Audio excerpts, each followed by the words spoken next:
cannot believe you're the asshole who missed the team owner's funeral." The sigh that came from my chest was deep and slow, a technique I'd mastered early in my career when I was trying to hold my tongue. My agent, Randall, was good at his job.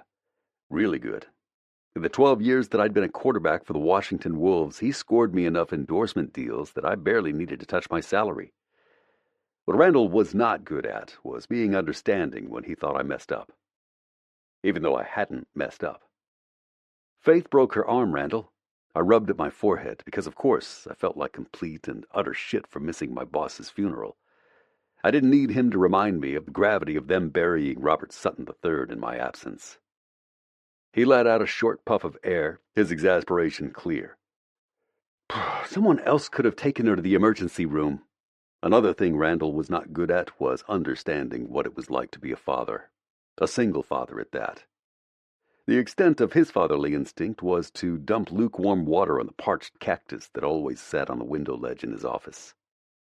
I nodded even though he couldn't see me. Someone else could have. When he started to speak, I cut him off.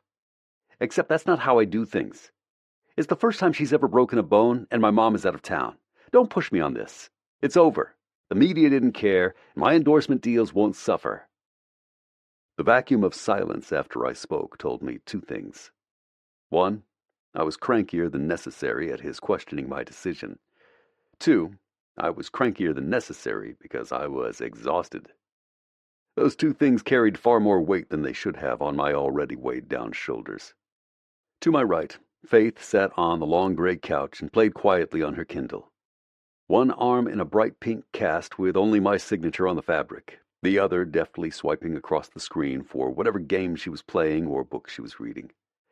The sun streaming in on her from the large sliding glass doors overlooking Lake Washington made her look far older than her 6 years. I rubbed a spot on my chest in the general area where her name was permanently inked into my skin, because sometimes the thought of her growing into a young lady was enough to make me think I was having a heart attack. Randall finally spoke, aware by my tone that I wasn't in the best of moods.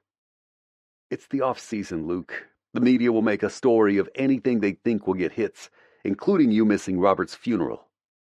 "I'm not making a statement about it," I snapped. "The guys know I respected the hell out of Robert. The front office knows that. There's no reason I need to explain shit to anyone else. I shouldn't have to." "Agreed." His tone was placating, which pissed me off even more. "You shouldn't have to. But you're in your mid-30s, and you don't have Twitter, you don't have Instagram, your social media presence is worse than my 80-year-old grandma's, which means your fans don't have the window into all your thoughts they feel entitled to." There was a reason for that. When I got home after a long day of practice, I wanted to focus on Faith. I didn't want to take pictures and come up with hashtags or try to fit a clever thought into 140 characters. Or even worse, filter through the shit that used to come into my direct messages. The day Faith grabbed my phone and touched her thumb to the wrong place, opening up a message with a picture of a naked woman asking if I'd like to meet up, I deleted all my accounts. I didn't want to see it, so I certainly didn't want Faith to see it. It had nothing to do with football. None of those things were necessary for me to win games. "Boobies," a 2-year-old Faith had exclaimed. It was enough to drive a non-drinking man to drink. Randall cleared his throat, and I forced myself back into the conversation. "Randall," I sighed, "I don't need those things to play football. Peyton Manning never did social media, and his career didn't suffer because of it." "Are you comparing yourself to Peyton Manning?" he asked innocently. I wanted to punch him in the scrotum. Faith winced when she shifted on the couch, so I pulled the phone away from my ear. "You okay, Turbo?" At her nickname, the one I'd given her when she was barely 2, she flashed me a quick smile. "I'm okay, Daddy. Just hurt when I set it down too hard." I nodded at her answer and let out a deep breath before I turned back toward the kitchen counter, bracing my fists on the gleaming white surface after wedging my phone between my face and shoulder. "Listen," I told him. "Unless a reporter shows up on my doorstep asking why I wasn't there, I'm not making a statement." "Why not?" The sound out of my mouth was pure skeptical amusement. "You wanted a list?" "Oh, media, how do I hate thee. Let me count the ways." "Because it doesn't matter what I say, Randall. They'll make up their own version of the truth, twist my words, and make it fit their story with a neat little bow." "Lord, you're cynical." Can you blame me? I asked. He was silent. I guess not. He cleared his throat. But come on, one sentence. No. The last conversation that I'd had with Robert before his sudden massive heart attack had been a good one. Substantial. He told me he was proud of all that we'd accomplished, but we had a long future ahead of us to keep achieving more. I told him he was a great owner, a good man, and he'd slap me on the back. I didn't need to share that story with anyone. It was my history with him, not to be used for a soundbite or fodder for public consumption. Through the speaker there was a sound of slight exasperation. You're such a stubborn ass, Pearson. Haven't you ever heard of being proactive? I almost laughed. Almost. My lips curled slightly at the edges because what flipped through my brain was dawn workouts, muscle work to combat the normal deterioration that professional football players fought against the second the season kicked off, and the hours of film I watched from the office perched in the northwest corner of the lower level of my house. Nope. Whoa, Faith said in a short burst of air. I turned around to see her off the couch, nose pressed to the sliding glass door. She looks like Barbie. Who does? I asked her. Who does what? Randall said in my ear. I wasn't talking to you. The man signed your paychecks, Piers, Randall said, using the nickname that was common among my teammates. You need to say something about the fact that he ended up with his forehead down on the dining room table. Did you know that? Right on his dinner plate. Holy shit, Randall, I muttered, pinching the bridge of my nose. Faith didn't notice my slip, or else I'd have to put a buck in the swear jar. Have a little respect. He had a heart attack. At least he had the grace to do it before the season started. Maybe it won't upset the balance of anything too much. Do you know who's going to replace him? After 12 years, I'm still not entirely convinced that you have an actual soul. Of course I do. Faith's jaw dropped open, and I peered through the doors but couldn't see anything. She was standing so close to the glass I could see it fog up when she spoke. Look at her bathing suit. I wish I could wear one like that. Fatherly alarm bells clanged noisily in my head. Randall, I have to go. You have to make that statement. Robert Sutton III was a class act owner, great leader, blah, blah, blah, something, anything, because I bet you $100 they'll make a big deal out of this. Daddy, she practically whined. Can we please go say hi? She's looking over here. I think she sees me. The hair lifted on the back of my neck because the house next to us had been empty for as long as we'd lived here. It wasn't unheard of for fans to find out where players lived, but we'd managed to stay off the radar for the past 18 months since we moved into the modest house on Lake Washington, just outside Seattle. Well, I thought as I looked around the immaculate open space, the sprawling view from the back of the house, sun glinting off the water like a mirror had been draped over the surface, modest for an NFL quarterback. But anyone with working knowledge of Google could dig deep enough if they wanted. Like the woman who showed up at the team hotel a couple of years back, found out which room I'd been staying in, and opened her trench coat for me when I thought she was from room service. There'd been nothing underneath that trench coat. If Faith hadn't been asleep in the room, I would have slammed the door shut in her face. Instead, she got an icy, thanks, but no thanks. Randall, I have to go. No, he said urgently. You don't. I pressed my thumb to the screen and tossed the phone onto the counter. Faith rose up on her tiptoes for a better look, and it made the brown braid I'd managed that morning swing across her back. Who you looking at, Turbo? When she looked over her shoulder at me, her smile was as big as her eyes. Maybe she's our new neighbor. She's so pretty, Dad. You should go say hi. You should welcome her to the neighborhood. Maybe she's lonely. If her rushed words, loaded with excitement and awe, hadn't touched on such a sore subject, I might have smiled, might have laughed. Instead, I pinched my eyes shut because all I could hear between the letters, the words grouped together so innocently in her sweet voice, was a girl who missed a mother she never knew, stuck with a dad who had a career so demanding that it probably seemed like nothing was ever really about her, even though everything I did was about her. When I stepped behind Faith, I kept my eyes down on her while I braced my hands on her tiny shoulders. So much about her fragile now after her broken arm. I'd had my share of bruises, a couple of concussions, tears in my muscles that had interfered with half a dozen games, and a sprained ankle 2 seasons ago that had cost us a chance at the playoffs. But nothing felt as terrifying as seeing Faith fall off the playground equipment, hearing her cry of pain, and seeing her fear when she was lying in that hospital bed. Now, when my hands landed on her skin, all I could feel was the delicate length of bone, and all I could imagine was how far I'd go to make sure nothing ever happened to hurt her. It was illogical, completely irrational, but I could stop it about as easily as I could try to stop my heart by sheer willpower. "Daddy," she sighed, tilting her head back to look at me. "What, Turbo? You're not even looking at our new neighbor." I lifted an eyebrow. "You don't know she's our new neighbor. Maybe she's lost." Faith rolled her eyes and giggled. Finally, I looked up. Definitely wished I hadn't. Because if that was our new neighbor, then I was in hell. Like our home, the one next door was 3 levels facing Lake Washington. The deck on the main floor, similar to mine, was large and stretched the entire length of the house, but it was normally empty. As long as we'd lived here, I had yet to see a single person anywhere on the property, save the regular landscaping crew that came during the non-winter months to keep it tidy. It wasn't empty now.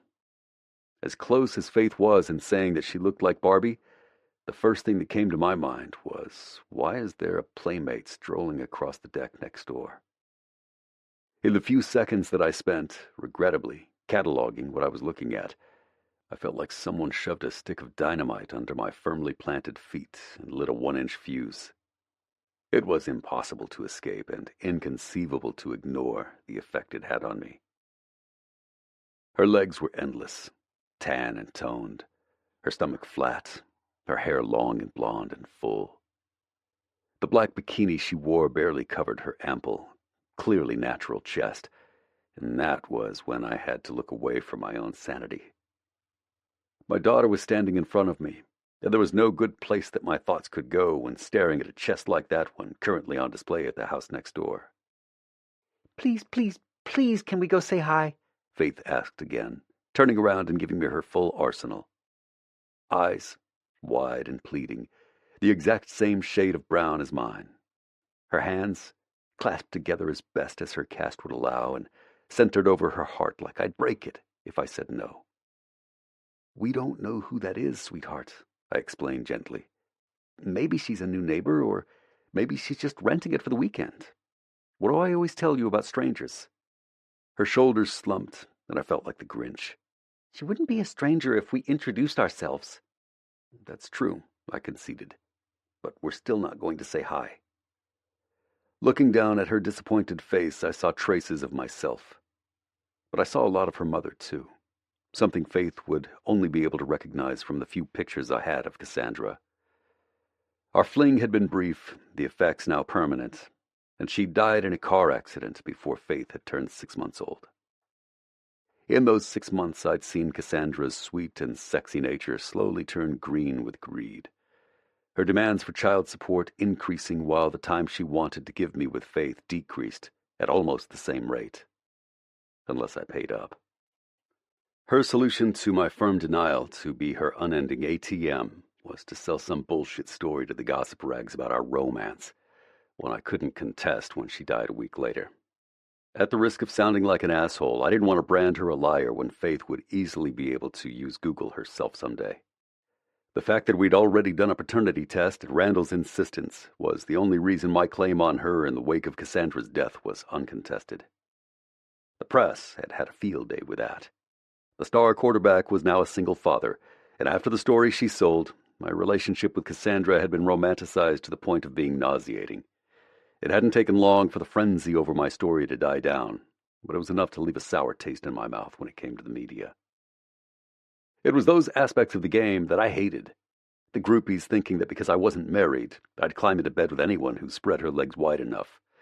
The media prying into details of my life, piecing them together until they resembled a story they thought would sell magazines and up their ratings. Faith pushed her bottom lip out in a pout when she realized I would not budge, but she didn't argue. Once she settled on the couch again with her Kindle, she gave me a sad look. "I'm just bored. There's no one for me to play with here, and I miss Grams." Wearily, I made my way to the couch and sat next to her, slinging my arm around her shoulders until she was curled up into my side. I know. She and Grandpa will be back in a few days, okay? You know she needs to take her vacations now because we need her help too much once I go back to work all the time. You're already working, she pointed out. The look on her face, sweet and a little sad, made my heart turn over. She wasn't wrong. I was at our team facilities every day to train, and we had team meetings every week, not to mention practices taking up my days. It wasn't the rigorous, exhausting schedule of the regular season, but it was still work. When did you get so smart? She smiled and snuggled in deeper. In first grade. I'll be even smarter in second. The directness of her answer, so literal, made me smile and close my eyes. At moments like this, I could pretend I was a regular dad who made crappy peanut butter and jelly sandwiches, who did lopsided braids because my fingers were too big to be nimble when faced with all her hair. I could pretend I didn't worry about whether the media would sensationalize my absence at Robert's funeral, or if the bombshell on the deck was a random groupie trying to get a closer look. My phone buzzed on the counter where I'd left it, and I dropped a kiss on Fate's head before I went to grab it. Randall. Turn on ESPN, you asshole. You owe me $100. Let me know when you want to make your statement. Instantly, it was like someone dropped a steel beam over my shoulder blades. I could feel the weight of it so clearly that it made my back ache. Aiming the remote at the TV mounted on the wall opposite the couch, I flipped to ESPN. The familiar desk and studio background of Sports Center came into view. When I saw my picture in the graphic on the upper left of the screen, I scowled. Yesterday, friends, family, and members gathered to honor the life of Robert Sutton III, longtime owner of the Washington Wolves, who passed away suddenly last week from a massive heart attack. Noticeably absent, however, was the team's longtime quarterback, Luke Pearson. A source close to the Wolves organization told ESPN that there was tension between Sutton and Pearson over the past year, stemming from Pearson's inability to make it to the Super Bowl for the second time in his career. His time with the Wolves has been plagued by injury and disappointed hopes from one postseason to the next. Her co-anchor glanced to the side with a sly smile. Would you miss your boss's funeral? She took on a shocked face, and I wanted to punch someone again, preferably Randall. Of course not. I love my bosses. Off-screen, you could hear the muted laughter of the camera crew. Her co-anchor lifted his hands in a "what are you going to do?" gesture. Maybe it's nothing, but when the leader on the field can't show up to pay his respects to the guy leading off the field, I think there's something wrong with that. She nodded. Agreed. There's definitely a story here, and it can't bode well for the Wolves heading into the regular season. Her smile was bright and practiced as she faced another camera. We'll be right back, so stay tuned. I punched the off button on the remote harder than necessary and braced my hands on my hips. Son of a bitch. Daddy, Faith giggled. After scratching the back of my neck, I fished a dollar bill out of my wallet and dropped it on her lap as I walked past. Sorry, Turbo. Frustration made my skin feel hot, my hands restless and tingly. I'm going to go downstairs and work out for a little bit, okay? Yell if you need anything. On the way down to my home gym, I grabbed my black boxing gloves and hand tape, and I kept my eyes off the slider when I saw movement on the deck again. There was absolutely nothing there that I needed to see. Chapter 2. Allie. Honestly, I'm not sure what I was thinking. Baking was not my thing. In fact, as I stared down at the mess in front of me, I couldn't think of a time that I'd ever attempted to make cupcakes before. But something about the current season of my life was making me want to try new things. Try things I used to think I couldn't do. A blob of bright pink frosting slid off the cupcake and onto the granite counters. Like putting frosting on homemade cupcakes, apparently. I knew the cake itself didn't taste bad, but when you bought a box with only 4 instructions, it was hard to mess that up, even for me. As the frosting slowly melted off each cupcake, I picked up my phone and pressed the home button. Siri, why is the frosting melting off my cupcakes? Oh, saying it out loud somehow made it worse.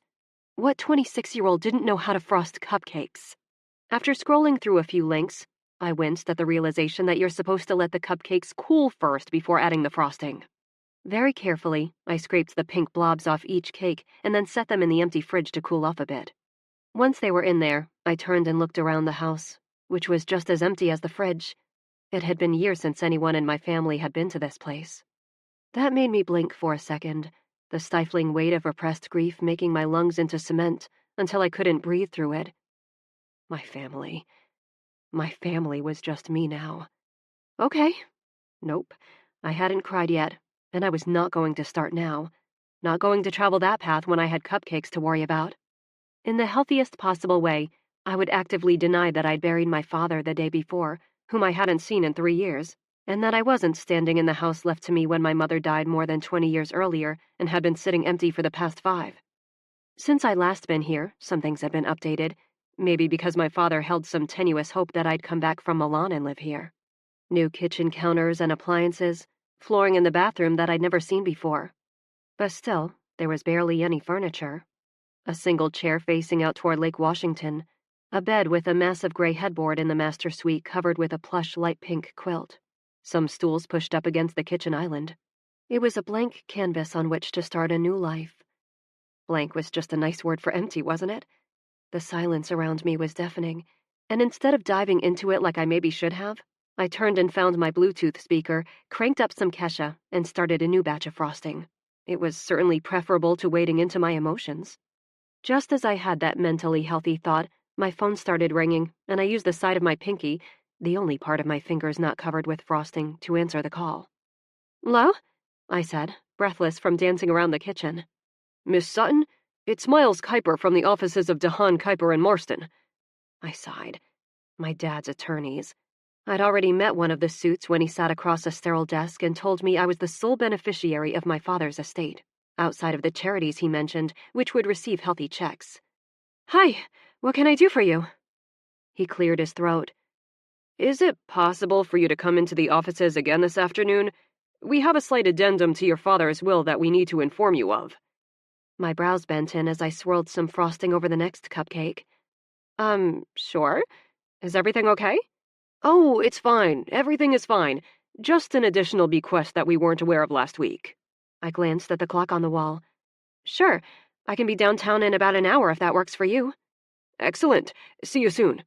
He hung up first, so I left my phone on the counter and got back to frosting. 20 minutes later, I stepped back and nodded in satisfaction.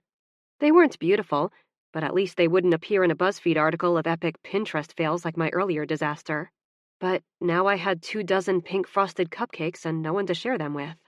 My mouth twisted in a frown as I stared out at the sun-soaked lake. To my right, I saw a flash of movement. The blue house next door to mine had a massive sliding door overlooking the lake, and framed in it was a little girl staring at me with her hands pressed against the glass. When she noticed me looking, her face spread into a huge smile, and she waved frantically. Unbidden, my lips tugged up on the sides in a grin. I waved my fingers in her direction, and impossibly, her smile grew like I'd just thrown her a glitter-covered pony. Like the house I was standing in, hers was large and immaculately kept. I couldn't see much past her, but she had her nose against the window like I was her only entertainment. She moved to the right, and I saw a flash of pink, the exact color of the cupcakes on the counter.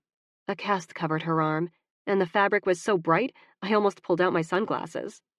The idea sprang into my head like a flash, and I decided not to consider the complete foreignness of what I was about to do.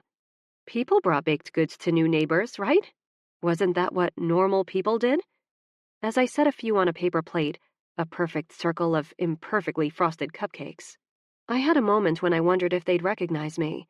Would her mom answer the door and know that I was Alexandra Sutton, daughter of a rich man, famous only because of his money and my ability to pose well in nice clothes and post shit to Instagram? Okay, fine, I'd done a few spreads in lesser-known magazines, but it was enough that I'd earned money on my own. But maybe she wouldn't recognize me. Maybe she'd be friendly and open the door with a smile and invite me in for coffee. Or even better, a glass of wine. I felt better about that. Maybe we could be friends. Before I walked out the door to find the small stretch of road that connected our houses, both on the end of the street, I slipped my flip-flops on my feet and shrugged a white cover-up on over my bikini. In the mirror hanging on the wall next to me, I gave myself a quick once-over. My hair was insane from sitting out on the deck, but my face held enough color from the sun that I didn't need any makeup. For a second, the fresh-faced woman looking back at me looked so much like my mother that I paused and stared. Everything about me, from the heart-shaped face to my full pink lips, was directly from her. Well, not my eyes. I got my ocean blue eyes from my dad. Getting good genes was like winning the lottery, because I learned in 26 years that even if you were born with money, Some people had no trouble being assholes to you, but smiled prettily at them, and it was a sad fact of life that if they liked what they saw, they'd be more willing to give you a chance. So, with my cupcakes clutched carefully in both hands, I walked over to my neighbors with a smile on my face. The garage doors were closed, and the covered front door was shadowed since it was angled away from the sun. If I hadn't seen the girl in the slider, I would have thought the house was empty. Because of the way the street curved around with large trees and hedges, our houses were fairly protected from the traffic of the road. Making friends with them would be good. Not that I struggled with being alone. Nope, definitely not. My smile wavered a little bit as I came up the concrete steps to the large front porch. 2 tall potted plants flanked the glossy white door, and the windows stretched up along either side of it were frosted for privacy. I was about to knock when my hand froze. Balancing the cupcakes carefully in one hand, I finger-combed my hair with the other. "Allie," I whispered, "she won't care if your hair is perfect. Just be yourself." With my smile stretched wide, I took a fortifying breath and knocked firmly on the door, stepping back slightly so I wasn't creepy close to her when she opened it. There was no answer, so I swallowed down the feeling that I was making a mistake and knocked again, a little bit louder this time. In the frosted window, I saw a flash of pink, and then it was gone. "Hang on a second," a small voice yelled through the door, and then I heard the unmistakable sounds of her feet running in the opposite direction. I blew a hard puff of air and shifted on my feet. "Don't chicken out, don't chicken out, don't chicken out," I chanted. Meeting strangers was the worst, because you had that moment where their reaction to meeting you was completely unfiltered. It was usually in their eyes and the set of their mouth. While I breathed through the nerves and anticipation, I could hear her little voice again, coupled with heavier footsteps. My smile spread again, as genuine as it was practiced. The door swept open, and my heart dropped into my stomach. Maybe it was because he was so tall, easily 4 inches past 6 feet, with broad shoulders and strong arms covered in ink. Maybe it was because his dark eyes were devoid of any sign of welcome, and his hard mouth was set in a straight line, framed by a jaw that would make Annie Leibovitz weep if given the chance to capture it on film. Definitely not the smiling mom I expected, the one who'd invite me in for wine and conversation overlooking the lake. "Can I help you?" he asked evenly, but there was zero warmth in the low tone. I swallowed and kept my smile wide and friendly. I came to bring you these." I held out the plate of cupcakes, and he stared at them for a weighty second. If it were possible, his eyes got even flintier. His chest was heaving, and the white t-shirt he wore was soaked in sweat, as if he'd been working out. His hands were wrapped in boxing tape, and it made my stomach curl. But not in the good way that you want your stomach to curl when standing in front of a gorgeous, sweaty man. "I just wanted to introduce myself." "Why?" My smile dropped a fraction. "Why did I bring cupcakes?" His eyes met mine, and one dark brow lifted slowly. The cold, icy flush of embarrassment slipped down my spine, which I straightened stubbornly. "Why did you want to introduce yourself?" "Because I thought it would be a nice thing to do," I told him, pushing brightness into my voice and refusing to drop my smile further. Asshole.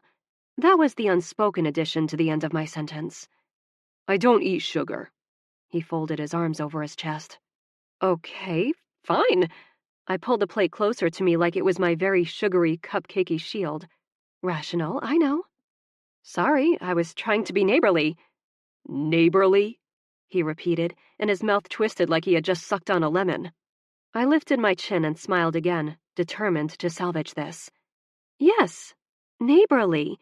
Your daughter waved at me, and I thought I'd be nice and come say hi." If I thought he looked cold before, it was nothing compared to the way his face transformed at the mention of the little girl. His eyes narrowed and pinned me with enough ice that I actually stepped back. "So, you're as smart as you are original. That's good to know." My mouth dropped open. "Excuse me?" "I have a list of reasons used by women prettier than you, Blondie, and that's on the flimsy side when it comes to reasons you show up on my doorstep." The absolute freaking nerve of him made my jaw pop open. "Who the hell do you think you are?" One side of his lips curved up, but it was cold. "Uh-huh. Can we be done now?" "Are you kidding me right now?" I gasped. It was amazing how the body could switch from cold to hot without changing the shape of your skin and bones, because now I was on fire. "Do I look like I'm kidding?" He flicked his eyes up and down my body, and my sugary shield was no match for the derision I saw on his face. "You can go back next door now. We're set on baked goods for the foreseeable future." You know, there were moments when I prided myself on my even temper, my ability to stuff my immediate reaction and keep a pleasant expression on my face, honed by years of practice of being marginally well-known and judged for every single piece of my life, from my face to my body to my upbringing and my parents' money. This wasn't one of them. Everything I'd been shoving down for the past week since I got the call about my dad's heart attack, all the silence that I'd ignored because it was hiding too much, the empty house, my empty family tree, the shitty cupcakes, and the fact that it was difficult enough for me to lift my hand to knock on the door in the first place. Oh, it all came roaring through my body in an ugly, messy rush of anger. That was the only reason I had to explain why I shoved the plate of cupcakes at his chest.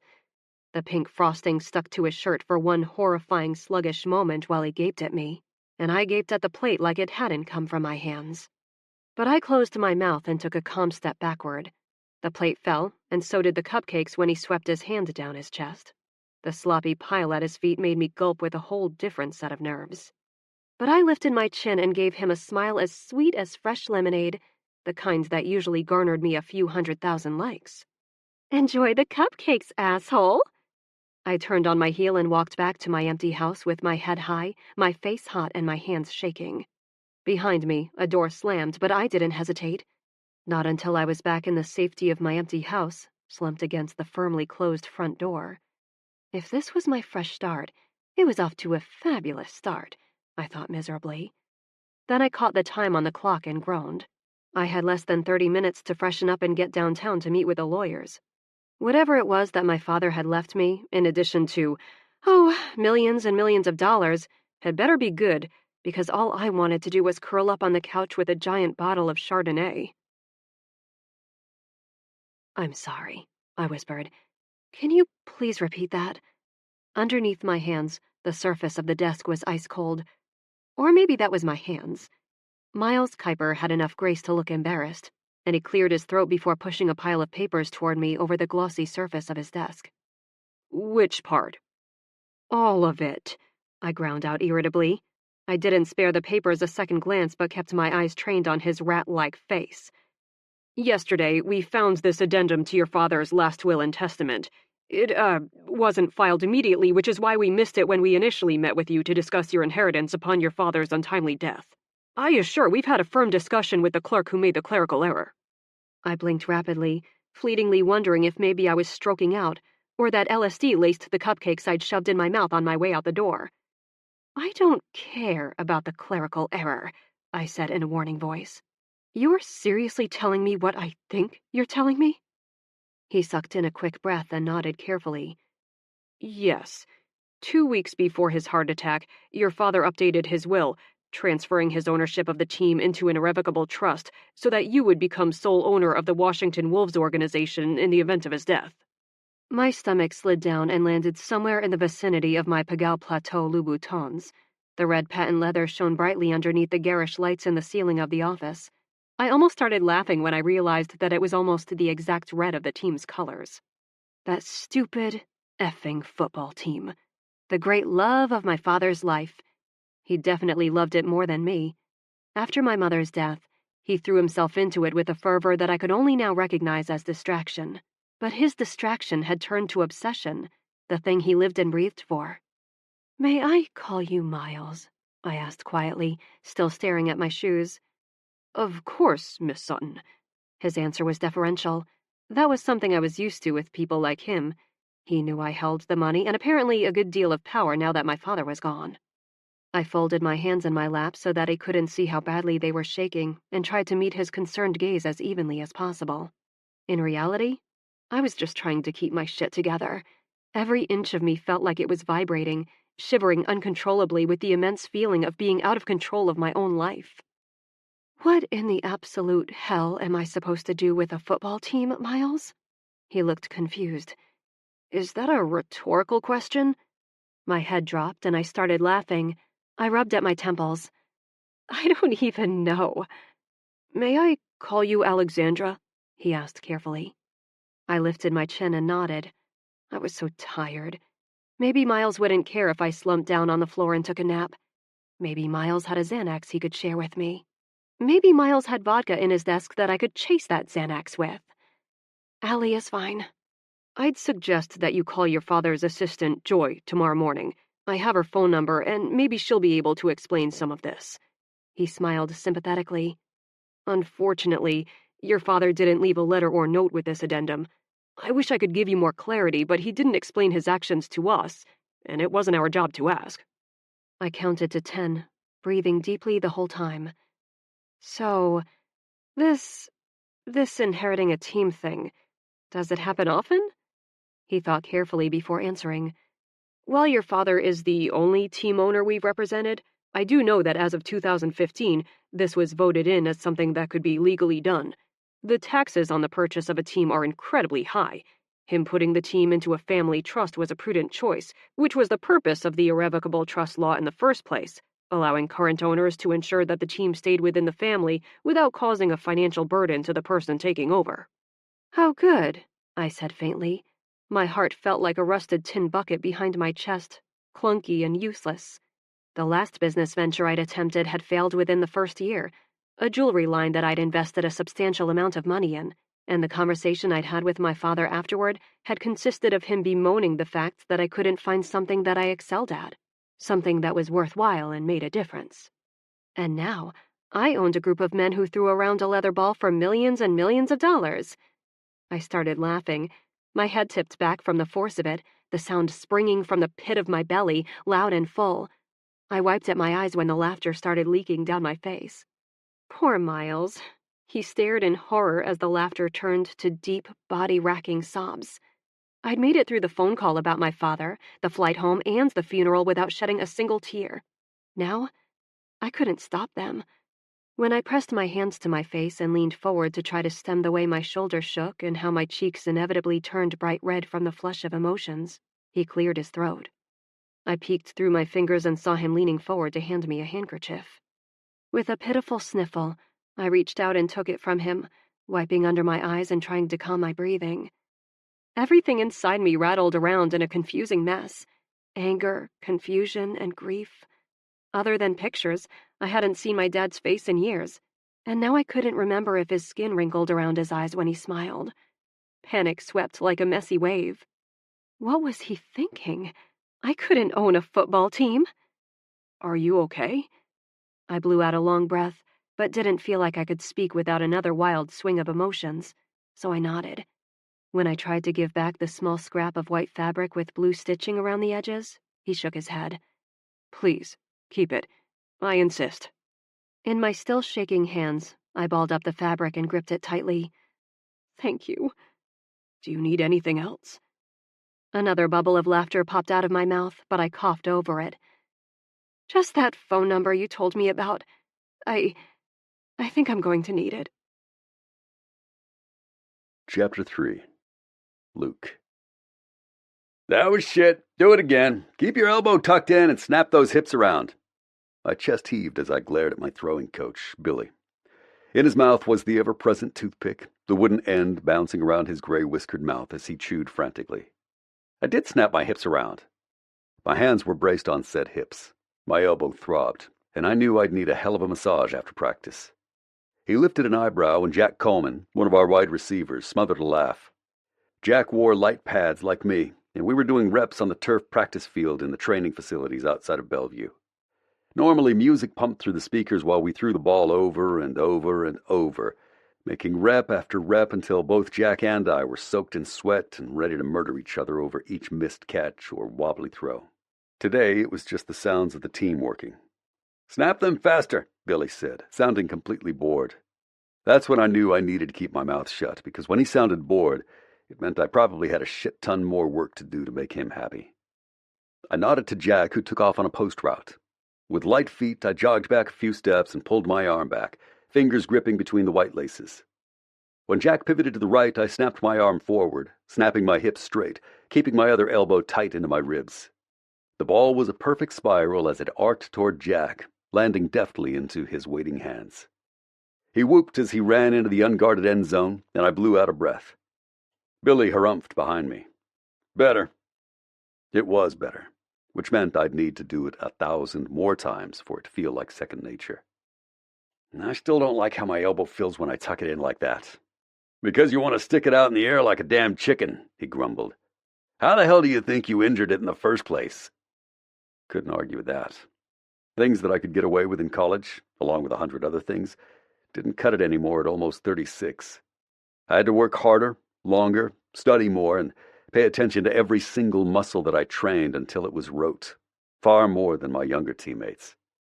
They still partied each week while I was at home braiding my daughter's hair and watching film during the off-season while she slept. I was up at 4 to work out at home while they were still passed out, so when they finally got to the training facilities, we could focus on passing routes, doing reps to change the way I threw the ball so it got where it needed to faster and more easily, with less strain on my elbow. Jack jogged up to us and tossed me the ball, a stupid-ass grin on his face. Better, old man. I didn't even have to reach for that one. He held his hands out, arguably the only other hands on the team as valuable as my own. Dropped right in like a perfect little leather baby. I shook my head. The thought of you with a child is terrifying. Billy clapped me on the shoulder and walked away. Jack laughed and ran backward, holding his hands for the ball. I lobbed it easily, and he still missed it. Idiot. Faith loves me, don't you, Turbo? He called out. From the side of the practice field where she was sitting up against the wall reading a book, she giggled. All the guys called her by the nickname that I'd given her as soon as she learned how to run, faster than any child had a right to be. Faith is a terrible judge of character, I said dryly. He winked at my daughter. Faith did love him. He was often over for dinner when my mom cooked or on holidays when he couldn't make it back home to Michigan. He was a second-year player out of Michigan State, and since I graduated from Michigan, we'd bonded pretty quickly. That, and he was a hell of a receiver, which we'd been missing for a couple of years. Going into this season, we were already projected to do better than we'd done in years, simply because of his presence on our team. He finished toweling off his face while we walked in Faith's direction. Why is she here again? My parents are visiting my sister. Normally they wait until right after the season ends or a bye week, but Kaylee just had another baby. Once school starts back up for Faith, it's not such a big deal for my mom to be gone. Why don't you just, hire a nanny or something? Because this is cheaper, I said with a raised eyebrow. Shortly after Cassandra died, my parents just up and moved to Seattle. Without a second thought, they sold the modest ranch in Brighton that they'd lived in my entire life and graciously allowed me to buy them something equally as modest near Faith and me. It wasn't something I asked them, but they knew I'd need the help. Nobody wanted a stranger to raise my daughter, not in our family. Jack rolled his eyes. You make $22 million a year, Pierce. And most of that is sitting in nice investment accounts, making me even more without me needing to lift a finger. You should take notes. He stretched his arms over his head. You sound like Robert. We both fell quiet at his mention of our late owner. Jack was right. Robert had been financially brilliant, and the best advice I'd gotten since starting for the Wolves hadn't been from paid financial advisors, but from Robert. Yeah, I said quietly. I guess I do. What do you think will happen? Jack asked, looking as young as his 22 years suggested. Sometimes I forgot he was still a damn kid, barely old enough to legally drink. Not that that stopped him. They haven't made any announcements from the front office. I shrugged. The whole situation gave me a sick feeling in the pit of my stomach because the team being sold to a new owner could have untold and unpredictable results. Teams had moved cities for less, not to mention how it could affect coaching positions, how the money was spent, and who ran the front offices. Robert was smart, I told him. He spent 20 years building a machine that ran seamlessly without much interference, so maybe Cameron will take over. Cameron Michelson was our president and CEO and had been for the past 10 years. He'd do a good job, and we'd continue exactly as we were now. Maybe, Jack said doubtfully. Wouldn't we know that by now, though? Around us, teammates continued to do drills on the bright green turf lined with white. Some were jumping, some tackling, some running. Laughter and cursing and deep voices yelling at each other to do better, be faster, be stronger, echoed around us. The red and black logo on the metal walls of the practice field looked freshly painted underneath the bright lights. I loved that logo. The wolf with his head thrown back in a triumphant howl. It represented 12 years of sweat and blood and dedication that I'd redo in a heartbeat. Every injury, Every snap, every win and loss had brought us right here. And I was their leader. Maybe I wasn't the coach or the suit in the front office, but on the field, I was the guy who screamed in their faces when they needed it, slapped their helmets when they made an uncatchable catch, stretched for an impossible tackle, got sacked from staying in the pocket too long, and then stood and took the next snap in order to get them the ball. I was the guy who'd held a shining silver trophy only once before in his career and desperately wanted to do it again. And if I didn't step up at moments like this, then I wasn't deserving of the position of team captain. I laid a heavy hand on Jack's shoulder. On the field, he was all about running his mouth and crazy touchdown dances that pissed off the safeties who were defending him. But then, looking at me, all Midwest country boy, he looked every bit as young as his 22 years. What matters is what we're doing right here.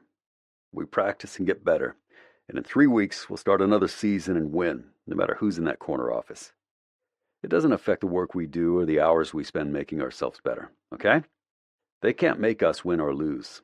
That's on us. Jack nodded and elbowed me in the stomach. Yeah, you're right. I'm always right, I told him. Faith was watching us with a tiny smile on her face. She loved being at the facilities, loved hanging out with the team, loved hanging out with their kids and wives and girlfriends. It was a trait she'd undoubtedly gotten from Cassandra, because I didn't have much extrovert in me. But Faith, she loved being around people. Aren't I, Turbo? She giggled. Not always. Jack crouched down and leaned into her conspiratorially. Okay, sweetie, you'll have to give me a list of when he's been wrong so I can use it against him. Faith twisted up her lips and glanced at me. Just like it did every single day, my heart turned over painfully. Maybe I didn't get out and party. She was worth every second of it. Then she opened her mouth. Well, he wasn't very nice to our new neighbor. Damn it, damn it, damn it. I'd used every single shred of control not to replay that strange interaction on a loop, since she'd chucked the entire plate of cupcakes at me and waltzed away like a queen. Jack pretended to take notes on his phone. Tell me more. Faith, we need to go. No, you don't, Jack said. Proceed, fair lady. Faith leaned in. She looks like Barbie, and she brought cupcakes over after I waved at her, and Daddy wouldn't let me come to the door with him, and then he was mean, and he dropped the cupcakes everywhere. Is that so? Jack drawled. I glared at him, kicking at his shoe, which he swatted away easily. Barbie? My daughter nodded. But prettier. Jack's stupid face got very serious. Prettier, you say? Faith's eyes widened dramatically. Way prettier. What was she wearing? Okay, I interrupted, leaning down to pick up Faith's bag. That's enough. Jack pouted about as much as my 6-year-old when she stood next to me. But her story was just getting good, old man. Faith scampered off and I punched him in the chest. Ouch, asshole. He rubbed at the spot where I'd hit him. Seriously, though, what happened? I shrugged a shoulder. Chick showed up at the door wearing a bathing suit and holding a plate of cupcakes, which she threw at me when I told her she wasn't very original. His face froze, then he shook his head in disgust. You are such a waste of a professional football player. Do you know how many guys wish for that shit to happen? I clapped him on the shoulder. Just wait, it'll happen to you too. The second you decide you don't want to sleep with random football groupies, they can smell it like a newly opened bottle of free champagne and will start showing up everywhere, usually with very little clothing on. Promise? He asked dryly. It's only fun the first few times. I cut him a look. Trust me, once you realize they'd screw anyone in a jersey, it gets a lot less exciting.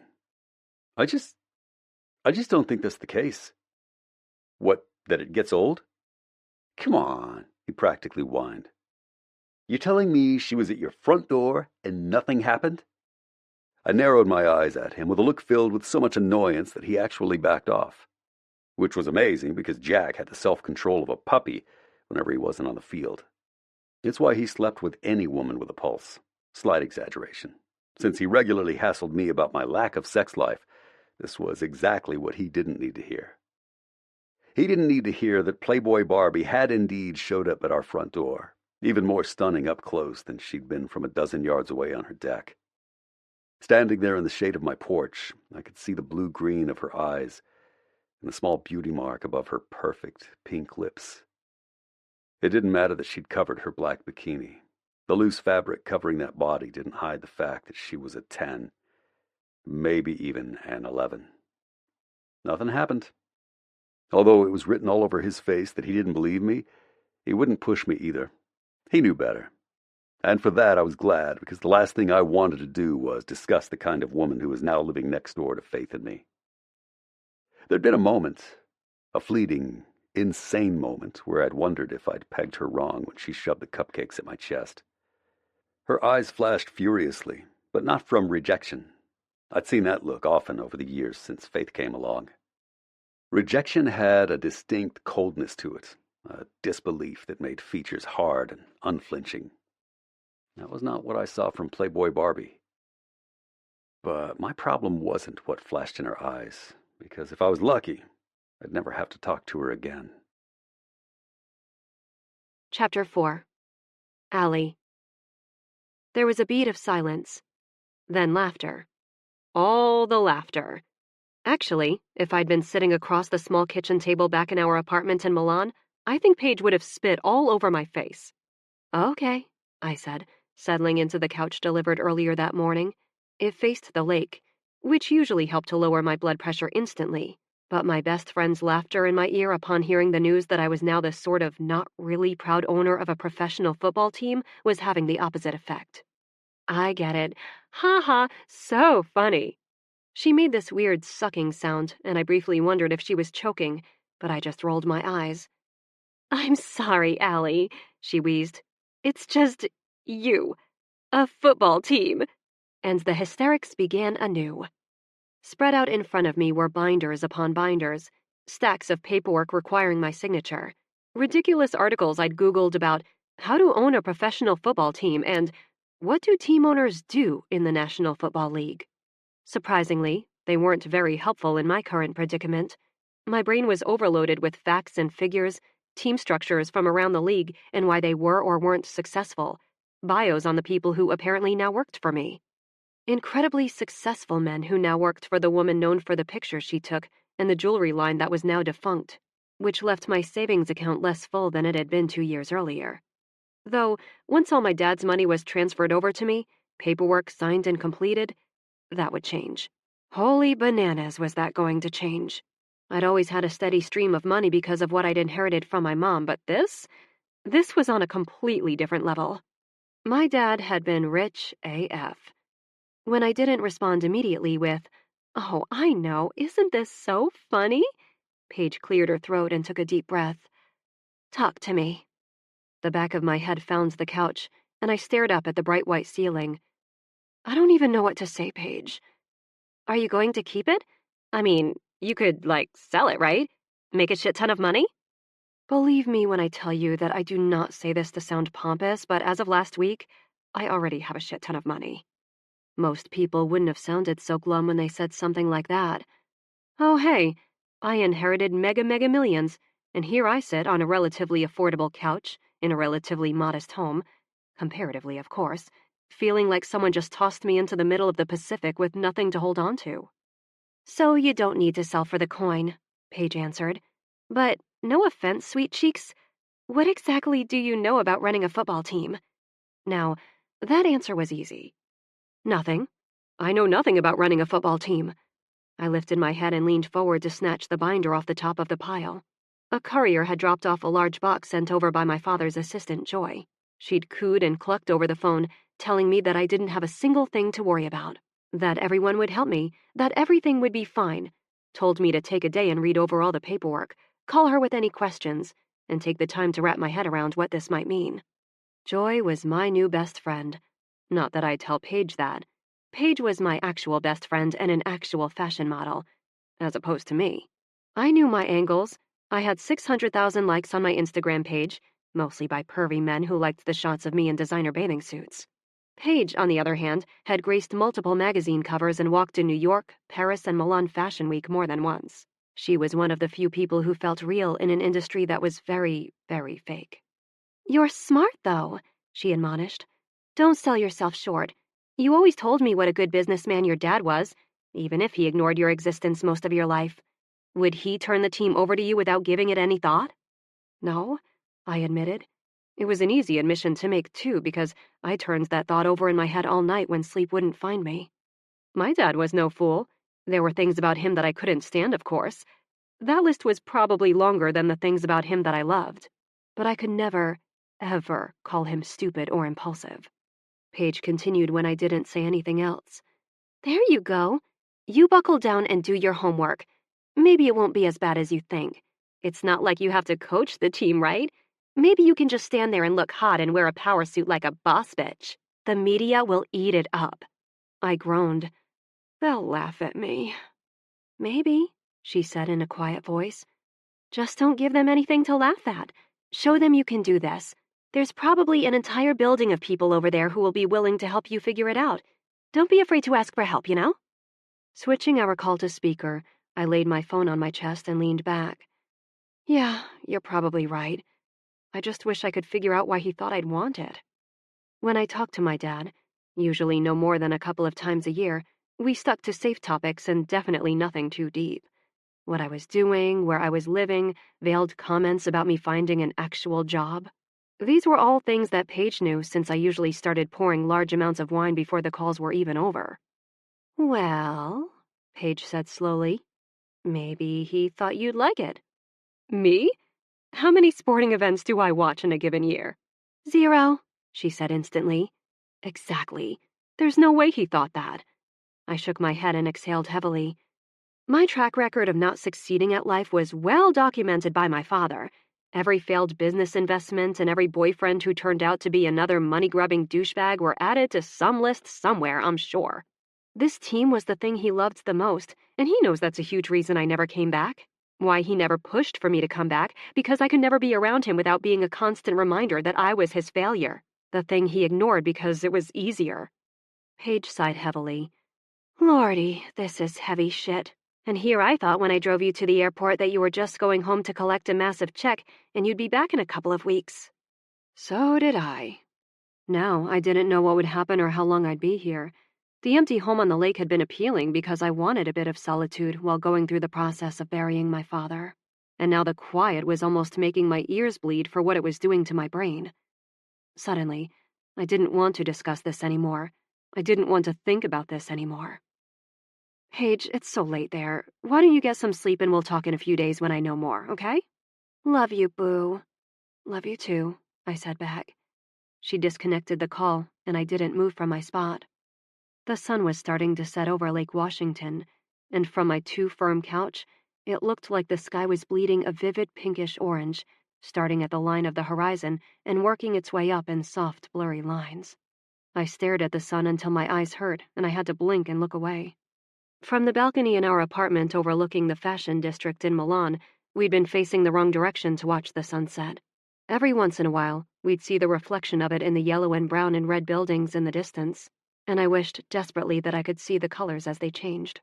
All I'd had to do was walk a block over and stand on the opposite street corner to have a perfect view of it against the Italian skyline. A small effort on my part would have yielded a huge perception change.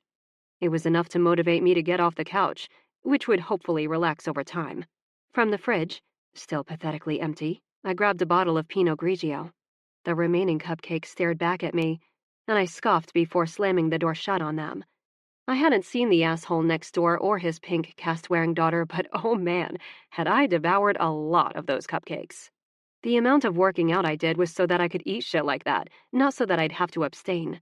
The cupboard next to the fridge held all the glasses, and I snagged a lowball with 2 careful fingers. With my Bose speaker tucked under my arm, I walked downstairs and made my way out into the long, narrow yard that ended at the lake.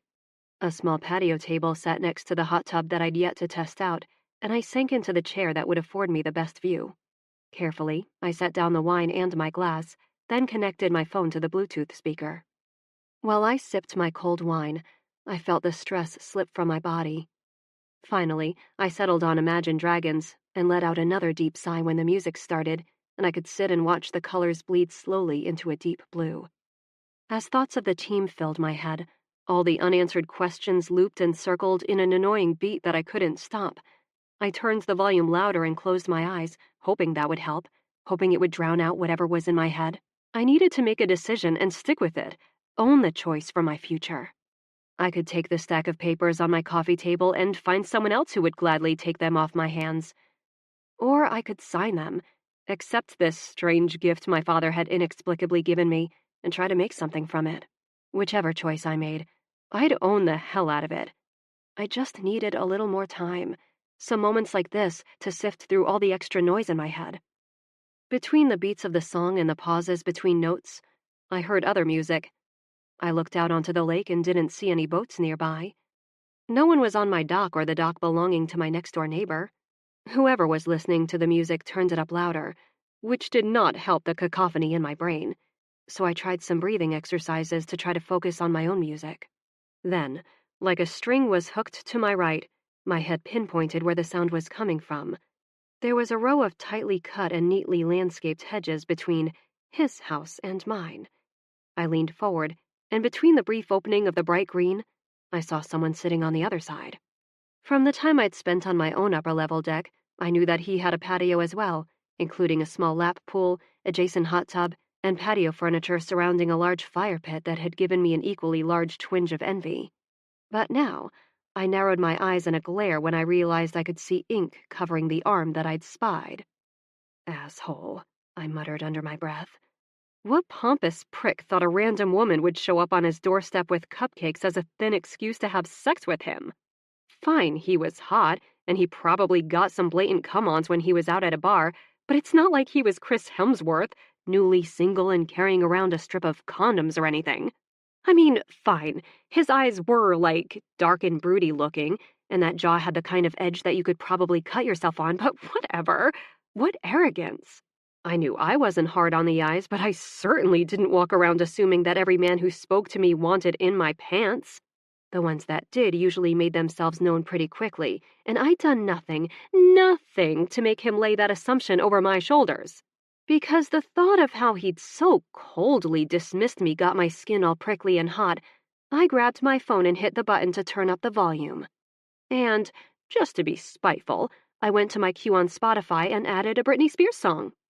Did I cackle under my breath when he, in turn, increased the volume of whatever classic rock song he was listening to, just in sheer anticipation of how he'd scowl when he heard my next song choice? Maybe. Did I turn the volume higher and then hold up my speaker while aiming it in his direction just as she started singing, "Hit Me Baby One More Time"? Hell yes, I did. Oh, come on, he bellowed from the other side of the hedge. Are you serious right now? Instead of answering, I sank farther into my chair and enjoyed the feeling of pissing him off in a way that couldn't possibly come close to what he'd done to me the day before. Suddenly, he was standing next to the hedge, glaring at me, only his chest and head visible over the vibrant green. I'd forgotten the color of his sandy dark blonde hair and how it was a little longer on top than it should have been. From the bulge of his muscles, I knew his arms were crossed over his chest like it would somehow intimidate me. I held his eyes and took a slow sip of my wine. Turn it down. One of my eyebrows lifted slowly, and when I leaned forward, his shoulders relaxed slowly, until he realized I was turning it louder. Thunderclouds. It was the first thing that came to my mind when his face turned stormy.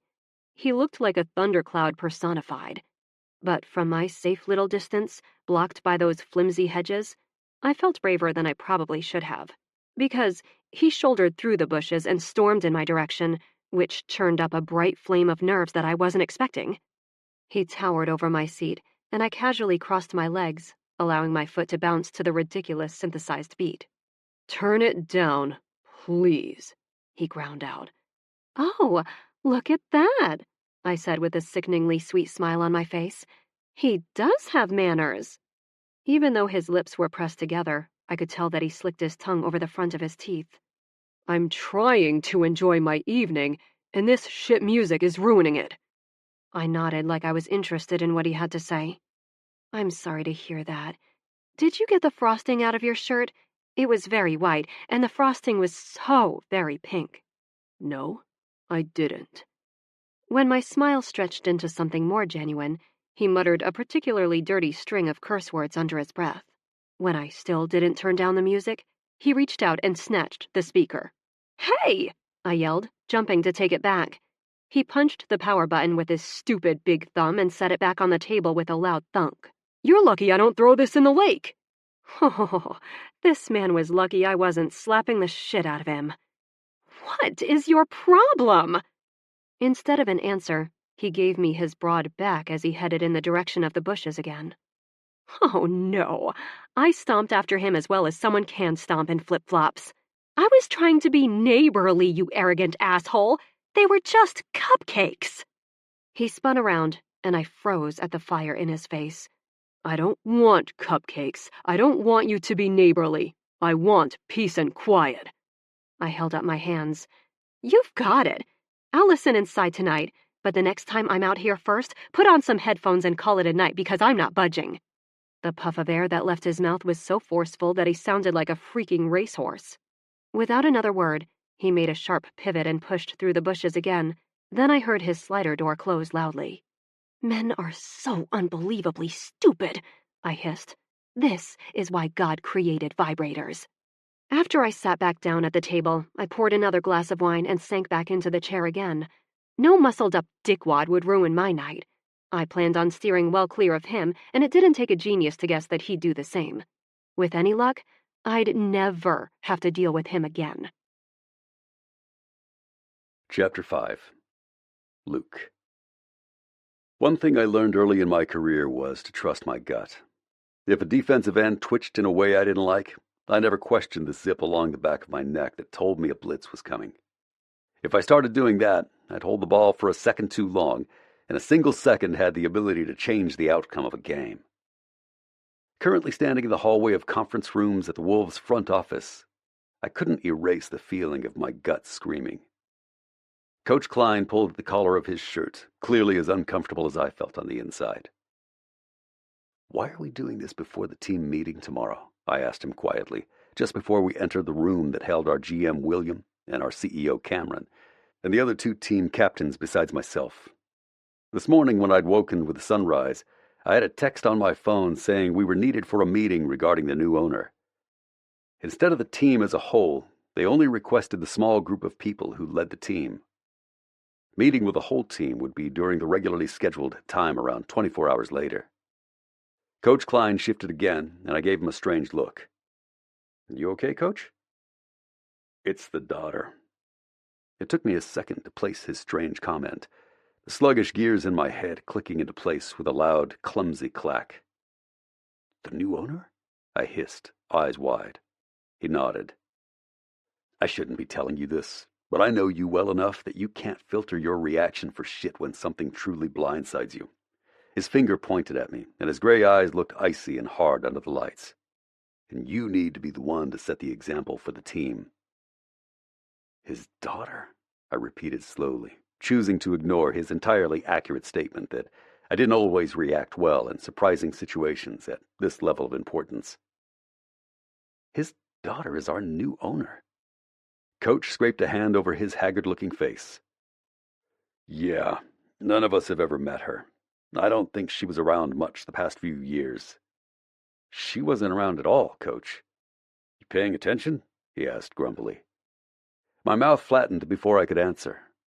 "No, but he and I talked about her a grand total of one time in the past 12 years. He wanted to know what my plans were for our bye week, which happened to be over Thanksgiving that year. I told him, then asked him the same thing. You know what he told me? He'd had Thanksgiving at his assistant's house for the past decade because his daughter never came home." Coach grimaced. The thought of Faith ever abandoning me like that felt like someone was choking the air out of my lungs with tight fists. Yeah, the man was rich as hell, but his daughter was the only family he had. Who does that? "She was living somewhere in Europe," I said when Coach didn't say anything. "Off playing dress-up. Some business she'd tried to open failed horribly from what he told me. And now we're giving her the reins of all of this?" I gestured down the hallways. Anger ripped through me, frustration like a hot wind coming right on its heels. Because whoever she was, she hadn't done a damn thing to earn the right. Coach rubbed his forehead and sighed heavily. "Does she know anything about football?" I asked furiously. "I don't know, Pearson, but you better not ask her that in this meeting." I propped my hands on my hips and worked to breathe evenly. I don't like this. I really, really don't like this. You don't need to like it, he reminded me with lifted eyebrows. You need to play football and play it well. That is your job. Got it, I said through tight lips. A burst of laughter came from the conference room, and I put on my game face, hypothetically speaking. Coach saw the transformation and nodded in satisfaction. She in there? I don't think so. Cameron wanted to explain it to the captains first before she came in for introductions. He pointed at me again. Now, no matter what you happen to think about this situation, remember that she lost her dad last week, and this situation can't be any easier for her than it is for us. I barely held back my snort of disbelief. Yes, it must be terribly trying for the only child of Robert Sutton III. The woman probably became a billionaire the moment his heart stopped beating. Growing up with that kind of wealth at your fingertips was unfathomable to me. The son of a school secretary and a mechanic meant that we never went hungry, always had a roof over our heads, and clothes that fit us, even if they were second-hand. But my roots were humble and as blue-collar as the grease-stained uniform that my dad wore every single day of his life. He'd drilled into my sister and me that wealth was fleeting, money wouldn't cure unhappiness, and if you were smart, you'd keep your head down, pay your bills, and live a life that didn't break your bank account, saving the rest so your family would have a good future. Growing up in mansions and a world of private planes and boarding schools was as foreign to me as if someone had dropped me into a different country without speaking the language. The wealth I had now still felt fragile and flimsy, which was why I lived modestly. I never wanted Faith to think that her privileged life was anything she was entitled to, that it was normal, because I damn well knew it wasn't. You coming? Coach asked when I hadn't moved. Following him in, I greeted the other two captains. Davon, our left tackle, was huge and hulking and terrifying when you didn't know him, and he was the only man I'd trust to protect my blind side, which he did amazingly well. He held his fist out when I passed, and I bumped mine against it. Hey man, did you thank Monique for those cookies she gave Faith? I asked him. At the mention of his wife, he smiled widely, his teeth bright white against the dark skin of his face. She wants to take that girl home with her every time you bring her in. Says that after having 4 boys, she needs to try one more time so she can get a little girl just like Faith. I laughed, a small knot of tension unwinding in my chest as we spoke. I could do this. It would be fine. Logan, our veteran safety and the captain representing the defense, lifted his chin in greeting. I did the same. No fist bumps for us or small talk, since Logan was a quiet guy when you weren't part of his inner circle. Not something I would hold against him. He led the defense the same way I led the offense, by example and with thorough preparation. Cameron, the team president and CEO, sat at the opposite end of the long rectangular table, flipping through some papers in front of him. When I reached the empty chairs on the other side of Davon, he held his hand out. His face looked more lined than usual, so maybe everyone was having some trouble adjusting to the change. Pearson, he said when I shook his hand. Thanks for coming in. Of course. Like I had a choice was what I wanted to say. Once I sat, Cameron took a deep breath and glanced around the table briefly. I received a call from Robert's attorneys the day before last informing me of a trust he'd created just a couple of weeks before his heart attack. Given that Robert and I enjoyed a forthright working relationship for many years, I have to assume he thought he'd have time to explain his actions to me, which, unfortunately, didn't happen. He and his late wife only had one child, and it was my understanding that her relationship with Robert was not a close one. I'm under the impression Miss Sutton has gotten as little clarification as we have to explain why he took these steps. While that information settled into the tensely quiet room, I took a few moments to slow my racing thoughts. Perfect. Not only did she not earn this, but she also wasn't expecting it and had no preparation for what to do. It took everything in me not to bang my head against the table. The reason I'm explaining this to you now, before she and William join us, Cameron continued, referencing our general manager, is so that we don't subject her to the awkward announcement that she had no warning she was about to own a professional football team. It's for this reason. His voice turned firm, and I knew that 4 of us were getting crystal clear instruction for how we were about to proceed with this meeting and the team meeting the next day. That we're making sure you, the leaders of this football team, are on board to extend her grace as she assumes this massive responsibility and ensure that the rest of the team does as well. Of course, Coach Klein said, his hands folded neatly in front of him. Right, guys? Davon nodded. Might be good to get some fresh blood in here. Logan glanced at me briefly, like he was checking my reaction before speaking. Or maybe it was because my hands were clenched in two white-knuckled fists and my leg was bouncing furiously under the table. He looked away. No argument from me. I didn't answer right away because I felt like any words coming out of my mouth would be filled with the four-letter variety. After another deep breath, I realized every eye at the table was aimed in my direction, and I lifted my hands up, knowing what they needed me to say, even if it felt like chewed-up glass coming up my throat.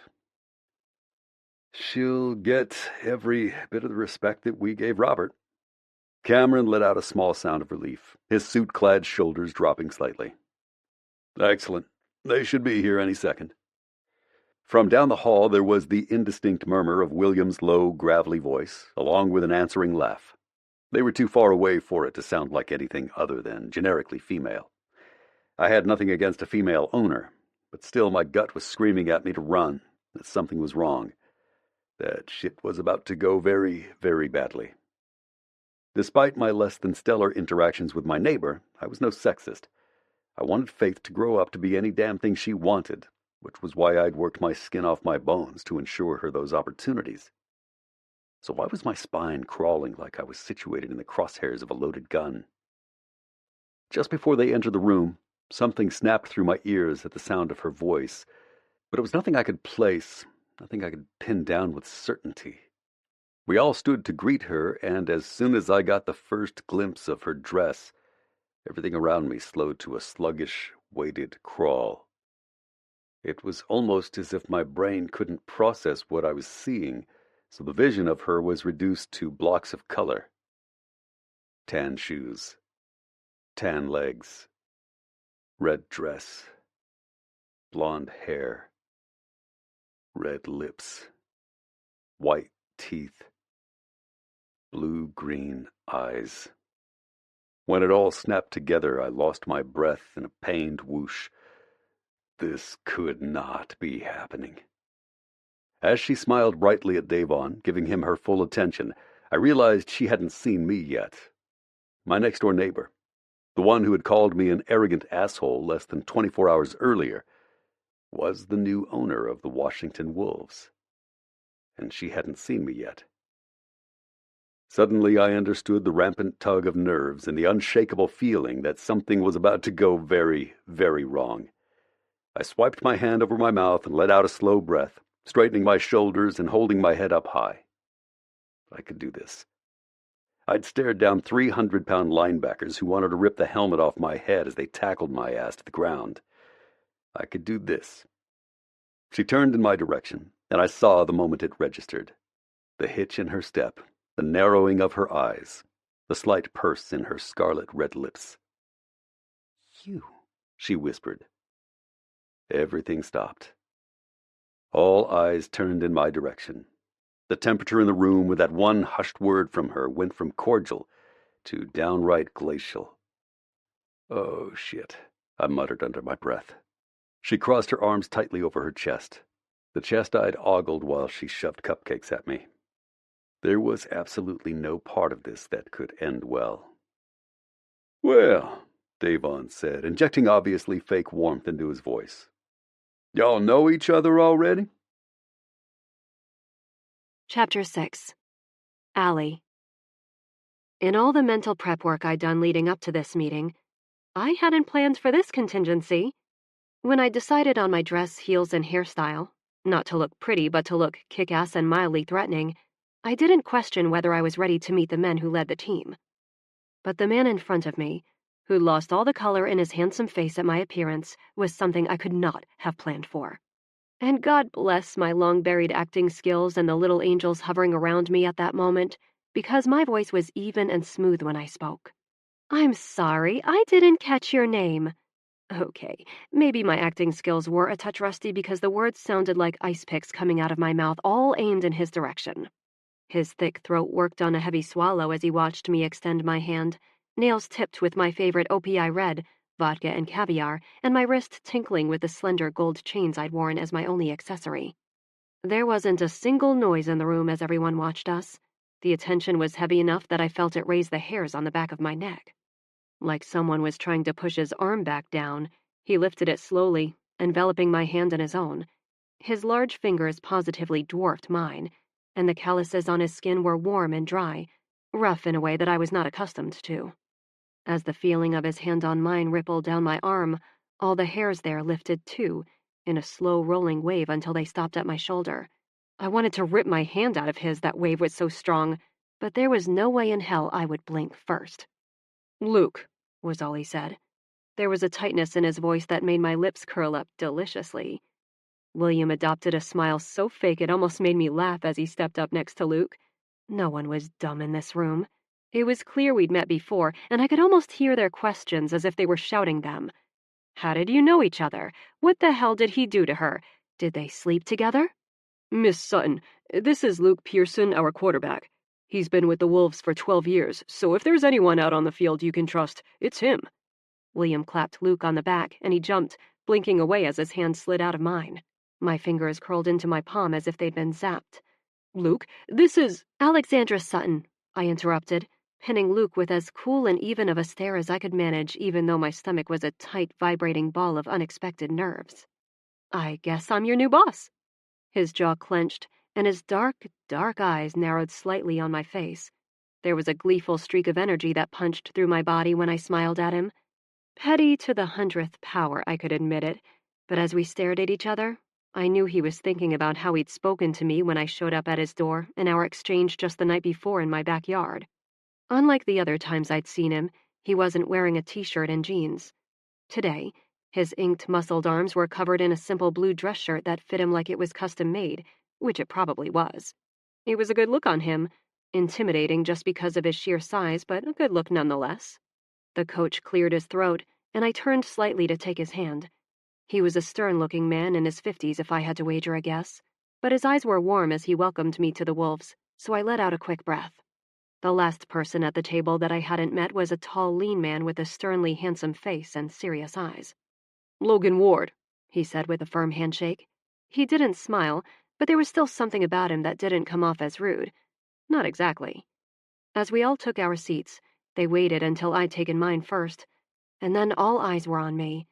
Even Cameron, the polite, if a bit icy CEO, was taking his cue from me for this small gathering, which had been called at his request. The first man I'd met, Davon, gave Luke a quick, confused look, but he shook his head in a tiny, almost undetectable motion. His color was starting to return to his skin, but every inch of him looked tense and tightly leashed. "Gentlemen, thank you for coming in," I started, making sure my fingers were knit together firmly before I set them in front of me on the table. When I'd walked into the building, an intimidating glass and steel thing trimmed in glossy black and red, I'd made a promise to myself that I would not show them an ounce of nerves. I promised myself that they would be able to find no fault in how I'd present myself as their team owner. The night before, as I got ready for bed, I knew what I wanted to do. After washing my face, I dropped the towel on the counter and saw both of my parents staring back at me. In my nose and mouth, the color of my hair, and the heart shape of my face, I saw my mother. And in the set of my jaw and the aqua green of my eyes, I saw my father. Eyes that changed color depending on what I'd wore were one visible thing I'd gotten from him. Growing up, it had felt like his DNA was only a small shred of who I was, as I couldn't identify anything innate as being Robert Sutton's daughter. But looking into my eyes, I had to convince myself that he would not have given me this massive thing if he didn't believe I was capable of handling it. Forcing myself to believe that was the only way I was managing to stand, metaphorically, where I was standing. The 6 men around the table watched me with a curious mix of wariness, curiosity, and anticipation, but they stayed silent until I spoke again. My father loved this team, and while it may have taken me by surprise to learn he was leaving it to me, I promise you that I will do everything in my power to continue the legacy of success he's built over the past 20 years. I smiled at each of them, my mouth only wavering in the slightest when I stopped at Luke. He'd hunched over, pinching the bridge of his nose like he was in pain. Coach Klein elbowed him, and he sat up straight, looking anywhere but at me. Cameron gave Luke a quick, dirty look that surprised me, and William continued smiling like that alone would snap the tense cord between Luke and me. Clearing his throat, Cameron gave me a tight smile. Of course, everyone in this room is committed to that same legacy, and we'll do whatever we can to make this transition as easy as possible.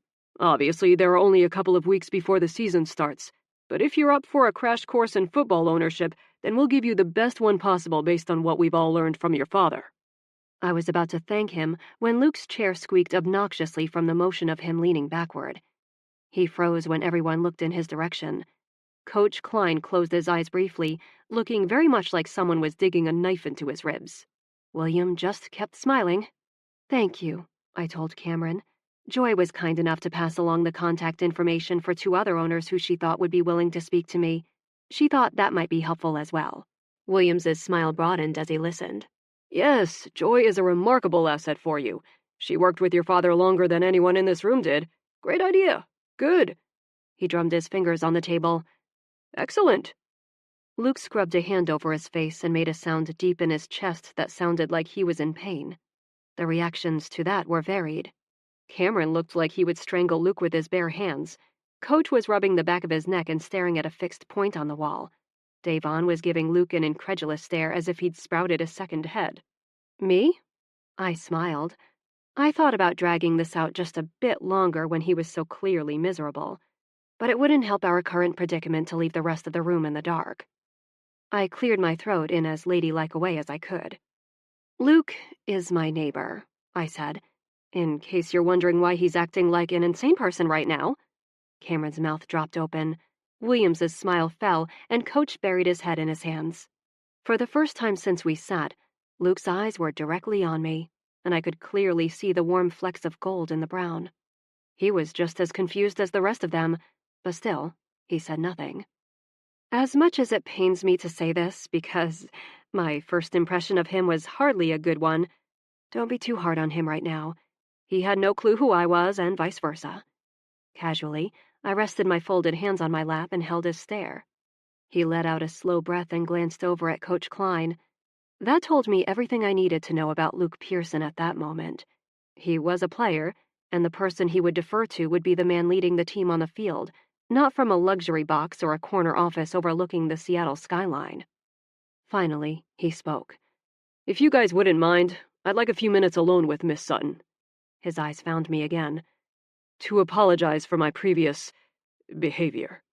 What I hated most was that I hadn't asked for privacy first. But second, I hated that his voice was low and commanding without being overbearing. He carried his leadership as effortlessly as he wore that blue shirt. Like, I almost found myself getting up out of my seat and leaving the room simply because he'd asked it. Cameron gave me a look to question whether it was fine, and I nodded. After they'd filed out, William shut the door behind him with a quiet click. And then we were alone, faced off across a sterile conference table with the logo of a howling black and red wolf staring down at us from behind Luke's big, dumb, judgmental head. He watched me, I watched him, and neither one of us spoke. Finally, I gave a pointed look at the clock on the wall. You're wasting prime apology time. Oh, look, the humorless man was not amused. He folded his hands on the table in front of him, taking up far more space in the chair than I did, his biceps looking very much like boulders straining under the fabric of the shirt. Why not sell? You can't possibly want this team. Oh, that observation rankled, but I refused to let him see it. I tapped my chin. Strange version of I'm sorry, but I can work with it. One of my eyebrows lifted slowly. If I thought for a second you were actually sorry for being a complete prick to me. Luke slicked his tongue over his teeth and regarded me steadily. Other than those first few minutes when I'd taken him by surprise, I could now see the unflappable side of him emerging, the side of him that would manage a game with a steady, calm hand. I'm sorry that it was impossible for me to have any clue who you were when you showed up at my front door. He lifted a hand and gestured in my direction. Similar to how you could have had no idea who I was when you shoved a plate of cupcakes at me. My cheeks burned hot, and his lips finally bent in a satisfied smile. Still, I said with a sniff, you weren't exactly giving me the benefit of the doubt, were you? No, he conceded. I've had years of experience behind me to back up the fact that when a woman who looks like you shows up at my house in a bathing suit, flaunting her, Baked goods? It usually only means one thing. A woman who looks like you. I nodded slowly, letting the slow burn of anger sweep through me. He kept going, oblivious to what he'd just stoked inside my body and how high those flames could shoot. So I apologize for being rude that day, and I apologize for turning off your terrible music in a way that might have been a bit heavy-handed.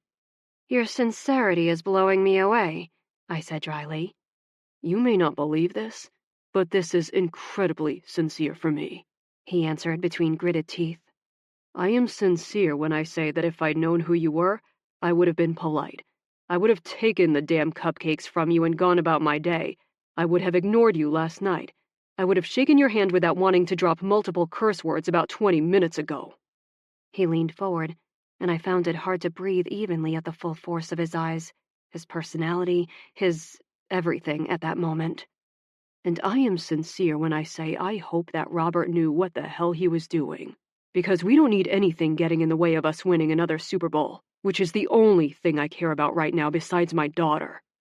I knew his words weren't meant to make me feel small or cause me to fight the urge to curve my shoulders in protectively, but it's what I felt all the same. It took every ounce of moxie, every ounce of Sutton audacity to face him without flinching. When he finished his speech, I stood from my chair and looked down my nose at him. He leaned back, clearly surprised. I won't mess this up for you, Pearson. You don't need to worry your big, meaty head over that. His eyes darkened ominously, but I held up my hand. You know nothing about me. You know nothing about the type of person I am. I'll treat you with the respect you deserve as the team quarterback, but you sure as hell better do me the same courtesy as the team owner.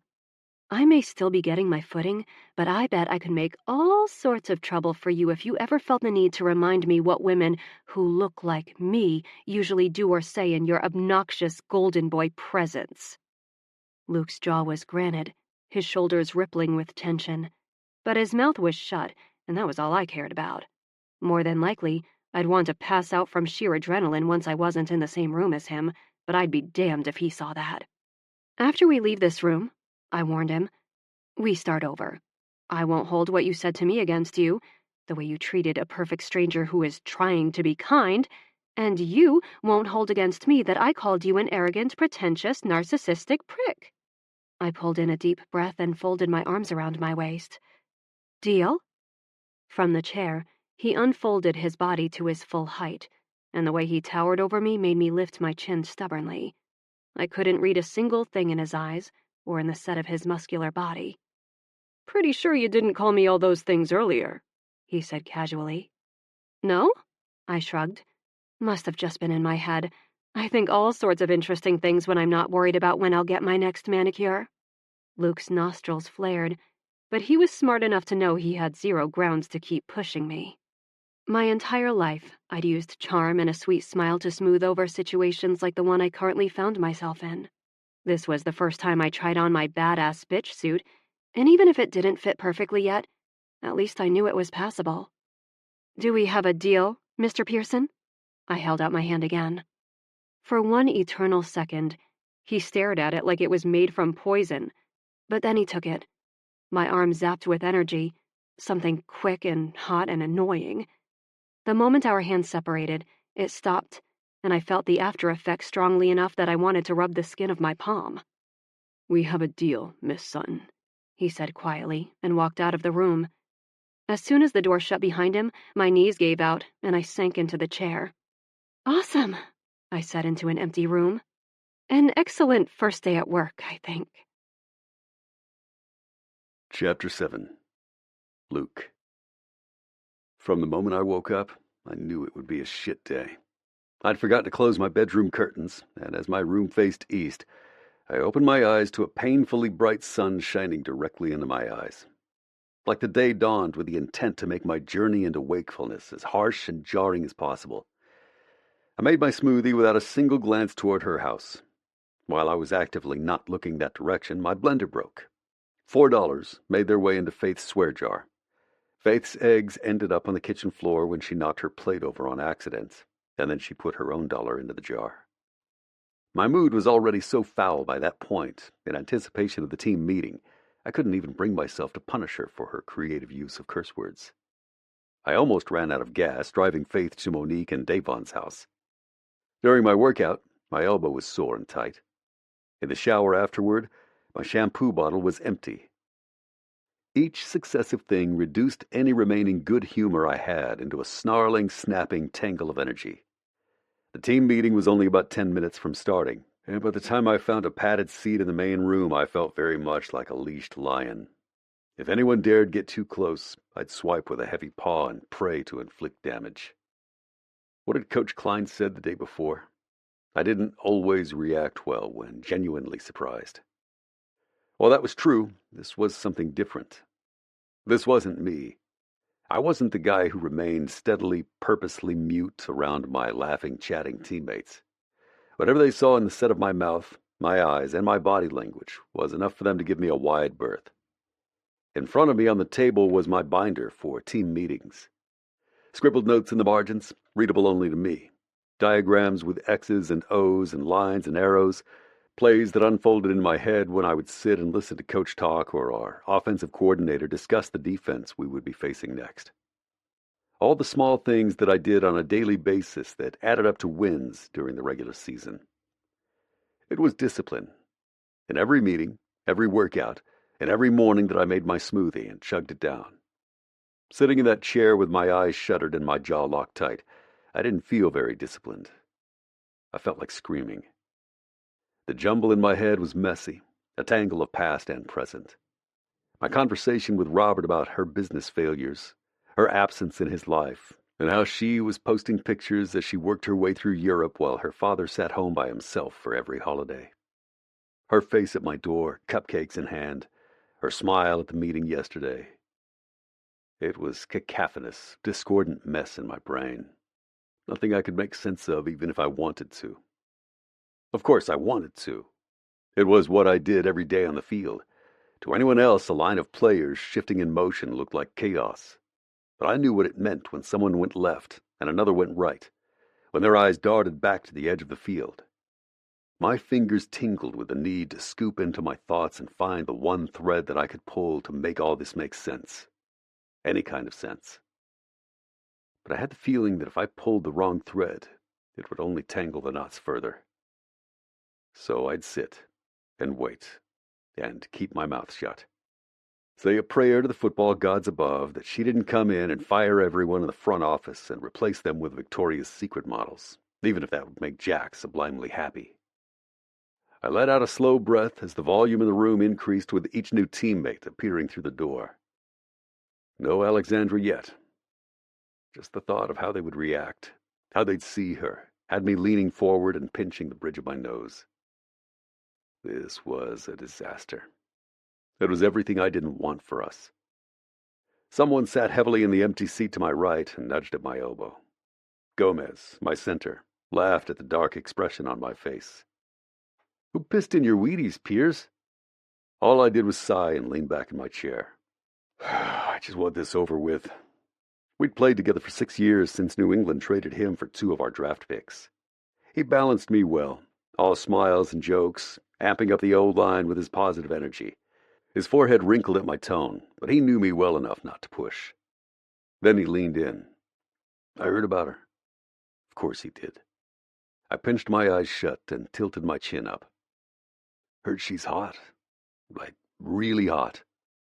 Someone sat down on my left. "Dude, you've never seen her before?" It was Jack. Like I wasn't sitting between them, he leaned closer so that Gomez could hear him above the steadily rising noise in the room. "No. I mean, I know she must have been at the funeral, but I wasn't exactly looking. You know what I mean?" Jack nodded. "Same. I looked at her Instagram last night." "No shit?" Gomez asked. I pushed my tongue against the inside of my cheek and glared at Jack, who was completely oblivious. "She's got this one shot on a beach or some shit.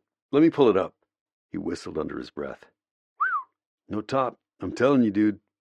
Under my breath, I made a strange noise that almost sounded like a growl. He ignored me as Gomez laughed. His thumbs flew across his phone screen, and I fisted my hands under the table to keep myself from choking him. Just as he whistled softly and turned to hand his phone to Gomez, someone stood in front of us and blocked the light. Logan snatched Jack's phone out of his hand and tossed it back at his chest. Not gently, either. "Knock it off, Coleman." My eyebrows lifted slightly as Gomez sat back in his seat. Jack mumbled something that didn't sound very kind and shoved his phone back into his pocket. "What's your problem?" Jack muttered. "You have a sister?" Logan asked. Jack looked away. That was a no. "I have 4, all younger." My eyebrows went even higher. Logan gave me a long look. "Were you in that meeting yesterday or not?" he asked. The undercurrent of his quiet voice was pure steel, and the implications, the fact another captain was chastising me, flanked by 2 members of my offense, made my face hot. "You know I was," I replied evenly. Logan leaned in close enough so that no one outside the 2 of us would be able to hear him. "Then act like it," he bit out. He sat in the row in front of us, oblivious to the fact that I was glaring daggers and knives and swords and all manner of weaponry at the back of his head. Later, when I didn't feel like I was one fraying thread away from punching someone, I'd have a talk with him about verbally reprimanding me. Of course, when you're wading through the thick mud of a bad mood, you can't possibly entertain the notion that they're right in what they did. I shoved that train of thought down when Coach Klein and William entered the room. The volume around me flared quickly, briefly, until she walked in. Then there was a hush, a vacuum of sound so intense it was as if they all pulled in a breath at the same time. Inexplicably, it made me want to break something apart with my hands. Her hair was pulled back this time, no waves or curls in that sunny bright hair. No red lips, skinny black pants, a loose white top, and a red tailored jacket covered her body. She looked sleek and bright and polished. Rich, powerful, confident. And I hated her at that moment because she was so beautiful that it hurt to look at her. Like waking up in the morning to find the sun aimed straight at me when I wasn't prepared for it. The guys all shifted in their seats while William introduced her and gave them a similar brief overview of where we currently found ourselves as an organization. Tension rippled through the room in the sets of shoulders faced in her direction, and in the eyes glued on her, unable to believe what they were seeing. William gestured toward Alexandra, and she smiled at him gratefully. Jack actually had his hand covering his mouth, and I elbowed him until he dropped it. His eyes were wide and disbelieving, but he was smiling, as if he'd just won the lottery. She cleared her throat and folded her hands tightly in front of her, a tiny display of nerves that made me look away from her briefly. I didn't want to see her nerves. I didn't want to see her at all. My eyes pinched shut tightly, and I saw Robert's small, embarrassed smile as he told me he was eating Thanksgiving at Joy's house. Again. Her voice knifed through my thoughts, and I pried my eyes open. "Thank you all for being here. As William said, I'm Alexandra Sutton. Over the next few days, it's my goal to meet every one of you, and when I get that chance, I'd love for you to call me Allie. I know preseason starts in a couple of weeks, so while I can't promise you that I'll have the entire play card memorized, I do know what 1st and 10 means, so I'd like to think I'm not completely hopeless." There was a small ripple of laughter through the room, and I vaguely heard one of my molars crack down the middle underneath the pressure of my jaw. Her body relaxed slightly, and I found myself winding even tighter. Her smile straightened as the room quieted again. "I've spent the past few days immersed in facts and figures and charts and budgets. But those papers don't adequately convey the amount of love and respect my father had for the Wolves organization. It's humbling to know that he trusted me to try to fill his shoes." She glanced down at her spiked black heels and exhaled a laugh. Metaphorically speaking, of course. This was my nightmare. Staring at her, all I could see in my head was her on my front porch with that plate of pink cupcakes. Her sitting at her patio table and holding her speaker up in my direction. Her holding my gaze fearlessly the day before in our meeting while she laid out her terms of how this would go. And now we were joking about her shoes in the team meeting. I'd keep my end of the bargain. When I shook her hand, slim and cool in my own, I meant it. I wouldn't do or say anything to disrespect her in front of anyone. But I also couldn't force myself to sit here and laugh and joke and think it was funny that the person who owned our team promised us that she knew what 1st and 10 meant. It wasn't funny to me. She posted topless pictures that my star receiver had already drooled over, and God knows what else was out there. I wanted to win another Lombardi trophy before I retired, while she had bounced around Europe on her daddy's dime. I wanted to prove that I could make it to the top more than once in my career, that it wasn't a fluke. Crafting a perfectly constructed social media presence was how she lived her life, and I would do anything to avoid that kind of bullshit veneer. I wanted to play football. I wanted to win. And I wanted to do it without distractions and games and circuses surrounding the team. Let our performance do the speaking. Allie's bright gaze briefly tangled with mine, and I refused to blink or look away. Her smile grew strained for just a moment, but then she visibly brightened, as if she refused to let me ruin this for her.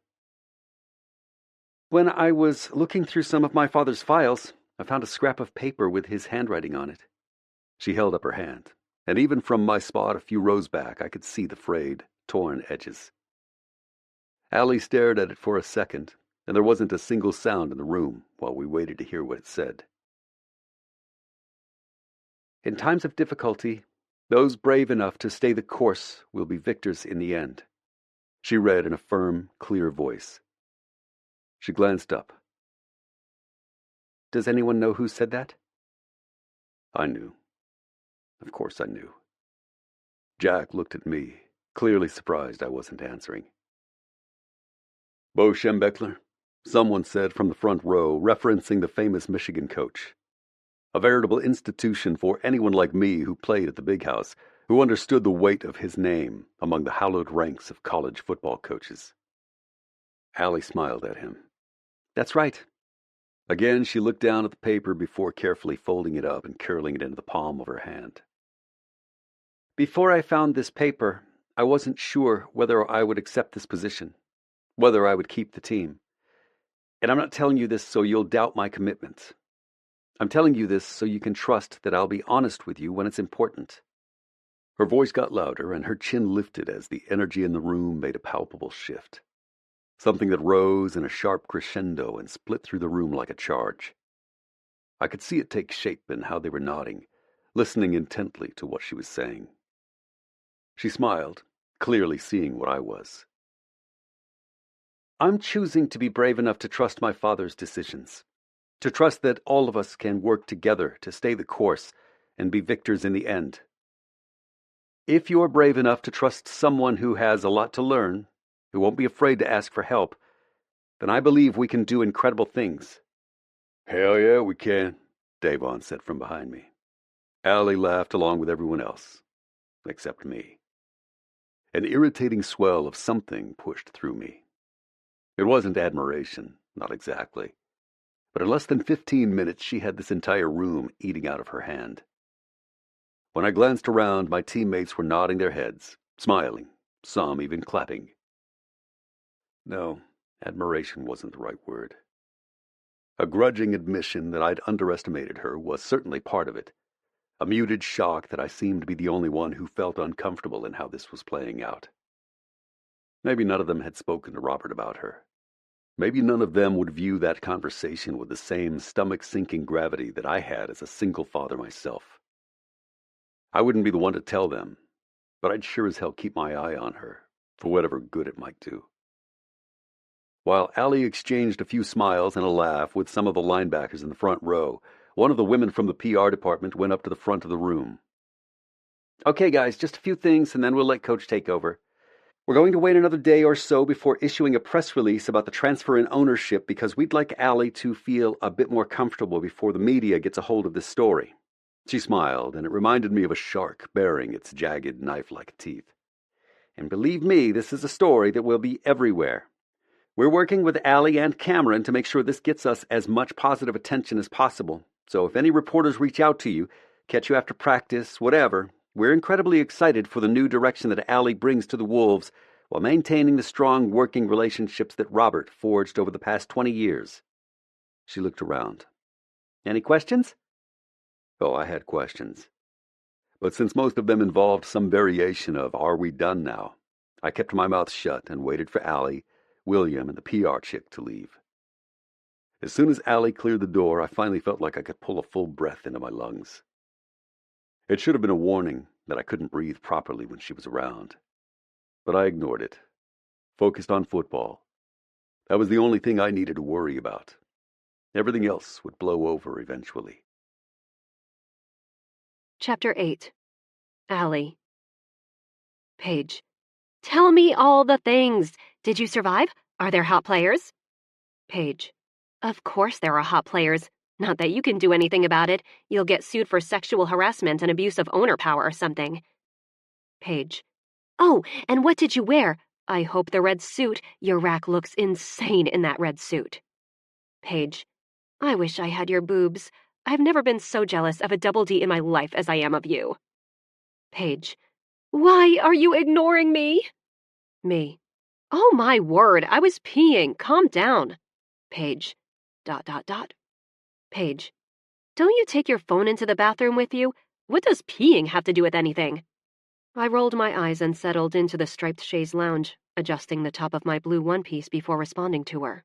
Paige was, for lack of a better term, in a serious relationship with technology. Her phone was her boyfriend, and a healthy relationship, it was not. I was surprised her thumbs hadn't fallen off by now. Me. No, I wore the black cigarette pants, the white Michael Kors blouse, and the red jacket from that store we found right before I came back. Paige. Satisfactory. I still think you should have done the red suit. Me. Probably not an appropriate choice, considering the amount of cleavage it shows. I was meeting the players for the first time. Paige. I fail to see the problem. I would totally switch teams for you when you wear that. My laugh felt foreign on my lips because it was genuine and unforced, and outside of whatever meetings I'd been attending, I'd been alone at home with all my football binders. No one, outside of Joy and the lawyers and Luke, knew that I was living in the lake house. And since the press release about me taking over the team went out, the sports world had exploded with the idea of a 26-year-old woman owning a football team she inherited from her father. It felt easier to hide out than try to come up with a succinct statement about how it was going or how I felt about it. The truth was that I still didn't exactly know. Speaking to the team was the most comfortable I'd felt since this whole crazy thing started, because I'd been met with smiles and welcome and warmth. And several of them went out of their way to introduce themselves once the meeting was over. Everyone I'd met had been polite and respectful, supportive. Except, I thought with a slight glare at the blue house next door, Luke effing Pearson. During the whole meeting, he watched me like I was a ticking time bomb. Not once did he smile, not once did he look at me with any hint of warmth on his chiseled face. And what absolutely pissed me off was how quickly I'd searched him out in the room of large, imposing, handsome men. He certainly wasn't the only one with broad, muscular shoulders, and he certainly wasn't the only tall, good-looking man in the room. There were many of them in there, but his eyes were the only eyes that I felt burning through the clothes covering my body. Get him out of your head right now, I said out loud. I blew out a breath and adjusted my sunglasses. It was a beautiful day with cloudless sapphire skies and enough breeze in the air so lying out in the sun wasn't stifling. It came off the lake and crossed my yard, bringing with it the sounds of boats, laughter, and some music coming from somewhere far in the distance. What I needed was a distraction. Stacked on the ground next to my chair were more binders that Joy had given me. I'd read them the day before until my eyes started crossing, but it was helpful. Overwhelming, but helpful. Thankfully, I wouldn't have to concern myself with most of the details. There was a CFO who worried about the money, a manager who worried about the talent, a president who worried about everything else. The truth was that my father had spent the past 20 years hiring people who knew their shit. He was the figurehead, but they ran the team and ran it well. My main concern was making sure that the wolves didn't suffer because of my surprise presence. I knew as well as anyone that the media could spin many tales, as long as they got people to tune in, and I wanted to keep the players from resenting me. I leaned over and grabbed the binder that held the team roster. Joy had each player, each coach, and each coordinator sectioned off with brightly colored tabs for easy reference. I flipped page by page, looking at their picture and saying their name and position out loud. Some of the faces I recognized from the meeting, but most I didn't. Of course, they'd all been at the funeral, but most of that day was a blur of handshakes and air kisses, condolences and black suits, and the numb realization that I had no living parents. I finished looking at the page for Jack Coleman, a smiling guy who I recognized as the one sitting next to Luke at the meeting. The wide receiver from Michigan State had been with the team for 2 years. His numbers could have been impressive, or they could have been shit. I really had no idea. His smile was wide and carefree in his picture, and I found myself smiling back. Idly, I flipped to the next page and froze. Luke's image smiled up at me. Smiled. That smile did weird tummy-flipping things to me. It was a small smile, no teeth showing, but it was so foreign that I stared open-mouthed. Honestly, it did such spectacular things to his face that it wasn't freaking fair. The man could have been a model, but like one of those rugged, non-pretty boy models. Feigning the same casual interest that I'd read the other files with, I skated my finger down the line. Luke Michael Pearson from the University of Michigan, third-round draft pick 12 years earlier. He was the backup quarterback his first year with the team. During the second game of his second season, the starting quarterback ruptured his Achilles tendon, and Luke took over with the ease of a veteran QB. They won the Super Bowl that year and hadn't been back since. A noise from the hedges made me snap the binder shut because I would be damned if he caught me staring at his picture like a heart-eyed teenager. When I looked over, though, it wasn't Luke who I saw. It was a flash of bright pink and a purple t-shirt among the leaves. The little girl didn't move again until I looked away. Then I heard another rustle of leaves. This time, I could see her face, big brown eyes and long brown braids hanging on either side of her face. Tapping my thumb against the binder in my lap, I thought about my options. Luke told me to stay away from his daughter, but that was when he thought I was a football groupie or something, coming to offer myself up as a bodily sacrifice.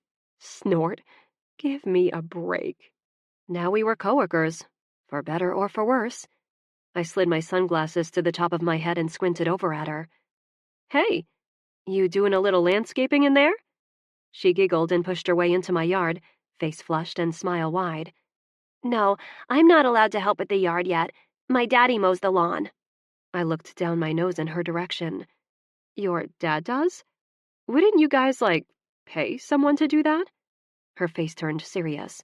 He said as long as he has working legs and 2 hands, there's no reason to pay someone for something he can do himself. Huh. That was not what I was used to. Oh, okay. Well, good for him. I smiled at her, at the way she watched me like I was a unicorn that had just pranced in front of her. Kids were like a strange little alien species to me. None of my friends had kids, and I had no nieces or nephews to hang out with. So I figured I might as well treat her the way I wanted to be treated when I was her age. As if I mattered. What's your name, sweetie? Faith Pearson. She puffed out her chest. I'm 6.5. I nodded sagely. That's a good age. What's your name? I'm Allie. When I held out my hand for her to shake it, I thought she might burst open from the force of her smile. It's a pleasure to meet you. You too, Miss Allie. How'd you break your arm? She let out a heavy sigh and walked closer to my chair. I fell off the monkey bars. Ouch. I gestured for her to show me her cast, and she held it out. When I saw Luke's signature and a couple of other players too, I smiled. Gripped in the skinny fingers of her other hand, I spied a small black marker. She saw me looking at it and opened her mouth, but she didn't ask. Can I sign it? I smothered my smile when Faith nodded excitedly and shoved the marker into my waiting hands. Very gently, I held her cast in one hand and found an empty spot up by her wrist to scrawl my signature. Wow, she breathed. That's the prettiest writing I've ever seen. You know, I started, very aware that Luke would be furious for me digging. Digging, asking, whatever, he could suck it. I saw you wave at me through the slider. I wanted to come over and say hi, maybe meet your daddy and mommy. I held my breath when she looked up at me. Okay, fine. It was shameless digging. But come on! What guy looked the way he did, made as much money as he did, had an adorable little girl and wasn't attached? If he wasn't such an asshole, it would be practically a crime against nature. You met my daddy, she said, clearly confused. I did. I actually work with your daddy too. We just didn't know it yet when I came over to say hi. Oh, cool. I can't wait to tell Grandma. She and Grandpa are visiting my Aunt Kaylee and my new cousin, but they'll be back home to take care of me tomorrow because Daddy has to start playing games soon. I squinted toward the sun. Your grandma takes care of you? When I'm not in school, but I'll be in 2nd grade this year. Questions tickled the edge of my tongue, so I clamped that sucker between my teeth to keep from pressing this tiny, cute little child who had no clue why I was asking. Hell, I didn't know why I was asking. Liar, liar, pants on fire, I sang in my head. I totally knew why I was asking. I hated how he wrote me off, how he treated me without knowing a single thing about me. And I hated that he was hot and that it bothered me so much. Naturally, that meant I had to get as much information about him as possible. Well, I can't wait to meet your grandma when she comes back. Is she your daddy's mom? Faith nodded, trailing one finger over the spot I'd signed. I don't know my mommy's mom. She died when I was a baby. In my chair, I froze, not sure how to proceed. Good job with the questions, Allie. I'm so sorry to hear that. Your mommy's mom did? She shook her head. My mommy.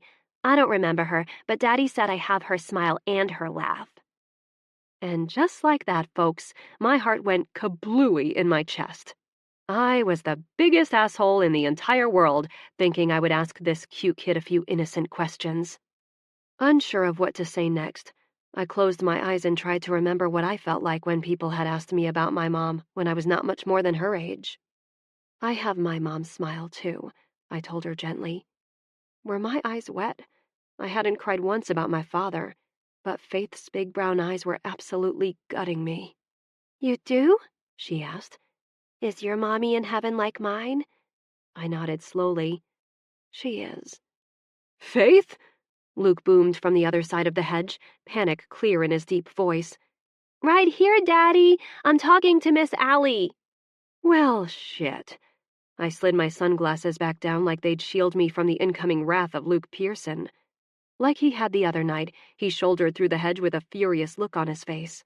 When his eyes moved from me to Faith, he visibly gentled. Kablooey Part 2, ladies and gentlemen. You scared me, Turbo. I didn't know where you were. He crouched down next to her and cupped her shoulder in one massive hand. If you want to leave the yard, you have to come and ask. Okay, Daddy. She beamed at him. For a moment, I tried to remember if I'd ever smiled at my own father like that. No, I hadn't, because I didn't think I ever heard the kind of concern in his voice that Luke was showing Faith. In the bright sunshine, I could see the ink covering his arms more clearly. Dates and Roman numerals and a couple of names, all slightly faded like they'd been there for years. Nothing looked new in the way it was printed into his tan, smooth skin. Stop looking at his skin. Can you go back home while I have a quick chat with Miss Allie? He asked her in a deceptively kind voice. My stomach sank like a rock, imagining him turning to me and asking what exactly I'd been talking about with his daughter. Slowly, I swung my legs over and sat sideways in a chair, using the striped towel on the ground to cover my shoulders. Before he stood, Luke's eyes flickered to my bare legs, and I very much wished I hadn't seen them do that because now I felt naked. Faith waved at me as she ran back toward the hedge. Bye, Miss Allie. Thanks for signing my cast. You're welcome, sweetie. It was nice to meet you. Luke and I were silent as she slipped through the widening space in the hedge, apparently the unofficial spot that the Pearsons walked through to get into my yard. Once she was gone, and the sliding door into their house opened and closed, the silence between Luke and I bloomed into something big and uncomfortable. But holy shit, I was not going to speak first because what would I say? Sorry, I was just pestering your daughter about your apparently dead wife? Girlfriend? Ugh, no matter how I phrased it in my head, I sounded like an asshole. So, he said slowly, all dangerous and low and quiet, and it raised goosebumps on my arms. Care to tell me what the hell that little conversation was? Chapter 9. Luke. Just being neighborly, Allie answered instantly. She followed it up with a sweet smile that set my teeth on edge. Aviator sunglasses sat on her face, and I didn't like that I couldn't fully see her as they blocked her eyes from view. But I didn't have to see them to know that they were the same color as the lake today. Now, if I was a less stubborn man, someone less determined once I'd chosen a course of action, I might have worried about why I was thinking about the fact that Allie's eyes matched the lake when the sun hit it just right. But I wasn't worried. It was a natural reaction when you'd been celibate as long as I had to notice things like that. It was natural, damn it. What did you talk to her about?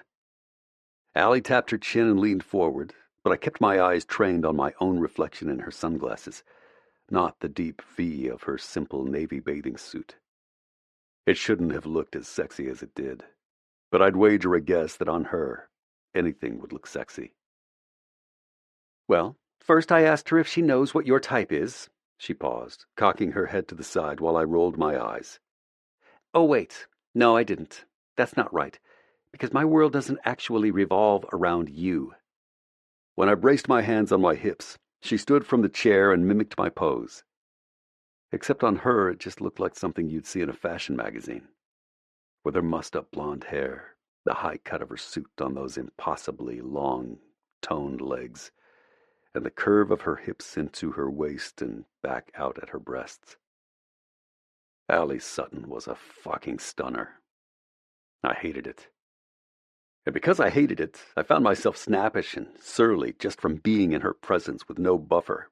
No one waiting in a hallway for us to be done. My daughter is off limits. I hardened my face, making myself bigger in the space between us, except she did the same. Your daughter came over here, thank you very much. Do you want me to ignore her? Make her feel like she's a nuisance? Allie scoffed, shaking her head at me in disgust? Disappointment? Get over yourself, Pearson. Of course I don't want you to make her feel like a nuisance, I ground out. Good, because I know how that feels, and if she talks to me, I'm going to talk back. My brain hiccuped over that, and I tried not to give her a narrow-eyed look of suspicion. What was that supposed to mean? Something about standing in front of her made me feel like a fraud. The thought came from the part of my brain that had the flimsiest of filters. She'd been raised with every opportunity presented to her. She could have done anything with her life.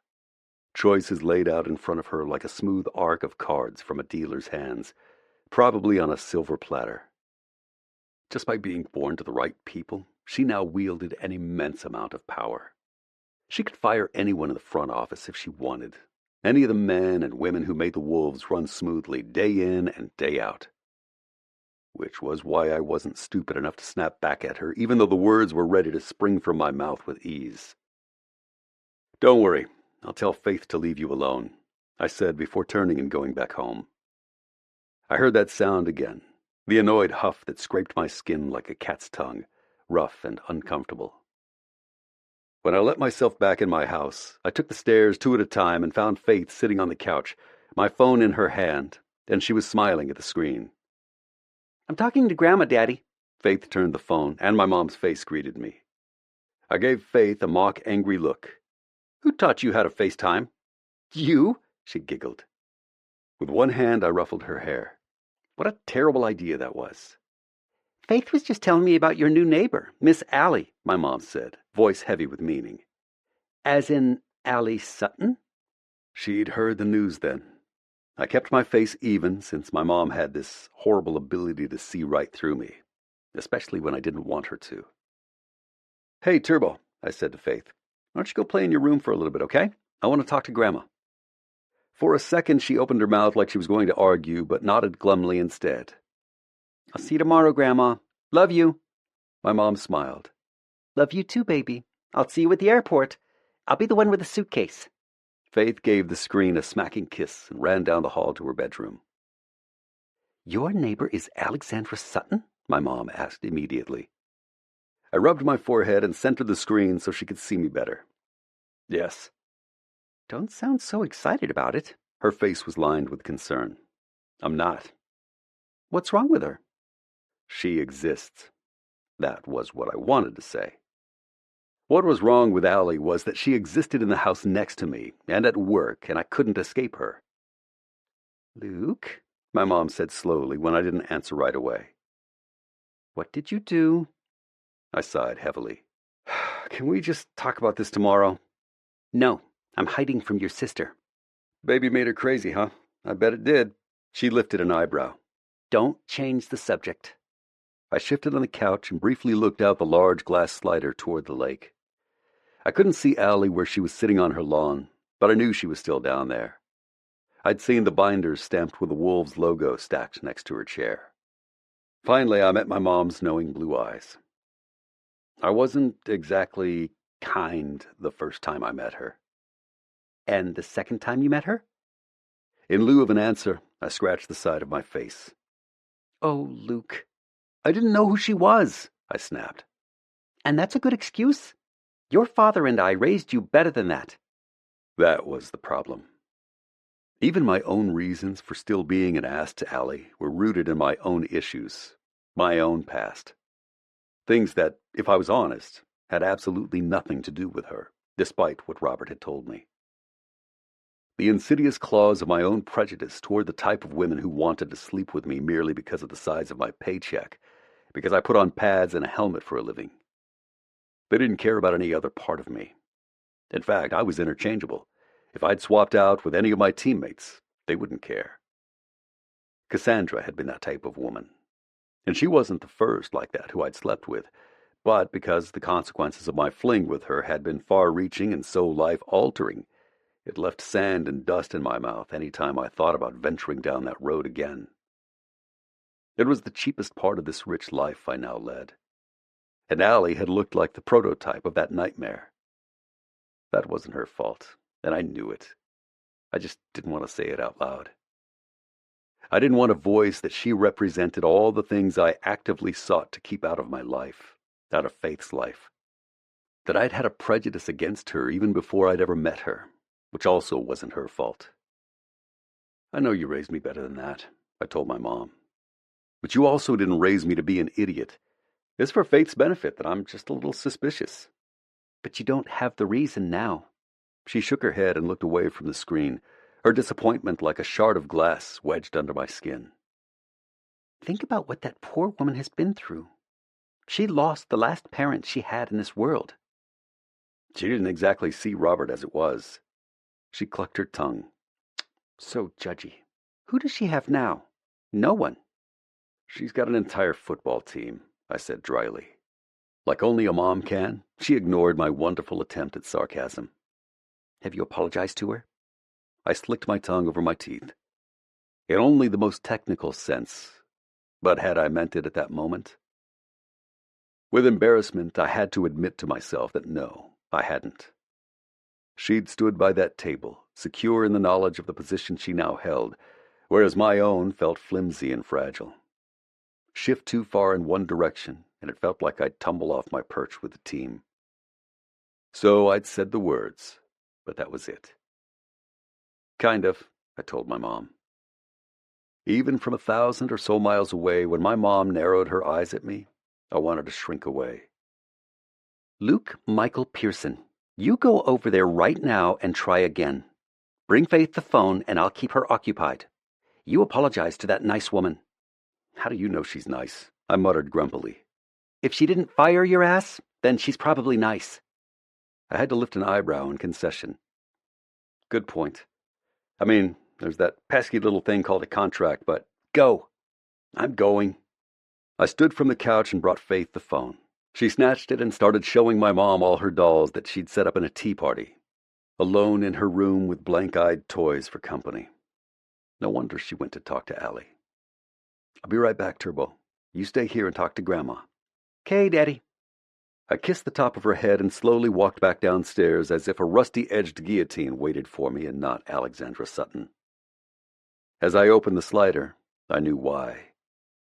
Because they could both inflict massive damage if used properly. Careful to close the door quietly, I made my way across my own emerald green lawn with slow and steady steps, making sure my head and gut were in line. She was just a person who'd been subjected to the ungracious side of me that I wasn't always proud of, but still used like armor. A person who'd only risen to the bait when I'd practically forced her to. A person who'd extended me more grace than I'd extended her. And she'd made my daughter smile with enough force to light the entire state of Washington. As much as it pained me to do so because I felt like I was betraying his memory, I had to set aside what Robert had told me as if it was proof of some crime she'd committed. Maybe her manners were superior because that was how she was raised. Maybe it was because she was a nicer person than I was. Either way, I was a big enough man to admit that I could do better when it came to how I treated Allie. From the other side of the hedge, now visibly battered in one spot from the newly introduced traffic between our yards, I heard a deep sigh. I pinched the bridge of my nose and felt a deep welling of shame. As soon as I walked through the hedge, her head lifted on a sharp snap of surprise. "Is it okay if I interrupt for a couple of minutes?" I asked. Allie licked her lips and then nodded, those sunglasses still covering her eyes. Instead of towering over her while she laid on the chair, I gestured to the patio set. "May I?" "Of course." Pulling one of the chairs out from the table, I angled it toward her and sat, rubbing my hands along the tops of my thighs. Her fingers, long and graceful, tapped the surface of the binder in her lap when I didn't immediately speak. "My apology the other day," I started, closing my eyes briefly before I spoke again. "It sucked." Allie let out a surprised laugh. The hand on the binder lifted so that she could push the sunglasses into her hair. Her face was free of makeup, but still held no less impact than when she was fully made up. With it or without it, I knew that I was looking at one of the most beautiful women I'd ever seen. The thought made me swallow hard, because how she looked didn't matter. How I treated her did. "We all have reasons for why we do what we do," I told her, a vague explanation, but it was all I wanted to give. "But my reasons don't matter in this instance. They don't really have anything to do with you, so they shouldn't affect how I treat you. So I apologize for how I've spoken to you, and I hope we can start over." For a moment her eyes narrowed as if she doubted my sincerity, so I refused to look away. It wasn't easy because those thick-lashed eyes, bright and vivid in her flawless face, were surprisingly astute. "Apology accepted," she replied quietly. "And in turn, I'll apologize for calling you a pretentious prick after the meeting." My lips hooked up on one side in a begrudging smile. Well, not an unfair label, given the circumstances. "True." I pointed at the binder. "What are you working on?" "The roster," she said, flipping open to a page. "I want to know everyone by name by the time preseason starts." The page she was on was Logan's, and I grimaced, thinking about how he'd done what I should have been doing at that team meeting. "Ward is okay." "Yeah?" I shrugged. "For an Ohio State grad." Allie smiled politely, but I could tell she didn't get the reference. "Our colleges are rivals," I explained. "Ah," she squinted out at the lake. "Does that stuff really matter once you're in the pros?" I shook my head. "No, it doesn't. We all want the same thing now, all working toward the same goal. It makes it easy to forget all the things that seemed so big when you were playing college ball." Her thumb tapped lightly, and I could tell she was thinking, especially when her eyes darted over to me briefly. "I'm sorry if I crossed a line by talking to Faith." I held up my hands. "No, you didn't. I have a tendency to overreact when it comes to her." She stared at the binder for a minute, not really focusing on the page. "I just remember watching my dad work and wishing he would, I don't know, talk to me. Let me sit in there with him. Anything. She looked so curious watching me from that hedge. I was looking at myself 20 years ago." I shook my head because the shame I'd felt earlier made a hard right into embarrassment. My mom had called me judgy, and she was not wrong. 20 years ago. That was when Robert bought the team, and she was just a little girl without a mother. After a long sigh, I swiped a hand over my mouth. There were so many things she could relate to with Faith. A father who worked an ungodly number of hours in order to be successful. The void left behind from not having a mother around. And even though I tried very hard to live well below our means, having a life of wealth and ease, free of the everyday struggles most families had to deal with. What kind of person would that shape Faith into? Would she travel the world, known simply as the daughter of a football player? It was a perspective that allowed me to watch Allie through the lens of curiosity instead of judgment. Like I'd finally given myself permission to view her more clearly and not through the foggy lens of my own bias. "Can I ask you something?" She smiled. In the spirit of this football-related truce, sure. I clasped my hands together and they hung between my spread legs, elbows propped on my thighs. The other day in the meeting, I asked you why you didn't sell, but you never really answered. There was a spark of humor in her eyes as she watched me. It did something luminous to her, as if someone lit a match behind a piece of wavy blue-green glass. You could see the glow, maybe even feel the warmth, even if you couldn't make out the source of where those things were coming from. Maybe I didn't answer because you spit the words at me like they were weapons. Touché. Allie sat up, bringing her knees up to her chest and wrapping her arms around the front of her legs. Staring out at the lake, she rested her chin on her knees and looked so much younger than she had the day before in front of the team. In comparison, I felt old and tired with battle-scarred skin and muscles where she was all lithe and firm with soft, full curves, exactly where they should be. We all have our reasons for why we do what we do, she said, using my words from earlier. I dropped my chin to my chest and smiled. She turned her head to the side, cheek resting on her kneecap, and her eyes aimed at me. Something new and uncomfortable tumbled through me with that look, and I absolutely refused to name it or unpack what it might mean. Maybe someday I'll be ready to explain this one. We sat in silence for a while, with the sound of waves and rustling leaves, and boat engines rising and receding, the only things breaking that up. I'm just ready to focus on football again, I told her, surprised by my honesty. It's all the extra stuff that makes me cranky. You? There was a smile in her voice. I didn't look at her mouth to see what it looked like. It was a tenuous truce, only a few cautiously asked questions and vague answers serving as the foundation. But it was a start. Chapter 10. Luke.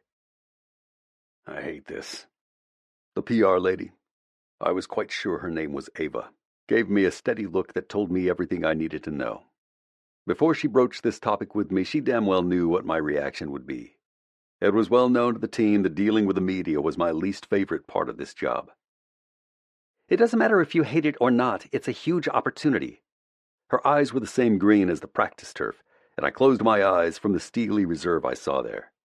When's the last time Sports Illustrated wanted to feature us on their season kickoff article? Never. But I swallowed that word down like I had a gun to my head. Behind me, Jack was practically vibrating with excitement. Come on, Piers, this is huge. Slowly I rolled my neck. I don't want to do it. It'll turn this team into a three-ring circus. Or, Ava said, it will get our fans excited. The league is eating this up. I gave her a dry look. Of course they are.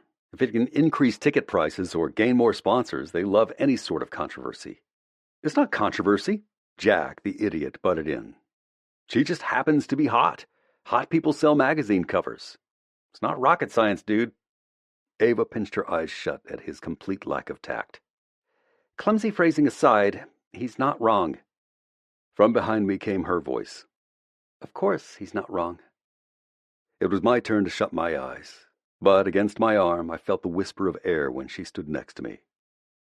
Even though she didn't touch me at all, I felt her like a static charge, as if she had her own energy field that I had to plant my feet against or be pushed back by the force. Miss Sutton, Ava said warmly, giving Allie a respectful greeting even though they were pretty much the same age. Allie, please. When I dared to glance at her, she was smiling at Jack. And you're Jack Coleman, right? The kid puffed up like a peacock, extending his meaty paw as if he was bestowing a gift upon her. That's right, ma'am. It's a pleasure to finally meet you. While they shook hands, his smile spread even further. Or can I call you boss? I like that better. The fact that he'd called her ma'am at all was ridiculous. Dressed in slim dark jeans and a simple white t-shirt, with some thin gold jewelry around her neck and wrists, she looked no older than he was. I'd long learned that the most dangerous of women were the ones who could wear something simple and look like they'd stepped from a magazine. No frills, no embellishments, just them. That was how you knew they were beautiful, and you knew they knew it too. She cocked an eyebrow. Allie is just fine. Briefly, she looked at me and sent a subdued, albeit polite, smile. Luke? I nodded my chin. Allie turned back to Ava. What are they asking for exactly? They want to feature you, Luke, and Jack on the cover to kick off the NFL regular season. The article will be about you as the new owner and how you're stepping into a system that's been in place for years. Ava scrolled through something on her phone, and with every word out of her mouth, my skin crawled even further. They'd wanted me and Jack shirtless, no doubt, and Lord knows how Allie would be dressed, draped over both of us. Why just the three of us? Jack asked. Ava gave him a casual once-over. Well, you're not hard on the eyes, and you two are easily the Wolves' most recognizable players. Even casual football fans know the star offensive players at a glance. Who's the photographer? Allie asked, and I gave her a quick look. Even in the team meeting, this was as businesslike as I'd heard her. Ava hummed and scrolled further down her phone. While we waited, Jack spun the football in his hands and gave me a wide-eyed look of disbelief. I'd been on the cover of SI before, but it was a shot taken on the field of me hoisting the Lombardi trophy over my head. No photo shoots, props, makeup, bright lights, or reporters asking us questions for the sole purpose of digging for some juicy tidbit. Hadn't I said this was my nightmare? Because this was my nightmare. When she found what she was looking for, Ava said the name, and Allie lifted her eyebrows appreciatively. Is that good? Jack asked. It is, Allie answered. He does a lot of fashion photography, too. My friend Paige has shot with him before. Said he's great to work with. Against her denim-clad thigh, her perfectly manicured nails beat a furious rhythm. Ava noticed it, as did I. What are you thinking? She asked Allie, because I sure as hell would not. Before she spoke, Allie glanced at me, then at Jack.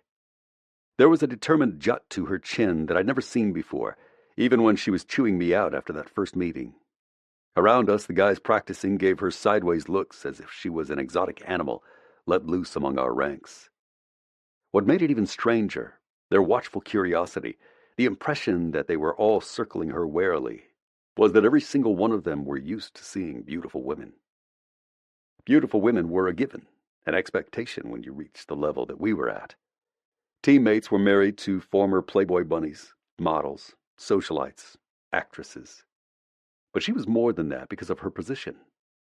Just take this small private conversation as an example of how different Allie was when it came to what we were used to within the walls at work.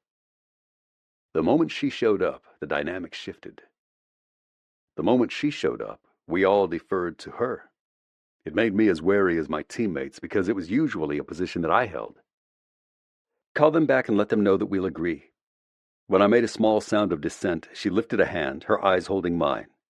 On the condition that they only photograph me. The guys can be there for a few questions. Make sure I don't make a fool of myself if too many football-specific questions come up. And we'll do a behind-the-scenes featurette for their website that includes the three of us. Something light, something funny. Something very shareable to drum up interest for the article. Jack was staring at her in a way that could only be described as awestruck, and I wanted to smack the worshipful look off his face, even if I felt a streak of appreciation for the way she'd read between the lines of what I wanted, or didn't want. And if they push back? Ava asked. Her fingers were flying over the screen of her phone. Allie was confident when she answered. They won't. Let's face it, this is the biggest story the league has right now. The last season, ratings were down by almost 10% on every network that aired games. That's a huge hit for advertisers to the tune of millions of dollars, including outlets like Sports Illustrated. If people don't care about the stories, they're not buying magazines, and they're certainly not tuning into the games. If they're smart, they'll latch on to anything that will get fans excited to watch. And the fact that they reached out to us means they're very smart. It was my turn for my jaw to pop open, and Jack snickered when it did. I snapped it shut, thankful that Allie didn't seem to notice. Seemed she was doing more studying than the team roster. Ava's hands froze over her phone, and she was studying Allie the same way everyone else was. Who the hell was this woman? When she snapped into motion, her movements were brisk and efficient, crackling with energy. You're sure as hell right about that. I'll let you know what they say. She looked at all three of us, giving only the slightest warning with her eyes. Don't screw this up, was what I read loud and clear. On the field, they all relied on me with complete trust. It was off the field that I tended to cause a few participation issues. I hated post-game press conferences, especially when we lost. I'd answer a few questions, but I wasn't the guy to joke with reporters or go the extra mile to make them feel like they knew me. If anyone would put a wrench in this agreement, Ava damn well knew it would be me. When I didn't say anything right away, Allie turned slightly, giving me a patient look that seemed to non-verbally remind me of our tentative truce. Even though my very bones ached with the desire to just focus on football, focus on plays and games and offensive schemes and tape of my opponents, I promised that I would try. And I hated that that patient look was going just as far into me as anything else. Then she lifted a slim brow like she was daring me to argue. Fine with me, I told Ava, but kept my eyes on Allie. Her bare pink lips curled slightly at the edges. Hell yeah, Jack said. And, if they just want me on the cover with you, Allie, I'd be game, even if the grumpy old man isn't. She broke the connection when she turned toward Jack, laughing as she did. I'll keep that in mind. Maybe they'll let us take a few snaps just for fun. Are we finished here? I interrupted, voice gruff and clearly annoyed. Ava gave me a surprised glance. Jack rolled his eyes, and Allie just studied me as if I was the wild animal, not her. She wasn't completely wrong, because I felt itchy under my skin. The anticipation of sitting behind some bright lights and watching her pose with Jack skittered like bugs I couldn't scratch away. Which was stupid. Completely, utterly stupid. So why did it piss me off so much? We're done, Ava said. Allie, if you could come with me, we want to get some stuff for the website and our social media. The two women walked off, and I watched them until they left the practice field. As soon as the door snapped shut, the volume increased back to normal, as if the guys were tempering the level at which they spoke in her presence. Nothing felt normal. Toss the ball, I told Jack, and he did. Slant route, about 25 yards. Not needing any further explanation, he took off, and I dropped back. The ball between my fingers settled my skin, my brain clicking into the natural rhythm. I danced to the left and heaved the ball to where Jack was crossing the field. It was just past his fingers, falling with an awkward bounce onto the turf. Like it never happened, he scooped it up and tucked it against his midsection, running toward the end zone where some defensive linemen were working out. Shit, I whispered. After a few mediocre seasons, playoff disappointments when we did make it to the postseason, it had been a while since the Wolves were the center of the NFL media attention. I didn't like it. Not like this. I wanted us to be the focus because we were winning, because Jack and I had developed an unstoppable offense cadence, because our defense hammered our opponents into submission, not because the most interesting thing about us was that we had a pretty face at the helm of the ship. I'm going to go hit the showers, I told Jack, suddenly exhausted. Coach watched me from the sidelines but didn't stop me as I walked out of the building. The hallway leading to the locker rooms was empty, but when I turned the corner, I heard the buzz of chatter. A handful of reporters were standing off in their designated area, media badges around their neck and cameras in their hands if necessary. Pearson, one called. I kept walking like I didn't hear him, mainly because I couldn't stand the guy. He looked like a rat and always managed to ask questions that pissed me off. Most reporters weren't like him. Most were fair and respectful, but I think he had a history of paparazzi somewhere in him. The slime covered him like a coat he could never quite shed. Come on, Piers, he said in his nasally voice. One question and I'll leave you alone. With a sigh, I stopped. What? His thin eyebrows raised slightly. Aren't we friendly today? If you have a question about football, just ask it. Otherwise, I'm not talking. We've got enough distractions around here to think about anything else, including my mood. When he smiled, I should have been nervous because he held up his hands. Nope, I'm good, thanks. But I was too frustrated and too wrapped up in untangling the knots in my head into some semblance of normalcy, so I took the out when I was given it, going to the locker room for the coldest, quickest shower of my life so I could get the hell home. If I'd known what would be waiting when I finally got there, I would have stayed in the shower all night. Chapter 11. Allie. For all of about 10 minutes after I got home, I felt really damn good about my day. The Sports Illustrated cover, my interactions with Ava, Jack, and Luke, and the social media stuff we'd worked on afterward. After letting myself into the house, I dumped my purse on the kitchen counter and made a beeline for my bedroom, where I stripped unceremoniously out of my jeans and top and changed into soft sleep shorts, a blue lace bralette, and a threadbare t-shirt that proclaimed my favorite color was pizza. The wine I poured in my stemless glass was plentiful, and the sigh that escaped when I sank onto the couch came from the depths of my very soul. I was exhausted, but exhilarated. It was a feeling I hadn't had in a really, really long time. It was like when you pull a couture dress down your body and realize that it fits you perfectly. Like the silk was made to fit you precisely, and the seams were measured for all your curves and edges. That was when my phone buzzed with a Google News alert. Against Ava's suggestion, I'd set up a news alert with my name and the team's name. Now I understood why she thought it was a shit idea. Wolves veteran QB sick of distraction of the new owner, wants to focus on football. The news outlet was legitimate enough that I couldn't dismiss it, but oh, how I wanted to. I wasn't someone who got angry. Upset, yes, annoyed frequently. But anger was not an emotion that I could easily label when I felt a strange, hot thrumming through my blood. From the top of my head to the tips of my fingers, I felt a fuzzy, indistinct sensation crawl through me. Maybe that was why I couldn't understand what compelled me to stomp down my steps into the lower level of my house, through the slider, across the patio and bare feet, and through that damn hedge into Luke's backyard. It had been about 3 hours after I'd last seen him, and well past the point when the sun had disappeared out of the sky. So many thoughts went through my head, many combinations of 4-letter words that I'd never strung together in one sentence in all my 26 years. All because I had the sticky, messy sense that I'd been duped. As a branch scratched my arm, I hissed under my breath, "Football truce my ass." The lower level was dark, so it was enough to make me hesitate before making my way up the steps to his deck. My anger, or whatever it was, ebbed with my indecision.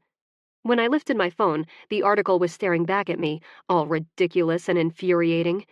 My eyes narrowed as my definitely unnamed emotion whipped back up like an icy wind. Just as I started across the patio toward the slider, a light turned on beyond the glass, and Luke came down the stairs with his own phone in hand and a frown over his chiseled face. There was enough light on the porch that I slowed down, spread my legs, folded my arms across my chest, and waited for his traitorous ass to see me. He glanced up, then did an instant double-take, but there wasn't a moment of surprise anywhere in his eyes or the set of his wide, unsmiling mouth. I saw his broad chest expand on a sigh, almost as if he'd been expecting me. From across his backyard patio, through the double slider, to where he stood at the bottom of his stairs, we stared at each other. A weird, crackling stalemate that I could feel through all those barriers between us. Then he was moving, swift and silent, until he pulled open the slider. "I did not say that you were a distraction," he said hurriedly. I lifted my phone as if it alone could prove him wrong, being all the damning evidence I could possibly need. The way he glanced warily at it did nothing to soothe my raised hackles. It was a look of guilt. "Well, you said something, Luke." To my utter surprise, he growled and threw his arms out, muscles popping in his biceps as he did. "This is why I hate dealing with the media. They twist everything. This is why I don't want to do that stupid Sports Illustrated article." "Stupid because they want to talk about me?" I snapped. "They're journalists. Journalists cover the big stories, and whether you like it or not, this is a big story." His eyes darkened and his jaw tightened, a pop of muscle where it took a sharp turn under his skin. "Oh, trust me. I'm aware." That tone, the way his lips curled around the words like they tasted bad, sour on his tongue, made everything inside me erupt, named or not. "I didn't choose this," I yelled. He blinked in surprise, the heat in my tone knocking him back a step. "I didn't know that any of this would happen, okay? I came home to bury my father, and all of a sudden I'm in this place where people like you hate me instantly, and I have to worry whether my suit shows too much cleavage before I talk to the team because someone might think I'm a whore if I do, and all it takes is one thing like this, and I—" My breath was coming faster, shallow little puffs of air that didn't inflate my lungs to the capacity that they should have, and it made my vision narrow dangerously with lines of black around the edges. I placed a shaking hand over my mouth when hysterical laughter escaped past my unwilling lips, which were cold and disconnected from the rest of my body. Or that was what it felt like. All the pieces of me were separate, split apart from the panic pushing at my seams. "Allie, stop," Luke commanded, grabbing my shoulders with hard, hot hands. My head snapped up in surprise, and all I could see were his eyes, a lighter brown than I thought they were from this close to him. "Take a deep breath." Inexplicably, I complied. "Just once." He nodded. "Another." Sweet, lake-scented air filled my lungs to capacity, and his face relaxed when I blew it out through my lips. "Good." His hands loosened but stayed on my upper arms. "One more for me." My eyes burned at the way his fingers curled over my skin. In the past 2 weeks, I'd shaken countless hands, but no one had hugged me since Paige, since the day I left Milan after receiving the news of my father's heart attack. I was closer to Luke now, by a single step and clutching my hands in tight fists between us, but the soft cotton of his shirt brushed against the skin of my knuckles. Through that flimsy layer, I could feel the heat of him, warmth projecting outward from his body as if he was his own furnace. And he was tall. Luke was so much taller than I was when I wasn't wearing shoes. Tilting my chin up, I looked into his face while he watched me breathe again. Slowly, my limbs snapped back into place, woven together by each deep pull of oxygen. Each block of sanity stacked back where it was supposed to go. "It's okay to be pissed," he said in a low, soothing voice. "I'm pissed at him, too. I hate that guy, and he twisted what I said into something I did not mean." Looking away from him proved impossible, so I stood there in the dark, with his hands on my arms and his eyes trained on mine with unwavering intensity. What in the fresh hell was happening right now? He spoke again when I didn't. It was all I could do to keep breathing. "I'm sorry, Allie. All I said to him was that unless he asked me about football, I wasn't interested in any other distractions." He pinched his eyes shut. "Or something. I can't even remember, but it was more about him than you." In the wake of his apology, which felt honest and direct with no wasted words or flowery excuses, I felt the frantic energy drained from me completely, as if someone had siphoned it out. "I can't have you making this any harder than it already is," I told him wearily. "And trust me when I say this is the hardest thing I've ever done in my life." His entire frame moved closer, tiny fractions with each movement of his feet, but the space all but disappeared. Underneath his massive palms and long fingers, my skin was warm and dry. When his hands moved an inch up, down, that heat spread everywhere. I wanted him to fold me up in his arms, which made no sense, but his steady instructions, the way he snipped off the wild edge of my panic with only a few words, and the smell of him all around me made me want to curl into him like a milk-sated kitten and sleep against the warmth of his skin. "I wasn't thinking," he admitted, even closer yet. If I tilted my forehead down an inch or two, it would be resting against his chest. I'd feel his heartbeat. "Which is very unlike me, I can promise you that." I shifted my shoulders, only the slightest wiggle, and his fingers were more fully on my back. "Luke," I whispered, unsure of what I wanted, what I was asking, what I was even feeling. I lifted my eyes and met his, and he must have read the blur of my thoughts as it pinged back and forth between confusion and yearning, frustration and desire. Because even in the dark, I could see all those things reflected in the way his eyes zeroed in on my lips. They opened slightly, as if he'd used the tip of his finger to drag them open. Instantly, he dropped his hands and stepped back. My shoulders were cold, despite the heat still clinging to the air around us. As if he was embarrassed, Luke rubbed the back of his neck. "I know it doesn't help now, but even if I was furious with you, even if I thought it, I'd never say something like that about you to a reporter, about anyone who's part of the team." Part of the team. I blinked furiously against the uncomfortable lump of tears at the back of my eyes, because it went a small way in warming where he'd held me. With the decision to stay, I was certainly part of something bigger than myself, and I was just understanding the emotional ramifications of what that meant, what it could mean. "It helps," I conceded quietly. "I'll be more careful next time." His mouth curved into a wry smile. "Or I'll shut up entirely." I nodded, appreciative of his attempt at humor, even if I wasn't ready to smile back. "I know you're aware of the size of this story, but I'm aware of how many people would delight in seeing me fail, Luke." He sobered. I wouldn't. No? With a tightly clenched jaw, he looked over at the lake before he spoke again.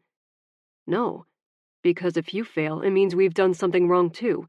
And that's not the kind of team we are. We support our own. Gratitude was a soothing blanket around my shoulders, warming me to my very soul instead of just the surface of my skin. I risked a small smile, just to see how it would feel on my face. Even if that means you have to do the Sports Illustrated thing? The hand on his neck dropped and he shrugged. A tiny movement made by huge muscular shoulders made my smile grow. Owning the Wolves may be the hardest thing you've ever done, but an interview is that for me. I'll hate every minute of it. Hate is a strong word, I told him, studying and weighing the honesty of what he just said. His mouth relaxed, but he didn't smile. It's the right word. Unfortunately, I have a bit of a reputation when it comes to dealing with the media. Yeah? Yeah, because I don't. When I didn't say anything, he sighed. Deal with the media. I just don't. How come? I risked asking. The likelihood that Luke would answer me felt about as slim as me fitting into a size 0. But this man, so big and strong, sweet with his daughter and cold when he thought someone was infringing on his life with her, was one of the most fascinating people I'd ever met. After a few moments, Luke gave me a guarded look. I've been burned before, let's just say that. Whether I answered or not wouldn't have made a difference. It only would have made things worse. I tilted my head. You didn't want to defend yourself? You reach a point in this industry, he answered carefully, when you realize that hitting back at the people who say shit about you is a really easy way to waste your time. I'd rather use my time to be a better player, a better father. Everything else is just noise. My heart turned over, the fascination growing in erratic pulses that stretched along my skin. Of course, I kept that off my face when I spoke again, all cool and casual. Even with all that, you're still willing to do the interview? His eyes traced my face.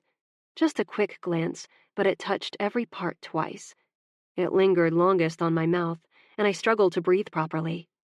Hopefully it doesn't kill me, he said quietly.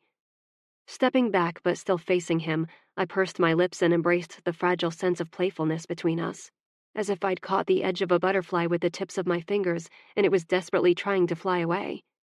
Well, then you just leave it to me. I'll make it bearable. Without waiting for his reaction, I spun toward the hedge, but not before I heard his muted reply. I guess we'll see about that. Chapter 12. Luke. There were moments in a man's life when his pride must be swallowed down like a lumpy sock of coal. One of those moments was when his 6.5-year-old daughter somehow manipulated him into a pool party with his boss/neighbor/star of the dream he had the night before, but was actively trying to forget because it involved her in a bikini. The day had started innocuously enough. The weather was beautiful and bright and hot. My mom didn't feel well, so I did my workouts from home, had a phone meeting with my offensive coordinator, and promised Faith we could go swimming.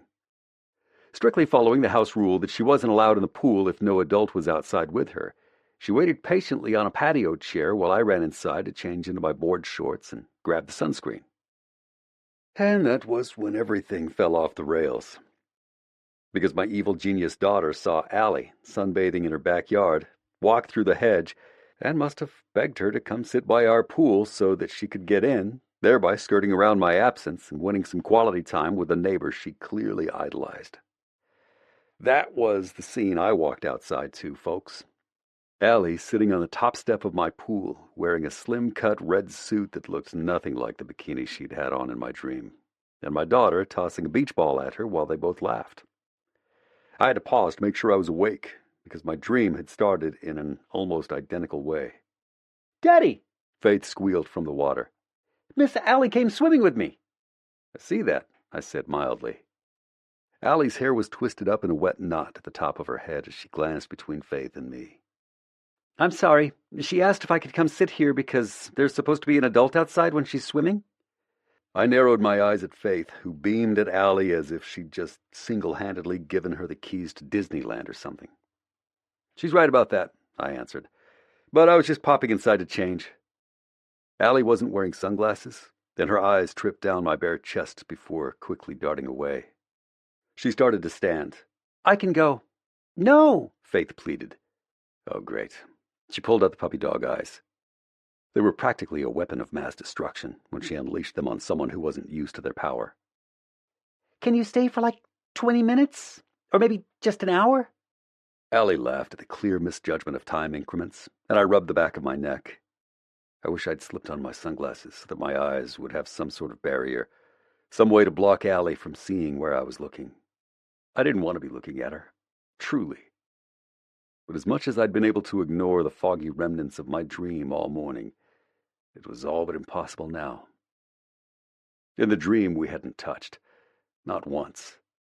I woke up before it could happen, but it didn't lessen the impact. All I could remember now was how her slender fingers had worried the knot of her bikini where it tied behind her smooth, sleek back. The way she looked over her shoulder at me and started pulling at the string. 20 minutes, Allie told Faith, and my daughter smiled happily. If that's okay with your dad, she said, glancing at me again, as if I'd be able to kick her out and not have a mopey daughter to deal with for the rest of the day. But I was grateful Allie was asking my permission anyway. I cleared my throat and set the tube of sunscreen down on the patio table. Fine with me. Faith dunked her head under water and doggy-paddled over to the steps by Allie. Her waterproof pink cast looked wavy and distorted under the water, but barely hampered her movements. Would it be nice if adults were so adaptable? For instance, I should be able to adapt to Allie's presence, right? By now I knew she was beautiful, and I understood and accepted that she was in my life, even though to what capacity was still a bit murky. So I should be able to just deal with it. I'm going to be in second grade, Faith announced as soon as she swiped the water from her face. Allie smiled at my daughter. Yeah? You're getting pretty old, huh? Did you like second grade? Faith asked. And thus the tone of this little impromptu pool party was set. Faith peppering Allie with question after question, each answered patiently and honestly, and not once did she look uncomfortable or annoyed. No, that role was left for me. I was more than uncomfortable because I was completely superfluous to everything that was going on. All I could do was sit at the edge of my pool, watching my daughter interview Allie with the skill of Barbara Walters, and try very much not to stare at the way Allie's bare legs swished back and forth under the water. What's your favorite flower? Allie tilted her head and pursed her lips. Pink tulips. Really? Mine are daisies. Those are kind of like tulips. I smothered my smile before Allie or Faith could see it because my daughter's clear insistence to form a connection with this woman was in every answer, no matter what Allie said. Allie's favorite season was fall, and Faith's was spring, which both had leaves in it. Allie's favorite color was blue, and Faith's was pink, and those were really, really close because they used them in Sleeping Beauty for Aurora's dress. Allie's middle name was Leanne, and Faith's was Catherine, which both had the letter N in it, etc., etc. And we kept doing that for 18 more minutes. This was something I could adapt to. Surface-level questions answered quickly and easily, and nothing about it shifted my perception of who Allie was as a person. Then, with roughly 2 minutes left, Faith went in for her kill shot. Did you go to the same school I go to, Miss Allie? That long, tan leg stopped moving under the water, and Allie peered thoughtfully at my daughter. It was the kind of question that should have been answered with the same ease as the others, but she took a deep breath, making her slim shoulders rise up and then down. I forced my eyes away because I didn't want to be dissecting her body language. I didn't. She cleared her throat and tucked a non-existent hair behind her ear. Actually, I went to a school where you sleep over. Faith's eyes widened. You sleep at the school? I leaned back and watched with unfolding interest, somewhere in my brain noting that this was a piece of the Allie puzzle that I might not want to know about. Allie nodded. I was a few years older than you, and my father thought it would be good for me to go to that kind of school. It's called a boarding school. Whoa, Faith breathed, no longer moving in the pool. Can I go to a boarding school, Daddy? No way, I said instantly, then gentled my tone when they both looked at me with surprise. I'd miss you too much, Turbo. Allie swallowed and looked away, out at the lake, when it dawned on me how that might have sounded. I would miss Faith too much if I sent her away, which might have felt like Robert didn't miss his own daughter, because he did make that choice. Shit, I thought in my head. This 20 minutes would completely upset the balance of whatever we'd figured out the night before. The second I laid my hands on her, it started a new trajectory, something that I no longer controlled, just like now. "I'd miss you too, Daddy," Faith said happily. "But sleeping over at school would be so much fun." She dunked her head under water again, which was why she probably didn't notice that Allie didn't agree with her. But I noticed, and I hated it. Allie slid her hands along the tops of her sun-kissed thighs and gave me a tiny smile.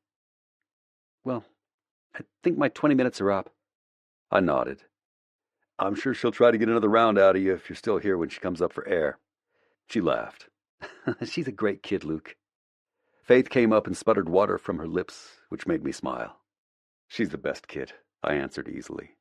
It wasn't hard to say out loud, partially because I was biased, but if I took my own issues with Allie out of the equation, I was really damn proud that my daughter was being kind and curious and sweet with a new neighbor. "Do you have to go, Miss Allie?" Faith asked. Allie glanced at me and pinched her lips between her teeth to keep from laughing. She nodded. "I do, honey, but thank you for inviting me over. I had a lot of fun." "Me too," she sighed. When Allie stood, I could practically hear the soundtrack in my head to the slow unfolding of her swimsuit-clad body, which I'd see in only a few short hours at the photo shoot. What would she be wearing there? She took a deep breath and looked at me for a long second. "I'll see you later." Without waiting for a response, she winked at my daughter and went back into her own yard. I didn't watch her walk away. Refused to admit that I wanted to. The truth was that I still wasn't quite sure what to do with Allie Sutton. Chapter 13. Luke. "I hate preseason," Jack muttered. "Sitting on the bench makes me twitchy." My smile came easily, even though we'd lost our first game, because I did too. We weren't supposed to say it out loud, telling our fans and the media that the practice was essential, that seeing the younger, more inexperienced players out on the field gave us a chance to watch how they performed. But as the starting quarterback, I was forced to prowl the sidelines uselessly, feeding my backups play calls through a headset while watching them with a burning under my skin to be the one out on the field. It was clear enough why I couldn't be. The risk of an injury in a game that didn't matter was too great. But that didn't stop the drive for me to sprint out there anyway. Instead of inflating Jack's tirade, which had lasted our entire drive to the damn photo shoot and interview, I punched him in the shoulder. Necessary evil, and you know it. They'll never get rid of it. We decided to drive together since they really only needed us for the interview portion. Ava texted me earlier that we were combining the shoot and the interview because of Allie's idea for behind-the-scenes footage, which meant we'd have to look like we weren't complete slobs. "I hate interviews," I told him, "since we're in a sharing mood." Jack snickered. "You say that like someone doesn't know you hate interviews." He started ticking off his points on his fingers, which I was not allowed to break, unfortunately. "Everyone on the team knows you hate them. The front office definitely knows you hate them. And I don't know? Do you think the media knows you hate them? Yeah, let's count them twice." I shifted uncomfortably in my seat. Can't blame me. Considering how much younger Jack was than me, he may not have been on the team when I was forced to deal with the fallout of Cassandra's story, followed by her accident and the glorification of single dad QB. But he was old enough to remember it happening. "No, I guess I can't." From the passenger seat, he glanced at me quickly. "Did you catch a lot of shit from PR about the article about Allie being a distraction?" "A bit," I told him. That was all I planned on telling him too. By now the whole thing had blown over, the happy byproduct of a media with a predictably short attention span. But the night I saw the article, receiving an ear-blistering phone call from Ava and stemming a panic attack from Allie in my backyard, was one I did not care to repeat, for numerous reasons. Seeing her staring at me the way she had when she couldn't breathe, those big ocean blue eyes full of panic and fear, and the sheer overwhelming size of what she was at the center of, I couldn't remember the last time I truly felt ashamed about something I'd done. Not just what I'd said to the idiot journalist, who twisted my words exactly the way I'd feared he would, but also everything leading up to that moment. Allie had no reason to trust me. In fact, showing me that soft underbelly of what she was going through should have lit every warning bell in her head. If I was a lesser man, a weaker man, it would be so easy to use against her. Manipulate her into quitting, selling, going back to the undoubtedly easy life she had before Robert died. The shame was tangible enough that I was showing up early at the address Ava had texted me, ready to do what I needed to do for this whole song and dance with SI. It was the realization that leadership took on humbling forms from time to time. Doing things that I wasn't comfortable with, that I couldn't control, was just another opportunity to show my teammates that I warranted the respect they gave me every single week out on the field, during the week in practice. "This it?" Jack asked, leaning forward to squint out the windshield at a nondescript gray building covered with gray brick. There were a few cars and a large white work van in the parking lot, and a small plant in a square black planter next to the door, which was painted bright red. "I guess so." Jack paused before he got out of my car. "Listen, I'm up for doing some shots with her for the cover because I think it would be bad as hell to have a Sports Illustrated cover under my belt, but I know they want us both." I lifted an eyebrow. "Your point?" "Just have an open mind about it. Maybe it won't be so bad." Except it was worse. It was much, much worse. Which was saying something, considering after said panic attack, I'd had a dream about a scantily clad Allie, and then had to live through the little pool set up by my darling daughter. We were shown down a long, brightly lit hallway by a smiling assistant, ushered into a massive room filled with lights under white canopies, solid color backdrops draped strategically from the industrial-style ceiling. The black backdrop was sitting empty, ignored, but there was an ornate gold chair in the middle of it.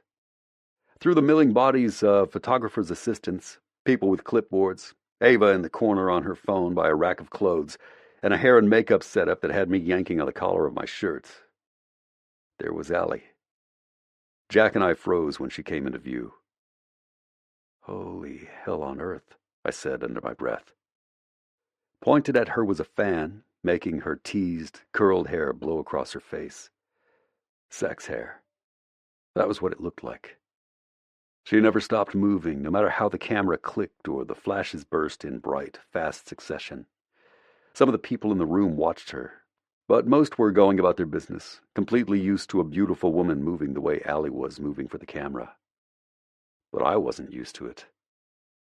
She was wearing black leather leggings, slicked tight to her long legs. On her feet were dangerously spiked red heels that matched the color of her lips. Moving slowly over her skin, pushing her hair out of her face and sliding against her bare stomach were her hands.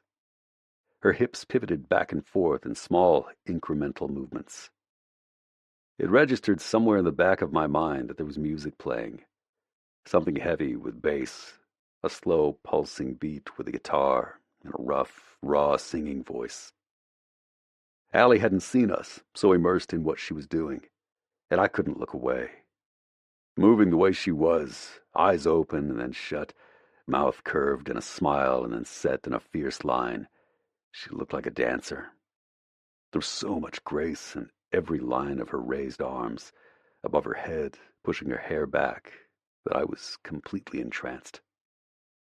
With tight fists, she gripped the sides of her black leather jacket, which was covering a white and red t-shirt that I recognized from some of the team's licensed merchandise, and pulled it open, her head tilted down to the side and her lips open in a visible inhale.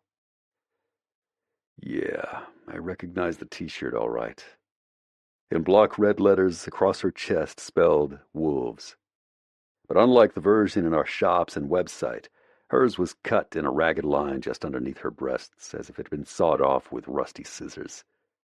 All it left beneath it was the tight, toned skin of her stomach and the perfect circle of her belly button. With the jacket pulled open like it was, she looked like every straight man's wet dream. Who the hell thought that was a good idea? Who dressed her? Shouldn't she be wearing a power suit? Maybe a turtleneck? A muumuu? That would be best. Didn't we have a black and red moo-moo for the love of all things holy? Jack snapped his fingers in front of my face, and I jumped. The asshole was smirking at me, so I shoved his chest and walked over to Ava. "What you staring at, Piers? Go screw yourself, rookie," I muttered. Great. Now I sounded like a petulant child who got caught with his hand in the proverbial cookie jar. Yesterday it had been Faith. Today it was Jack.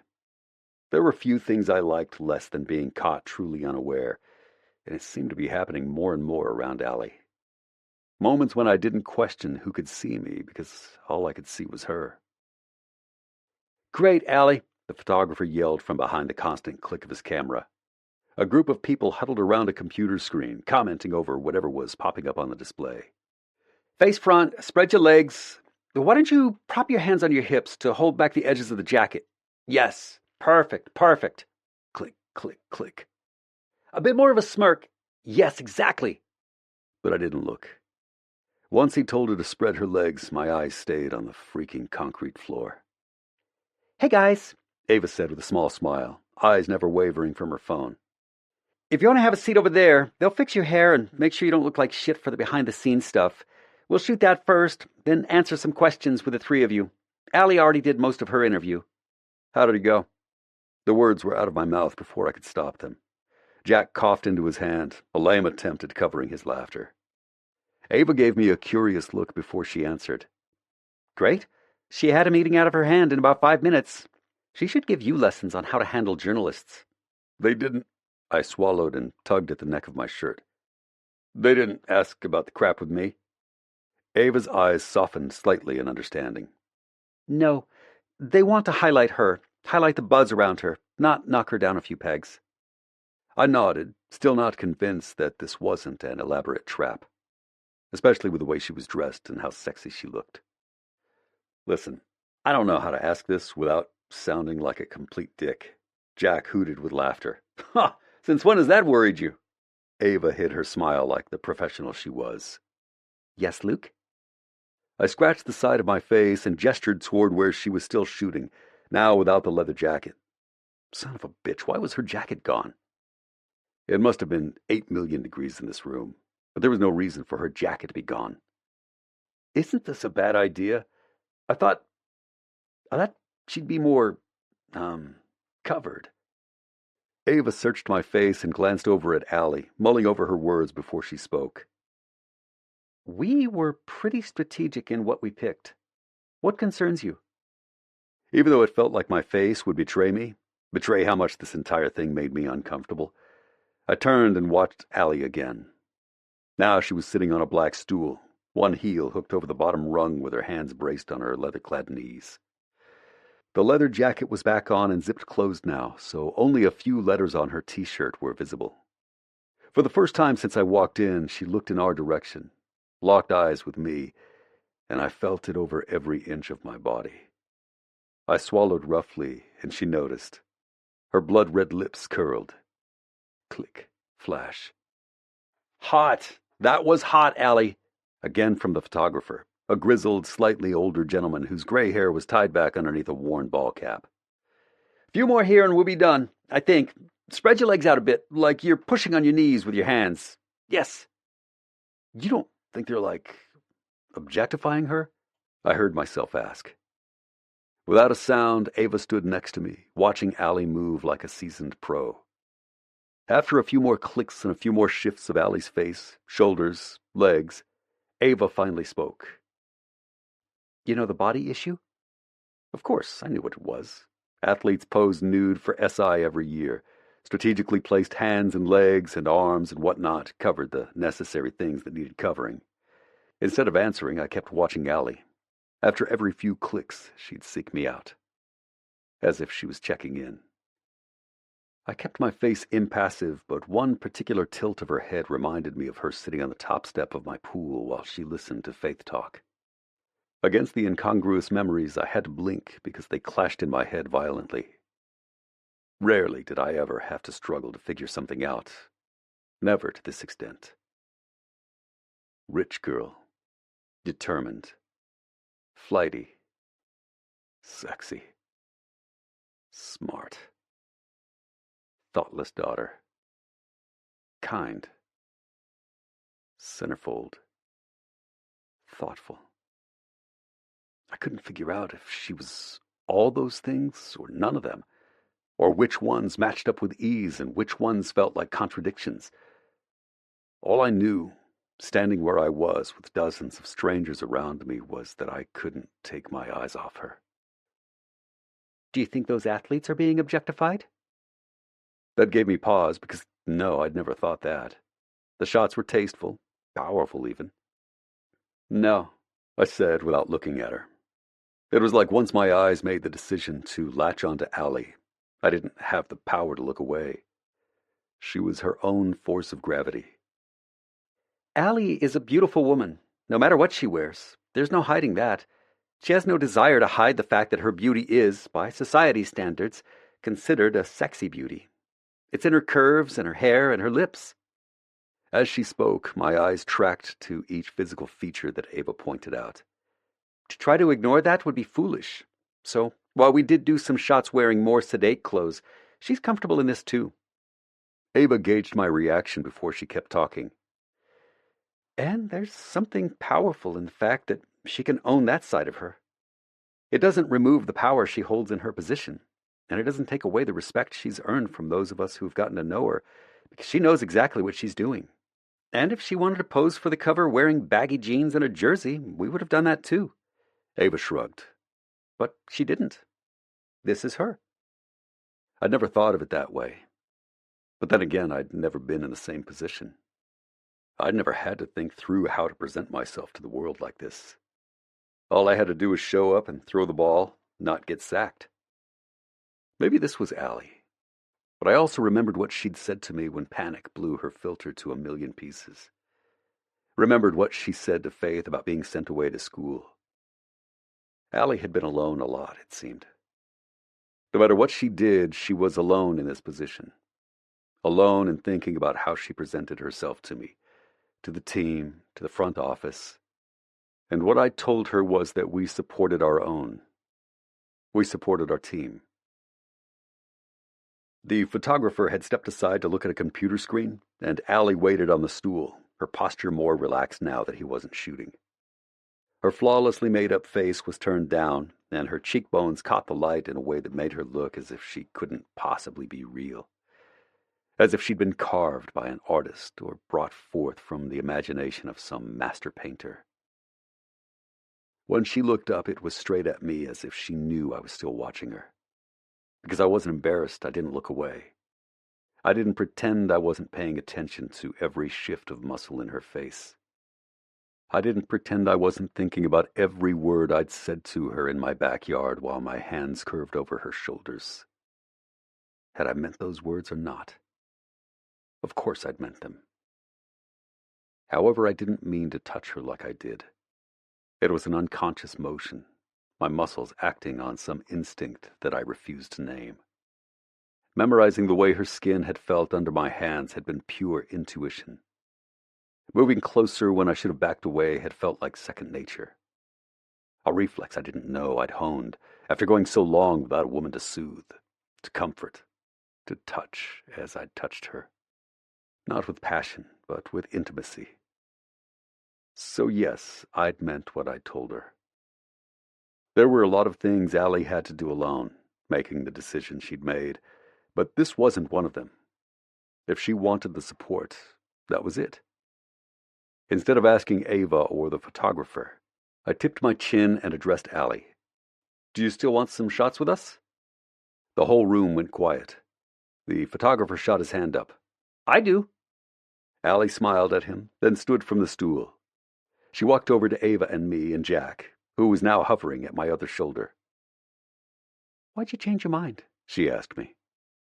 I folded my arms over my chest, pretending I didn't see dozens of pairs of eyes trained right on us. Just trying to mean the things I say. Her lips didn't move, but I saw the smile in her eyes. She nodded. "Let's do it." "Hell yeah," Jack exclaimed, thumping me on the back. "Wait, I didn't bring anything else to wear." Ava lifted a finger. "There are jerseys for both of you on the rack, or shirts to match hers if we want to go that angle. She looked at the photographer. Any preference? He looked us over, fuzzy gray eyebrows low on his forehead. T-shirts on them. Have her wear a jersey over the leggings. Then he clapped his hands. Come on, let's make it happen, people. The room sprang to action. Jack got pulled in one direction, me in another, and someone took Allie by the elbow and directed her behind a changing shade. It covered her just past her chin with the heels she was wearing, but she turned away and pulled the tattered T-shirt over her head, her blonde mess of hair falling down her back.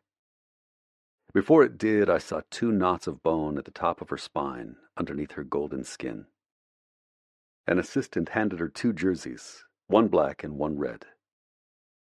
Ava walked up to Jack and me, tossing us plain white T-shirts with wolves stamped in red across the chest, a mirror image of what Allie had been wearing. Just had these laying around, huh? I asked wryly. I don't suck at my job, she said with a tiny shrug. But if I hadn't prepared for the contingency that you'd decide to do some shots, then I would suck at my job. With one hand, I pulled my shirt off over my head, catching Allie's profile as she looked away quickly. I wasn't the most muscular guy on the team, my position demanding that I be tall and fairly lean. But if they'd asked us to pose without shirts on, I definitely wouldn't have embarrassed myself. A flash of how Allie's eyes had trailed down my chest by the pool made me breathe deeply. I slid the wolves shirt on, not surprised when it was tight across my chest and biceps. Jack was grinning like a fool as a blushing woman in a headset brushed some powder over his forehead and cheeks. She came at me with that same brush, her smile falling as she looked at the grim set of my face. But I closed my eyes and let her sweep it over my skin. It just cuts the shine from the lights, she said as if she was apologizing for doing her job. It's fine, I told her gruffly. I opened my eyes when she was done, giving her a small nod. Those cheeks pinked up again. Leave it to me to be an asshole to a young kid whose only job was to powder noses. Ava was behind the privacy screen with Allie, using her hands to turn her around. Then she looked over at Jack and me. The red, I think, she said quietly. Allie nodded, giving me a quick, searing glance before she peeled the black jersey over her head and tossed it away, like she was checking to see if I was watching. Did she want me to watch? My stomach clenched at each flash of skin that I saw, each line of her neck or shoulders when she turned and allowed someone to pull the jersey down her body, covering the magnificence that I knew was underneath it. I made my way to Jack's so I wasn't tempted to look anymore. Someone cranked up the music again as Jack and I stood in front of the white backdrop so they could test the lights. The photographer gave us a brief handshake when he came to move the stool between us. Then he shook his head. Can I get into the stool? I think I want them sitting and her standing. I took a deep breath. Maybe I'd had a brief psychotic break for suggesting this. It was the only plausible explanation. My eyes caught Allie's as she came from behind the screen, and I knew I'd lost my mind. When she told me she'd try to make it enjoyable, I was quite certain neither of us had anticipated this. They'd clipped the red jersey behind her so that it was snug around her hips, showing off the curve of her waist. It was a dummy jersey, a bright white number 1 on the front, maybe something they'd had specially made for her. Wherever they'd gotten it, it worked. A makeup artist touched her lips and swept more blush on her cheeks while someone ran a brush through her hair so that it looked sleeker than when we first arrived. With a deft twist of her hands, the stylist had Allie's hair curled over her shoulders, looking every inch the bombshell that she was. When I first met her, I'd have bet a whole truckload of money that she preferred this. The lipstick, the face full of makeup, the team of primping people. But she looked so different to me now because every time I saw her at home, she was barefaced and casual, stunning in her simplicity because that was how deep her natural beauty ran. It was as if someone took a jar of everything I'd thought to be true and threw it into a paint shaker until everything spun so fast that I couldn't remember what it looked like before. I'd crack the lid and see something completely different. This was still the Allie who smashed the cupcakes against my shirt. But she wasn't. Would she say the same thing about me? The photographer eyed Jack and me. You two need to loosen up. Shake your arms out. Do some jumping jacks, something. Jack actually did it while I just let out a deep breath and stood with my arms crossed over my chest. Allie walked between two assistants and stopped when she was facing me. Her eyes traced the letters on my shirt, which were just below eye level for her. She mimicked my posture and smirked up at me. Click, flash. I flinched, glaring out at the harsh lights. The photographer wasn't visible behind the lens of his black camera, but I could sense his instant excitement. "Do that one more time," he commanded. "Allie, pop your hip out just a bit more." "Yes." With a small toss of her hair, she did as he asked, facing me again. This time it was harder to feel like we were enemies because she was smiling. Her movements were small, not like before.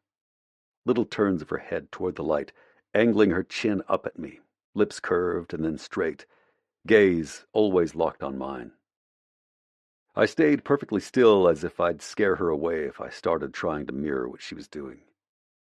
They'd done something to her eyes, lined them with too much black, made her lashes too long. It was too much because of how it made her face look. I felt as if I was trying to stare into the sun again, the jewel brightness of her face almost otherworldly, like a light bulb behind wavy blue glass. "So, do you need me here or what?" Jack asked. Allie laughed over her shoulder at him. Click, flash. "Guys," the photographer said, "you sit in the stools, cross your arms just like that, Luke. Same for you, Jack. Both look straight at the camera, no smiles." "Good, good. Allie, you stand between them and just work your hands and arms a bit for whatever feels natural." Jack and I did as directed, but the knot of tension twisted and turned under my skin when she stood between us.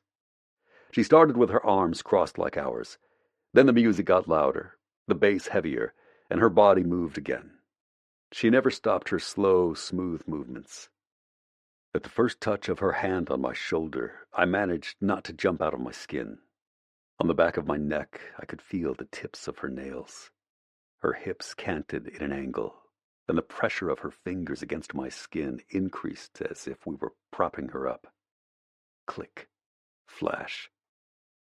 Those fingers slid across my shoulder, gentle and slow over the cotton of the shirt, and I kept my eyes forward, my face stern. No smiles? Not a freaking problem. What might be a problem was that if I stood, the entire room would see that our bombshell boss had just given me an inconvenient boner. Breathe in, I told myself. Breathe in and breathe out. Was she touching Jack this way? I risked a quick glance to the side, and no, her wrist was resting casually over his shoulder, but staying firmly in place even as her fingers trailed over the line of my neck. Breathe in, breathe out. My hands tingled and my blood roared. This was unfettered, unencumbered attraction, and I'd forgotten how incredibly powerful it was. "Great! This is great, guys!" His finger snapped away. How many freaking pictures could you take of one stupid pose? "Now stand up slightly behind her. Someone grab a football, okay?" Jack stood first. I recited my dead grandma's name in my head over and over and over until I felt like I could stand without embarrassing myself. When I finally did, Allie was staring at me with a quirked eyebrow. I shook my head and went behind her. As I rolled my neck, it occurred to me that we'd exchanged 2 sentences since I walked in the door. That was it. And for some reason, I felt like she was the one in the room who knew exactly what I was feeling. With that disconcerting thought, I waited patiently while they arranged for her to hold a football against her hip with one hand as she faced the camera. I propped my hands on my hips, as did Jack. When I inhaled too deeply, the front of my chest brushed against her back, and I saw Allie suck in a deep breath. "Good, Jack! Move to the left a bit." He looked around his camera and squinted. While I got situated, I cleared my throat. Allie glanced up at me over her shoulder, and I kept my face even. But inside I burned. Inside where I could smell her, where I could feel her heat just in front of my chest, where I knew without checking that I could span her ribcage with one hand. I burned with a violent heat that I'd never felt in my entire life. She blinked and looked back at the camera. So did I. Click. Flash. "And that," the photographer said in a satisfied tone, "is our cover shot." Chapter 14. Allie. There was music, and people cheering, men stretching on the field in really tight pants, and I was frozen in the tunnel that led out to the field. You can do it, Allie. I pinched my eyes shut and gripped Joy's hand. Her knuckles were large from some arthritis she said didn't bother her much. Why does this feel so important? At her soft laugh, I finally opened my eyes. Would she think it was weird if I held her hand all the way out onto midfield? Probably. This was freaking ridiculous. I knew it. When Joy and I talked about the regular season, she told me all about my father's rituals on game day. He walked the field while the team warmed up, speaking to each one. Once he'd done that, he retreated to his box, where he watched the entire game before heading home to eat some cherry chocolate chip ice cream, win or lose. Before his departure for frozen dairy, he'd visit the locker room to provide encouragement if they lost and join in the celebration if they won. I'd made it through preseason, 2 losses and 1 win, but I'd stayed in my owner's box for each one, just trying to make it through each game without asking stupid questions.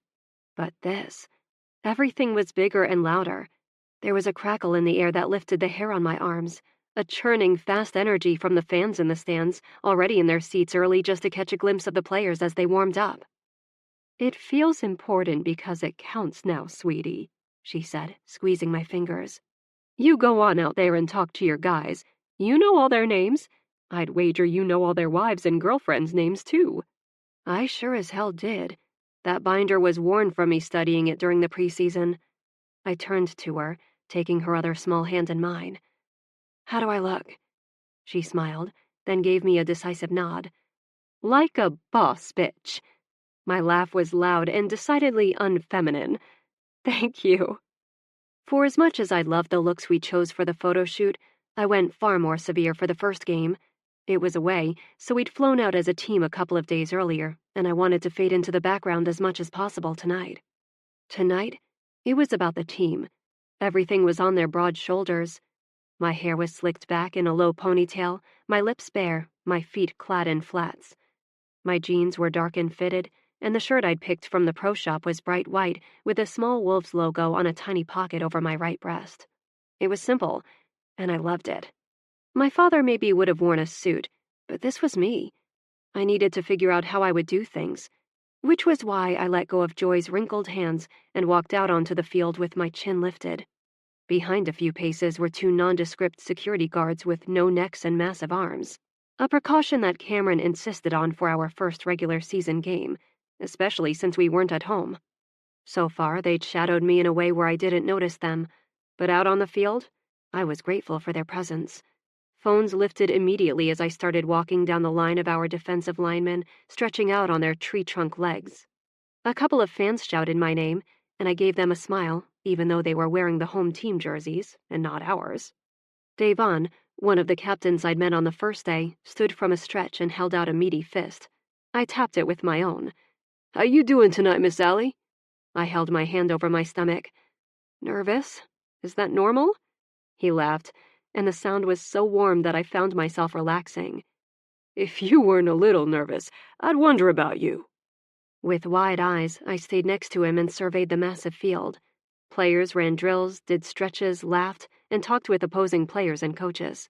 At midfield, standing tall on the bright green grass like a Greek god, was Luke. He dropped back and launched the ball down the field into the waiting arms of one of the tight ends.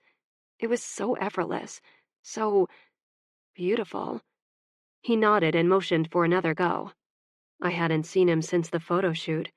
Watching him in this arena, the place he stepped up and became the leader, I had to fight the urge to lay my hand on my stomach again. He looked larger than life, strong and fast, sure in his actions. It was humbling to know how very out of place I was among them, but they were welcoming me anyway. Maybe that was how Luke felt walking into the photo shoot. Oh, his face. Very little could have prepared me for the exact moment when we locked eyes from across that sprawling space. Whatever seed had been planted the night I freaked the hell out on his back porch had unfurled into something that made me feel crazy when he was around me. It was the tension snapping and vibrating between us, held aloft by the air, by his eyes on me. With 2 strong hands, I shoved that out of my head because this was not The place to be thinking about hot, tensiony things in regards to Luke Pearson. After forcing a smile on my face, I made my way through the rows of players, all of whom seemed loose, happy, and relaxed despite the massive season they were about to undertake. 16 weeks of physically grueling work, even more mental prep, and possibly more if we made the playoffs. It was a small thing for me to make sure they saw my face each week and knew that I was paying attention to how hard they were working. Maybe that was why my father had done it, to remind them that he was paying attention. It was enough to make me pause somewhere around the 40-yard line. Had he done that with me? Had I even noticed? Someone said my name again, and I looked into the stands to see 3 little girls holding up a sign, Wolves jerseys covering their bodies. The sign said, "We're Team Sutton." With a hand over my heart, I made my way over to where they were leaning over the railing. The security guards maintained a respectful distance when the girls handed me a bright pink marker so I could sign their programs. "Oh, thank you," one said in a shocked whisper. "You're so pretty," said another. "Enjoy the game, girls." I waved at them after I'd signed all their stuff, and the sweet giggles that followed me as I walked away were enough to make any bullshit I'd gone through worth it. The distraction was enough that I realized I'd missed the last handful of our team before they ran to head back to the locker room, Luke included. Maybe I was a chicken, but I let out a deep sigh of relief and made my way up to the owner's box. When I walked into the locker room, the celebratory sounds were deafening. Davon scooped me up in his arms, whooping and yelling. I could barely catch my breath from laughing, and my face hurt from smiling. Playing a division rival on their home turf had been a horrible game to watch. Horrible for me because it was so close. Back and forth the entire game, the 2 teams had stayed within 1 touchdown of each other. With 32 seconds to go and down by 3 points, Luke had thrown a bomb down the field into the waiting hands of Jack, who evaded 4 defenders to run it in for a touchdown. My entire suite had erupted, as well as the Wolves fans we had in the away stands, and watching the guys tackle each other on the field, I thought my face might split open from smiling. During the entire walk down to the locker room, I felt very much like a bottle of champagne that had been violently shaken and only had 1 flimsy cork holding all the bubbles at bay. Joy was at my side, chattering happily about tackles and screens and play action, and all I could do was beam at every person we passed. But that feeling was nothing compared to the explosion of the locker room. It was addictive. Their happiness, the effervescent, powerful force was a high like I'd never known. "Miss Sutton!" Jack yelled from where he stood on a bench in our locker room. "We fucking did it!" Davon set me down, slinging a heavy arm around my shoulder. It was then that I realized just how sweaty and smelly the locker room was.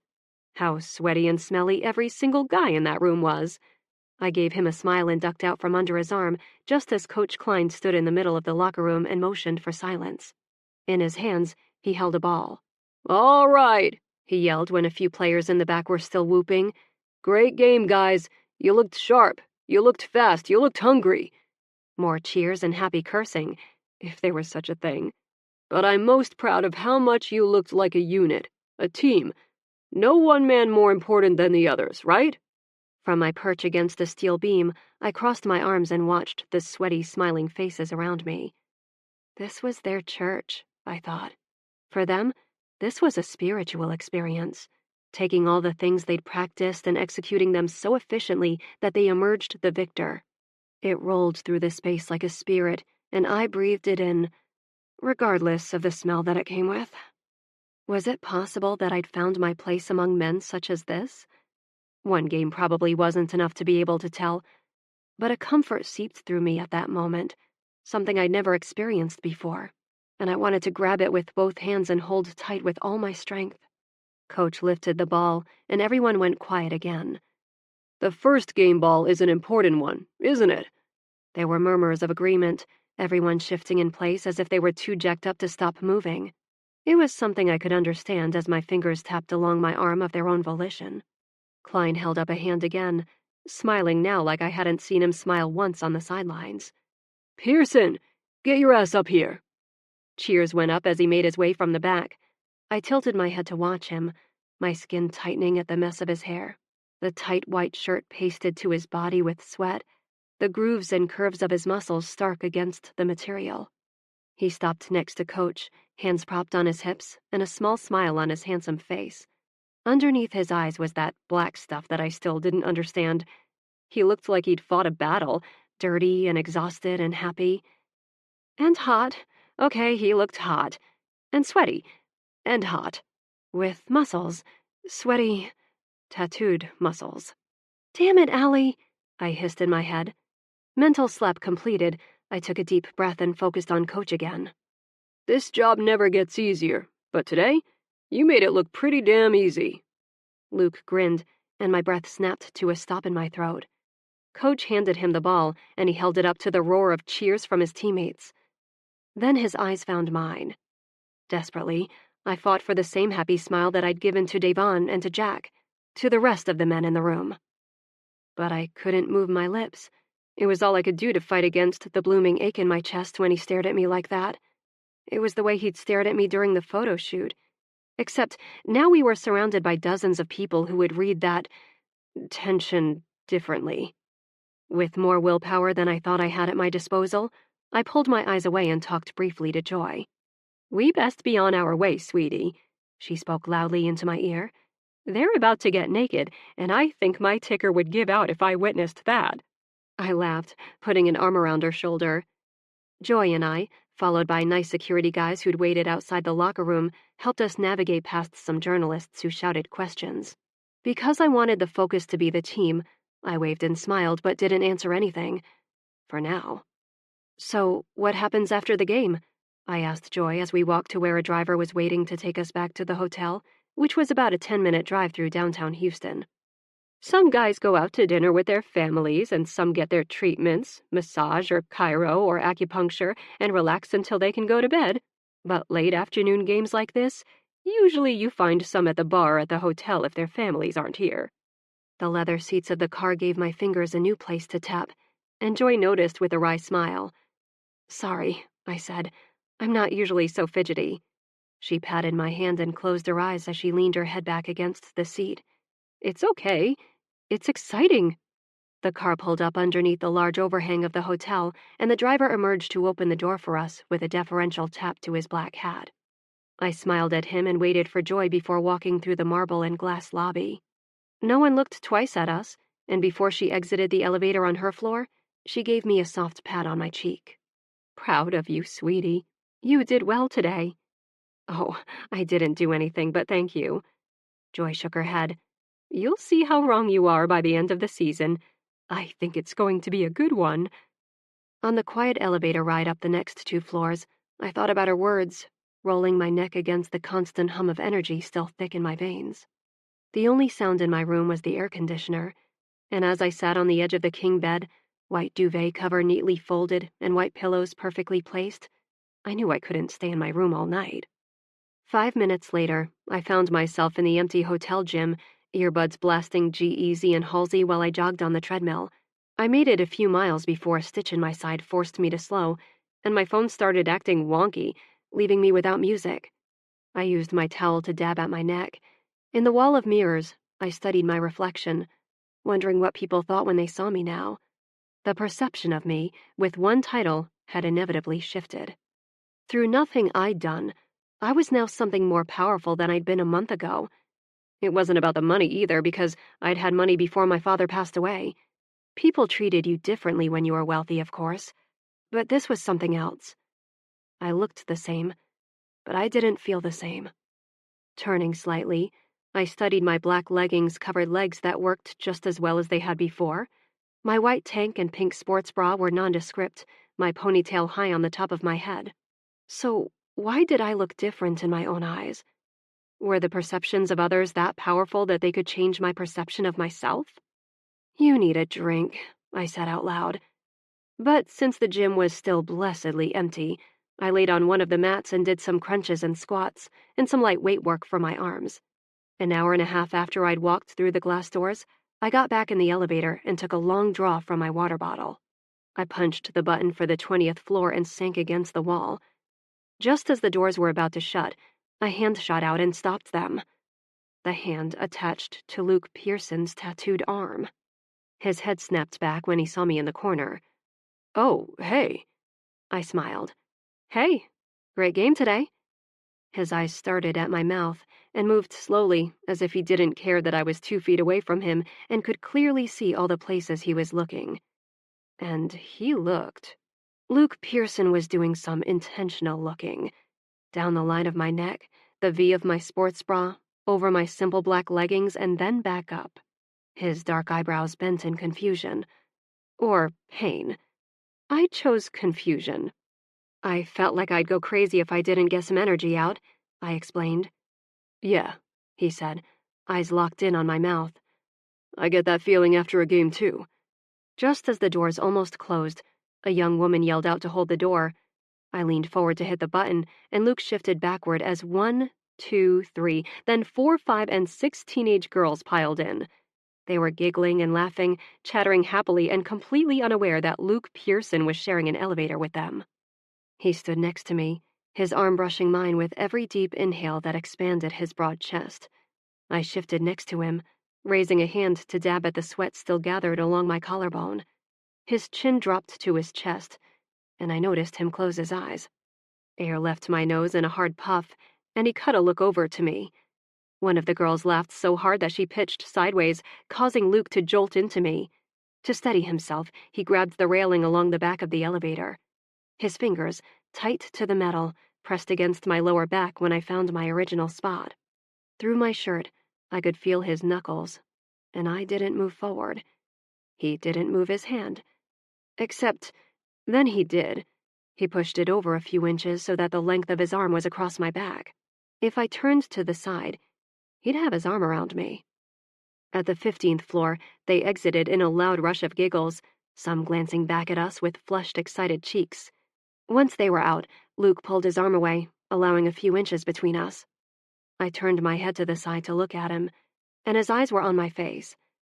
Okay, if this went on much longer, this limited, full of subtext speaking, the small touches that clearly were not accidental, the bonfire-hot eye contact, I would combust. My heart would ooze out of my chest because his stupid, sexy laser eyes were turning my bones into gelatin. "What floor?" I asked when he still hadn't moved. Luke blinked, and I swear my heart matched the quick movements. The air felt heavy and thick, and I licked my lips to see if I could taste it. He was staring at the circular buttons. The number 20 lit up like an emergency beacon. "You never hit a button," I explained when he still didn't answer. "Same as you." "Oh," I whispered. Why was I whispering? "Good." The doors shut, locking us in together. "Good. Excellent." Chapter 15. Luke. I'd never experienced silence like the one that filled that tiny elevator. Allie was within arm's reach, sweat making her chest shine under the harsh lights. I wanted to lick it off. My eyes pinched shut as the numbers dinged with each floor we passed. It was almost as if something had been suspended between us since the photo shoot, set into place when I laid my hands on her on my back porch. I didn't know what it looked like, this thing hanging in the air. But slowly, inexorably, it tugged me in her direction, making the space between us smaller and smaller, even if I hadn't moved yet. Something inside me felt horribly off balance, except for moments like this, when it didn't feel horrible at all. It felt right. Her mouth opened as if she was going to speak when her phone went off. The disappointment I felt was sticky and uncomfortable, and I wanted to wash it off me. With a deep breath, she read something on her phone and gave me an inscrutable look. "What is it?" The elevator stopped. On our floor. With one hand, I held the doors open for her, but she didn't move. "Sports Illustrated just emailed me a preview of the issue in case I wanted to see the pictures before it hits newsstands." I nodded slowly, pushing against the doors when they tried to close. "Okay. Are they good?" Of course they'd be good. I had eyes. They could have done the shoot with her looking exactly like she was right now, scrubbed free of makeup, hair piled on top of her head, and sweat making her shine. She'd be fantasy fodder for every man with working eyes. She certainly was for me. "I can't get them to load." Her cell phone went dark in her hand. Crappy signal in the elevator. I'll just use my laptop. She swallowed audibly and lifted her eyes to mine. In my room. The door tried to close, and I slammed my hand harder than necessary. She licked her lips and watched my face carefully as she walked out, her shoulder almost brushing my chest on her way out. I blew a long breath from my lips. That thing, the cord, the binding agent, the chemical pull between us tugged me further. Off the elevator there were 2 directions she could have gone.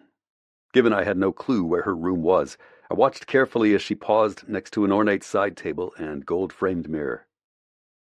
Do you want to see them? She asked, her eyes glowing wide in her face. Remember when I sit off balance? That was a gross understatement. With those words, the intent behind them, the hallway empty and hushed behind her, the tension vibrating between us like someone had struck a tuning fork with a sledgehammer, I knew that I was tiptoeing along a cliff's edge. No harness, no safety net. If I slipped off the razor-thin line, we'd both tumble over into the unknown. But on Allie's face, given what she must be seeing on mine, she knew it as well as I did. I swallowed, my eyes never leaving her mouth. It was a perfect mouth. No, I said, but it came out like a question, filled with uncertainty. Her lips curved slightly. Are you sure? No uncertainty there. The slight curve turned into a full-blown smile, her white teeth showing now, along with a flash of pink tongue. It would be soft and wet, her tongue. Well, that sounds like a personal problem, Luke. Why did I like the sound of my name on her lips so much? When I didn't speak, Allie turned and made a slow right, the same direction I needed to go to my room. What was I doing? This was complicated on an entirely different level than I was used to. My hands gripped the sides of my head, and I forced a hard breath through my nose. But complicated or not, I wanted her. That wasn't complicated. It was quite simple. Allie wanted me, and I wanted her. Normally this was the moment when I remembered all the reasons I wouldn't indulge in a night of release, of spent energy and sweat-slippery skin. The consequences were never worth it to me. This was different. She was different. In a few stretched-out seconds, I realized that Allie might be the only woman who would understand our precarious position. She didn't want me for my money or position. I didn't want her simply because she was willing and available. Despite the complications, she drew me in, yanking on whatever it was that had its hooks under my skin, under hers as well. And I didn't want to fight the pull anymore. I strode purposely, taking a right like she did, and she was standing in front of her open door, the key just barely out of the lock, eyes on the exact spot where I turned around the corner. Change your mind? I didn't speak. Good, she said as if I had. Then she walked in her hotel room. Before I entered, I gripped the door frame with both hands and let the breath saw in and out of my chest. Maybe I wouldn't touch her. Maybe she'd show me the pictures, and then I'd be back in my dark, quiet hotel room with nothing but a sterile bed waiting for me. Maybe.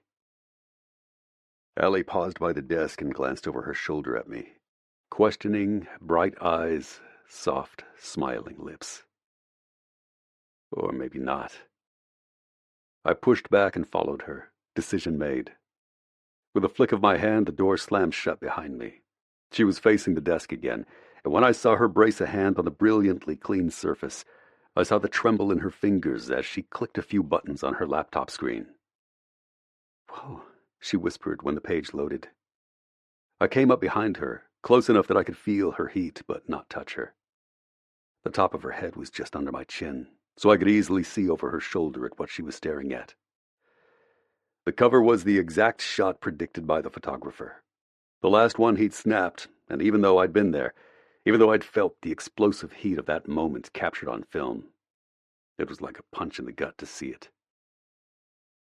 "The Wolves' New Alpha," read the title. Catchy. But what might have been cliché and silly wasn't. It only made the picture even more powerful. Allie looked petite in front of Jack and me with that football balanced on her hip. Jack was smirking at the camera, his arms crossed like mine. Allie's red lips were open in a slight inhale, her eyes blazing blue in her flawless face. She looked fierce and strong and feminine. But it was me standing behind her that was the most shocking. I looked savage, territorial. My eyes burned into the camera with warning, with want. Her trembling finger came up and touched the screen just where I was staring. "You look," she said quietly, her voice raw and soft, "like you'd rip someone's throat out." "Yeah?" My head dipped so I could smell her hair. That's not what I remember thinking about when they took that. Her chin lifted and my nose was in her ponytail. I took a greedy pull of air, and her phone clattered to the desk as she braced both hands on the surface. "What were you thinking about?" For a moment, I closed my eyes and simply breathed her in. The surging, overwhelming want made my hands curl into fists so that I kept them from sliding around her hips and under her shirt. "You," I admitted in a rough voice. She emitted a soft mewling sound and her back arched slightly, bringing her bottom snug against me. I dropped my forehead against the back of her neck and touched my lips to a delicate knot in her spine. I'd been thinking about how she would smell, and now I knew. Something sweet and citrusy. I'd been thinking about how her bare skin would feel under my hands. Something I needed more experience with. What I'd felt so far wasn't enough. So far from enough. "Luke," she begged. My fists uncurled, my fingers wrapping around her slim hips with ease. I pulled her flush against me, dragging my tongue up the gentle line of her neck until she angled her face toward me. Slowly, Allie turned in the circle of my arms, her hands sliding up my stomach and chest, around my neck and into my hair. With gentle pressure, she pulled my head down until my lips hovered over hers, neither of us willing to concede the last inch. My lips curled into an amused smile, and her eyes narrowed. "Kiss me," I told her, my tongue darting out to lick my lips. "You kiss me," she volleyed back. She wasn't averse to playing dirty because she arched her back again, pressing her breasts against my chest. I had to grip my teeth to keep from ripping her shirt in pieces with my bare hands, the desire to see and feel and taste so strong that she must have injected something into my bloodstream with that simple movement. My hands curved down and gripped her bottom with rough fingers. Then it made her forehead crease in agony. "Why are you so stubborn?" she whimpered. "Just me." Allie exhaled a soft laugh, and I sucked in the sound like it was the only way I could gorge on her. I'd take it.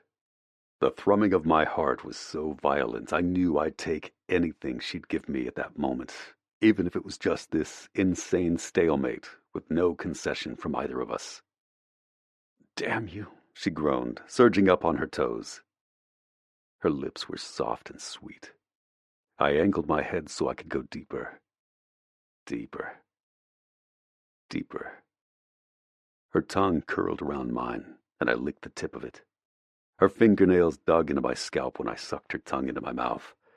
My arms wrapped tightly around her waist, boosting her up onto the surface of the desk. Allie snaked her legs around me, trapping me against her, her hips writhing in a slow circle. The kiss was demanding, but it was nothing compared to the drumbeat of vicious, biting desire that had my hands moving everywhere. Into her hair, along the smooth, feline curve of her back, under her shirt, where she was sleek and smooth. She pulled away on a gasp, and I tracked biting kisses along her jaw while her hands scrambled to get underneath my shirt. Her fingertips dragged down the line of my abs, and I rocked into her, mindless from want and reckless in my drive to claim every part of her. I wanted inside, over, behind. My hands filled with her skin, and my tongue slid over the parts of her that would be pale from being hidden from the sun. I pulled back long enough to rip my shirt over my head, and Allie bit her lip as she watched. "Look at you," she whispered, dragging a finger down the line that bisected my stomach, along the trail of hair that disappeared into my jeans. My muscles jumped when she did it again, with a light, torturous pressure. I jerked my chin. Your turn. She tilted her head back and leaned back on the desk. Say please. I propped my fisted hands on the desk and rocked into her slowly while my lips hovered over hers. With satisfaction, I watched Allie's eyes flutter shut when I hit just the right spot. You're such an asshole, she moaned.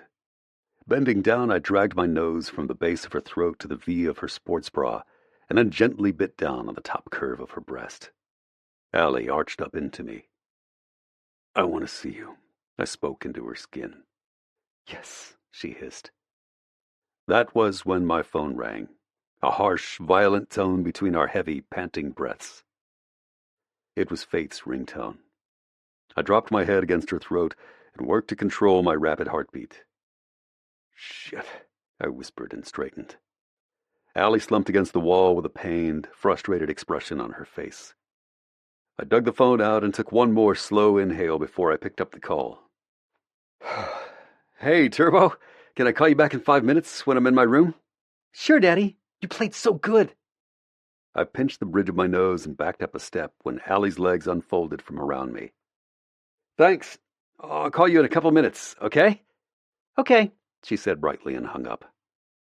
After I tucked the phone back in my pants, the sounds of someone walking down the hallway, laughing loudly, made Allie sigh heavily. I understood the sentiment. That was Faith, I explained awkwardly. She sat up and smoothed a hand over the top of her ponytail. Yeah. Allie glanced at the door when more deep voices went past. Probably for the best, she called. I swallowed that down like a bitter, chalky pill. She wasn't wrong. But as I pulled my shirt back over my head, I very much wished that she was. We hadn't really thought this through. Who shared the room on the other side of that desk? If I could pinpoint voices in the hall, then someone would have been able to pinpoint ours. Damn it. My face must have betrayed my train of thought, because she patted my chest in sympathy. With a tiny, amused smile, Allie slid off the desk and gestured to the door. I'll, just make sure the hallway is empty. It was, and I exited without fanfare, without so much as a goodbye, because I think we both knew exactly how bad it would look for us if I was seen exiting the owner's hotel room. I sank heavily onto the bed once I was back in the privacy of my own, and dropped my head into my hands.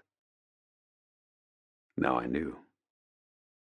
Knew what she smelled and tasted and felt like. You're such an idiot, I said out loud and flopped backward onto the bed.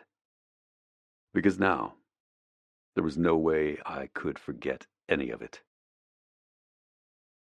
Chapter 16. Allie. When I was doing my interview for Sports Illustrated, the reporter asked me a question that I wish I could answer differently. It wasn't that what I'd said was wrong or something not true. I just wanted to say something that was now more right, more true. What's the biggest thing you've learned through this whole process? Was what he'd asked. Besides what a salary cap means?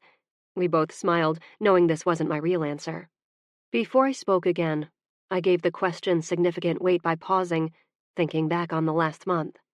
I've learned that I'm capable of a hell of a lot more than I gave myself credit for. I could tell my answer pleased him with the twist of his lips and the slow nod of his head, and I still felt that way.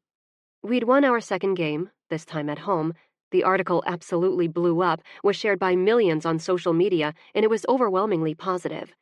2 months earlier, if someone had told me that I'd be in that position, with this kind of reach, this kind of impact, I would have laughed my ass off. So my answer still held a firm grip on the truth.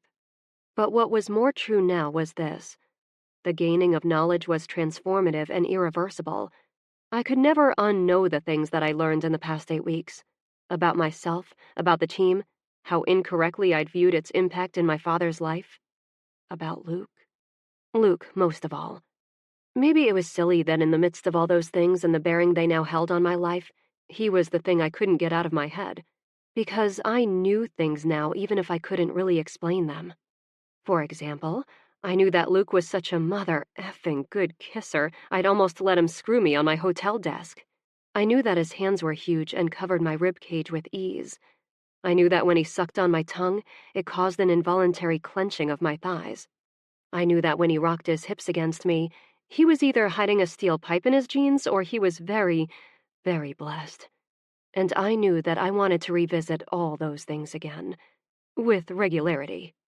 Maybe it was because I hadn't had sex in months, a really long string of successive months that should probably depress me if I thought about it. But that was mainly because most of the men who had balls enough to come talk to me and hit on me were usually egotistical assholes. Hedge fund managers and models who spent more time looking in the mirror than they did conversing with actual humans, or men old enough to be my father and somehow thought it was appropriate to proposition a 26-year-old woman. But Luke was different. I'd never met a man quite like him before. Okay, fine. I had to factor in that he loathed me on sight and wrote me off as a gold-digging, hoary football groupie before I'd even opened my mouth. But even that was completely novel for me.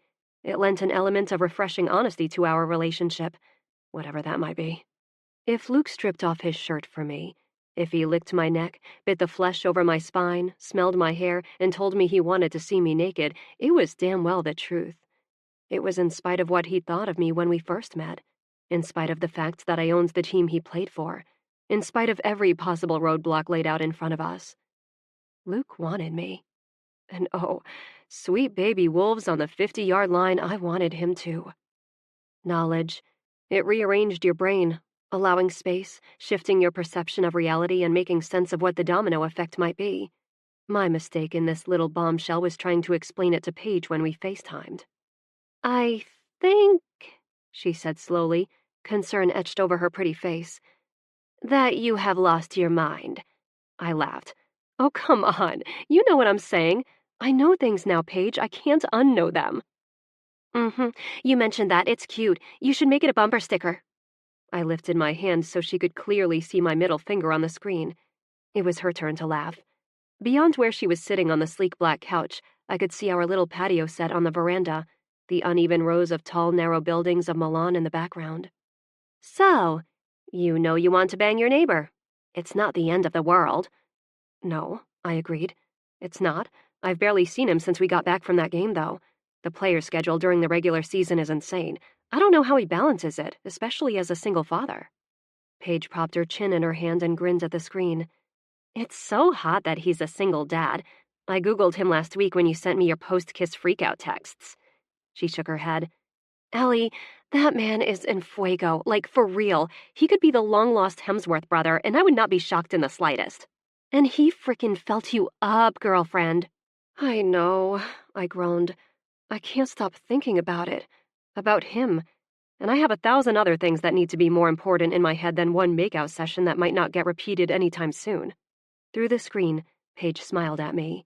But you want to? I'm not even going to pretend like I don't, Paige. I tucked my knees up to my chest and stared out the slider. From where I was sitting, I could see his deck, which was empty.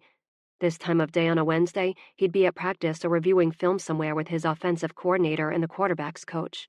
The level of his dedication, of all the players, the coaches, and the coordinators, was one of the most mind-boggling things I'd ever seen. What are you up to this week? I asked her. Any shoots? She shrugged, narrowing her gray eyes somewhere past the screen. Nah, not this week. Paige. Allie. What's the body language I'm seeing here? It's weird. You're acting weird. My friend did not fidget. She moved like a ballet dancer in shoots, could glide over a runway like her feet were made from clouds or something. But she made a weird twitchy move with her shoulders and started chewing on her lip. I don't know. I think I'm getting bored with Milan. I clucked my tongue. Well, duh. I left. Of course you are. We both smiled. Paige ran a hand through her dark red hair, one of her trademarks, and sighed. Maybe that's it. I'm too much of an extrovert and you left me all alone here, and I'm just... I think I'm getting bored being a model. Point and click, pose, angle your shoulders, suck in your gut. You do not have a gut, I interjected harshly. You're like a size 1. I know that, but photographers are assholes. Not all of them, I pointed out. She rolled her eyes. You know I'm right. But so what if you're getting bored with modeling? No one says you have to do it forever. Yeah, I guess. Maybe I'll come to Seattle and stay in your big mansion, and you can be my sugar mama. Now it was my turn to roll my eyes. I'm not in the mansion, and you know it. I know. Why aren't you again? I looked around the family room, now fully furnished and feeling like me. The large couch, now with matching chairs, were soft and white. The hardwood floors had area rugs of dark blue and white covering it.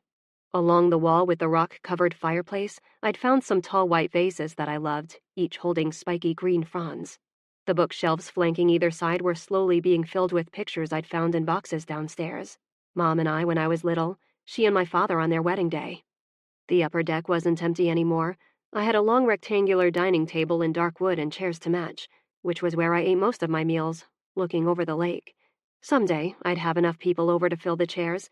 Then I could light the candles lining the middle and not feel like I was wasting it on just me. It feels like my home, I said to Paige. It was the best answer I could give. My dad's house is way too big for just me anyway. I really need to call a realtor and have them list it for me, furniture and all. There's nothing in there you want to keep? She asked skeptically. Anything sentimental that was tied to my mom was brought here. Anything from my childhood is in storage from when he renovated a few years ago. And anything else that I might find important is at his office. I shrugged. That was just a house. And it's a house I don't need. Just add the sale money to your ever-growing pile of cash, she teased. I stretched. Don't you know? I told them to print it all off so I can swim in it. Every night, I lay it on my bed like a blanket.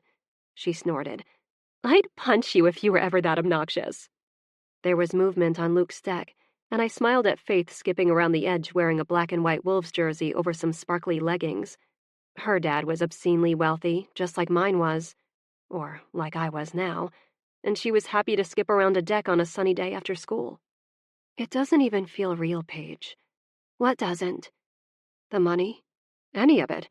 I could read financial statements until my eyes bleed, but my dad's wealth, my wealth, is this weird abstract thing that I don't really have a firm grasp on in my head. I've been so focused on getting up to speed with the team, and it's like I finally have to try to come to terms with exactly how much he left me with, and what I'm going to do with it. Faith did a spin on the deck like a clumsy ballerina, and it made me smile. I hadn't noticed before, but she was wearing the number 1 on the jersey I'd worn in the photo shoot. Ava had insisted that the pro shop start carrying them, and Luke's daughter had one. My heart could hardly take it. Like, invest in real estate or something? Another spin with her arms above her head, and Faith had my brain whirring. I thought of the little girls at the first game who wanted my autograph on their sign. Team Sutton, it had said. Like, maybe a foundation. I tapped my finger against my mouth while my head spun with ideas. You know how I told the reporter that I was surprised at how much I was capable of? It wasn't because anyone told me I couldn't do things when I was growing up, but I wasn't told that I could either. Paige's expression sharpened like it did when she was interested. So, like, leadership development? I felt a smile spread across my face. Yeah, maybe. I know it would be a lot of work to get it up and running, but wouldn't that be amazing? Have a camp every year, go speak in schools. There are so many things you could do to help little girls recognize their potential. Well, holy shit, Alexandra Sutton. You're the boss for like 3 seconds and all of a sudden you're a mogul. She nodded. I like it. I liked it too. Just the seed of it in my head felt good. Felt important. Less like I'd been swept up in the tide of something, and more like I was the one making the wave. Paige and I said our goodbyes, and I walked over to the slider to watch Faith dance around. Had I ever acted like that as a little girl? Probably. I just couldn't remember. So much of my younger years were hazy chunks that I couldn't recall. Maybe because I spent more time with nannies and house staff than I ever did with my father. I had snippets of clear memories, but none of them were of me dancing around by myself in a home filled with love and support, where decisions were made for my sole well-being. Maybe that sounded terribly like I was a poor little rich girl, but the truth was that Faith was wealthy in something I'd never had. Luke loved her more than anything, and he didn't care who saw it. Real men loved their kids like that. It was just another piece of the Luke Pearson puzzle that did absolutely nothing to stem the rise of desire inside me. And that probably meant I was screwed. Chapter 17. Luke. 3 games, 3 wins. My offensive line had kept me from getting my ass knocked over all night, which was good because the Pittsburgh D-line looked like they wanted me to be picking grass from between my teeth for the next week. Normally a win meant jubilation, a sense of relief, the knowledge that I'd fall into bed on Sunday night and sleep like the dead. Instead, I found myself standing in my darkened kitchen, hands braced on the kitchen counter, body buzzing like someone had jammed a live wire under my skin. Without any lights on around me, I could see out into the dark night perfectly. There were distant lights of the highway where it passed over the lake, boats floating out in the inky black water. And on the lower level of my next-door neighbor's house, I could see a long, delicate string of patio lights, lit and hung in large swoops from the bottom of her deck, converging on a tall pole that was at the corner of her hot tub. It gave everything a warm, soft glow, and from my perch, I could see just the top of her head as she reclined in the tub. Her shoulders were bare, her arms extended out along the edge of the tub. It wasn't a live wire under my skin. It was Allie, and she generated a completely different kind of energy. It rolled off her like an uncontrollable, untamed force. I wanted more. I took a deep breath and rolled my neck on my shoulders, testing how my muscles felt. They were warm and loose after a vigorous treatment post-game by our staff masseuse. Since our interlude at the hotel in Houston, I thought a lot about Allie, more than I should have been thinking about something that wasn't football-related. But because it hadn't become a distraction yet, I allowed it. She was giving me space, treating me with polite respect when other people were around. Before the game, she always walked the field and wished the players a good game during our warm-up. When she reached me, I'd gotten no side hug, no fist bump, no wide smiles or easy chatter. But her eyes, they made my skin buzz recklessly because I saw the fire inside them that I felt burning through my bones. And it was that polite respect that had me checking on Faith. She was snoring softly in her bed, face burrowed into her purple-striped pillow. On her white nightstand, her star-shaped lamp cast her face in speckles of white and pink and purple. I sat on the edge of her bed and laid my hand on her tiny back, just so I could feel the gentle rise and fall of her breathing. It was something I used to do for months after Cassandra had died when Faith was just a baby. Because she was a constant blur of motion during the day, the quiet moments when I could just watch her breathe felt like precious pockets of time that I wanted desperately to freeze.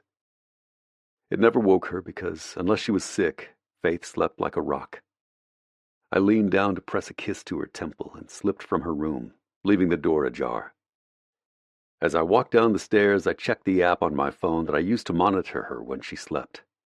Normally, I only used it when I was downstairs working out, maybe doing laps in the pool after a game, and I wanted the peace of mind that she was fine. Now I was making sure it was working so I could go proposition my new boss. The sheer absurdity made me snort softly. But did it stop me? Hell no. If anything, I congratulated myself on my genius because it was a perfect idea. The idea of Allie would likely become larger and larger in my mind until I'd wonder if I was making up the fierce heat that had combusted in that one perfect moment. Her ability to become a distraction expanded rapidly within the space of the unknown. Exploring this thing between us was the most logical way to control it. As quietly as possible, I opened the slider onto my patio, leaving the lights off.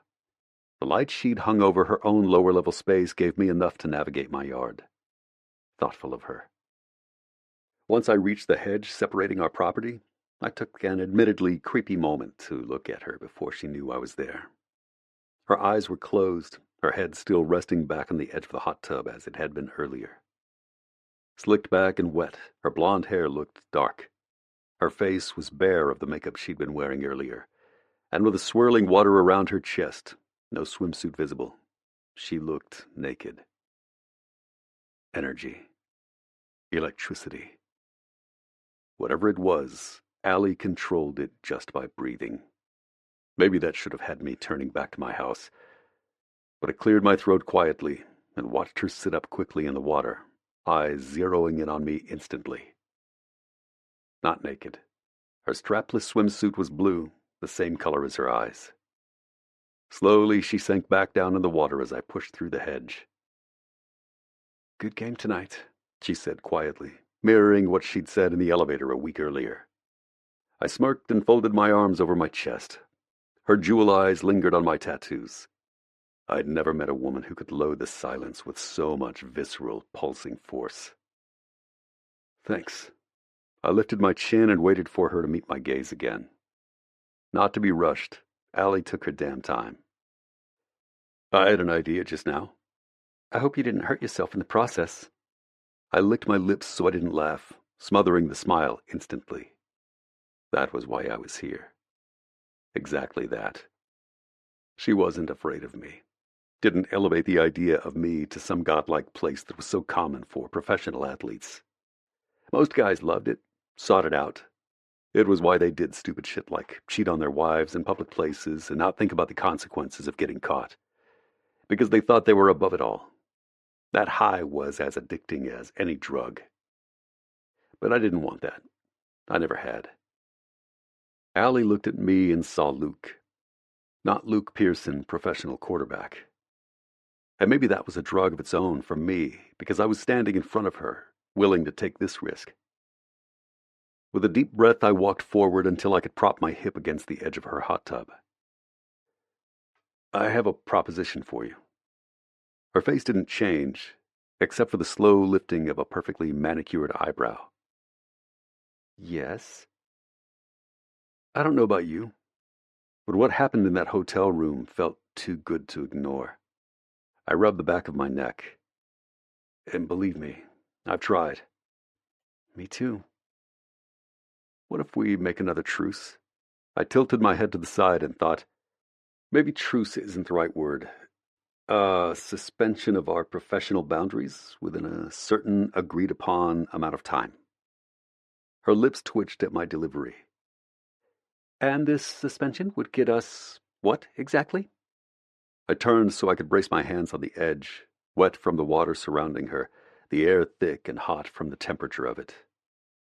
Activities of the non-professional variety. That did it. Heated her eyes to match whatever she was sitting in. It didn't seem possible that she wasn't increasing the temperature of the water just from whatever was running through her head. "I'm listening," she said. My weeks are insane during the season, so I'm thinking 1 night a week.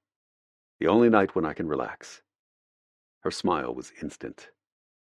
"So, Sunday nights then?" she asked, folding her arms under the water. I pursed my lips. Unless we have a Monday night game, then you're on your own. "I can manage that just fine," she purred. Now I did laugh. You are dangerous, Alexandra Sutton. Her face went uncharacteristically serious. "Not to you." To me most of all, I thought, but I kept it tucked safely in my head. "Game nights," she repeated.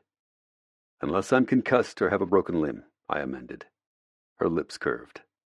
"I could be gentle." I lifted my finger. You just told me you weren't dangerous. Liar. "And everything stays downstairs," she added an amendment of her own. "Care to clarify?" I asked carefully, sure that she had a very good reason for asking. "I like your daughter," she said quickly. "but I don't want her accidentally walking in on us in your room." Neither do I raised an eyebrow. But she can walk downstairs too.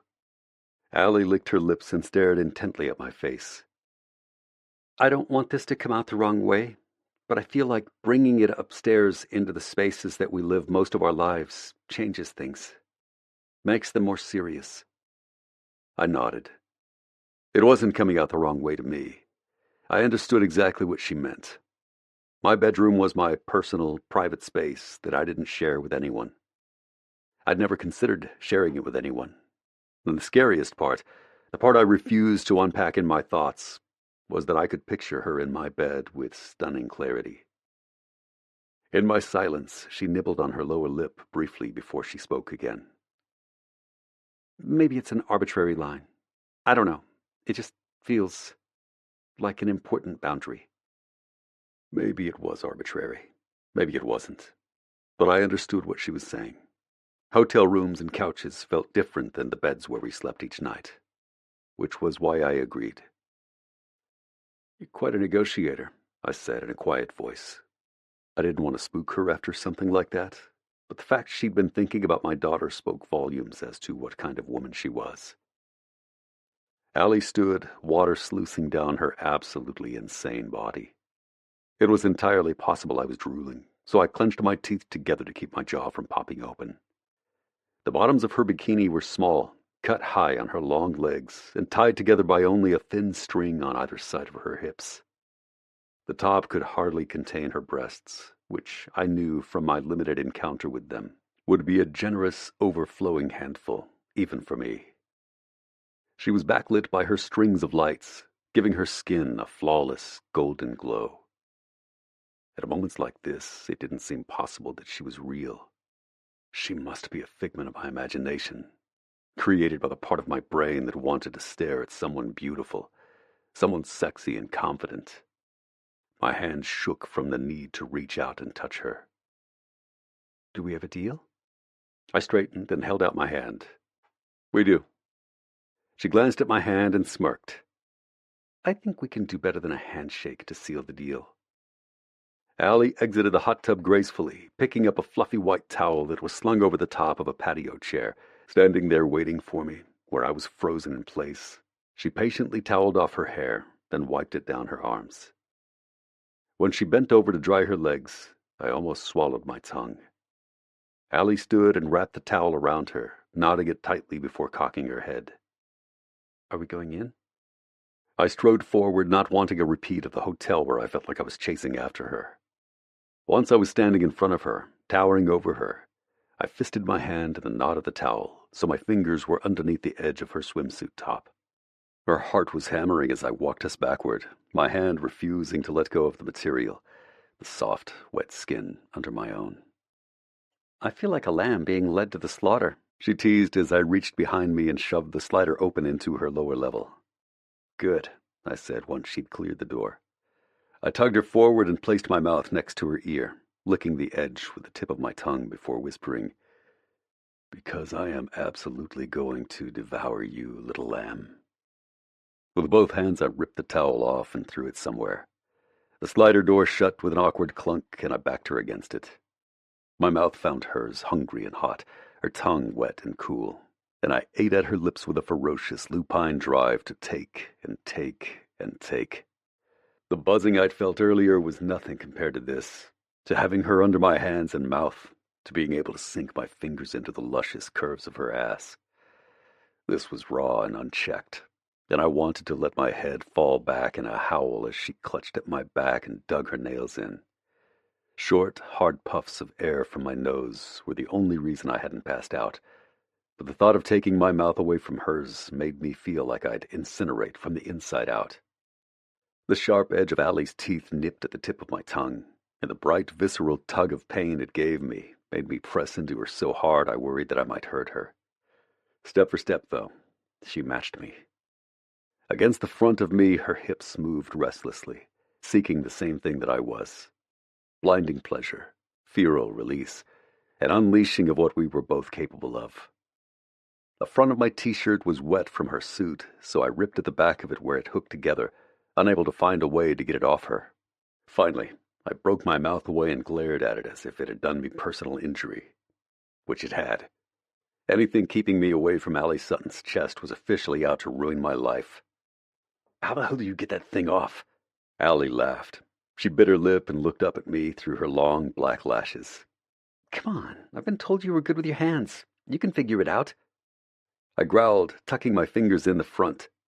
Allie's chest heaved with labored, deep breaths, her eyes daring me. With one hard tug, I yanked it down, groaning when it was rucked around her waist, and she was finally bared to my eyes. I bent down and kissed, licked. Then when she gripped the sides of my head with both hands, I sucked. My fingers gripped her back as it arched sharply away from the glass. "I love Sunday nights," she gasped, and I chuckled against her soft, warm flesh. I leaned back and went to untie one string from the side of her suit over her hips when her doorbell chimed violently. "No," she moaned. "No, no, no." Oh, my forehead dropped into the curve of her neck while my breaths came out with the force of a runaway train. This could not be happening again. I wanted to howl all over again, the kind of desperate, grieving howl of a man who'd just tasted heaven and then had it ripped away with one stupid doorbell. The bell went off again, and Allie whimpered. Or maybe that was me. Even with the distraction, my hands didn't stop moving. The tips of my fingers dragged up the line of her spine and around her side to the warm, full weight of her breast, which I tested with my entire palm. "You evil, evil man," she whispered. "Ding dong," I growled into her skin. "I hate whoever that is."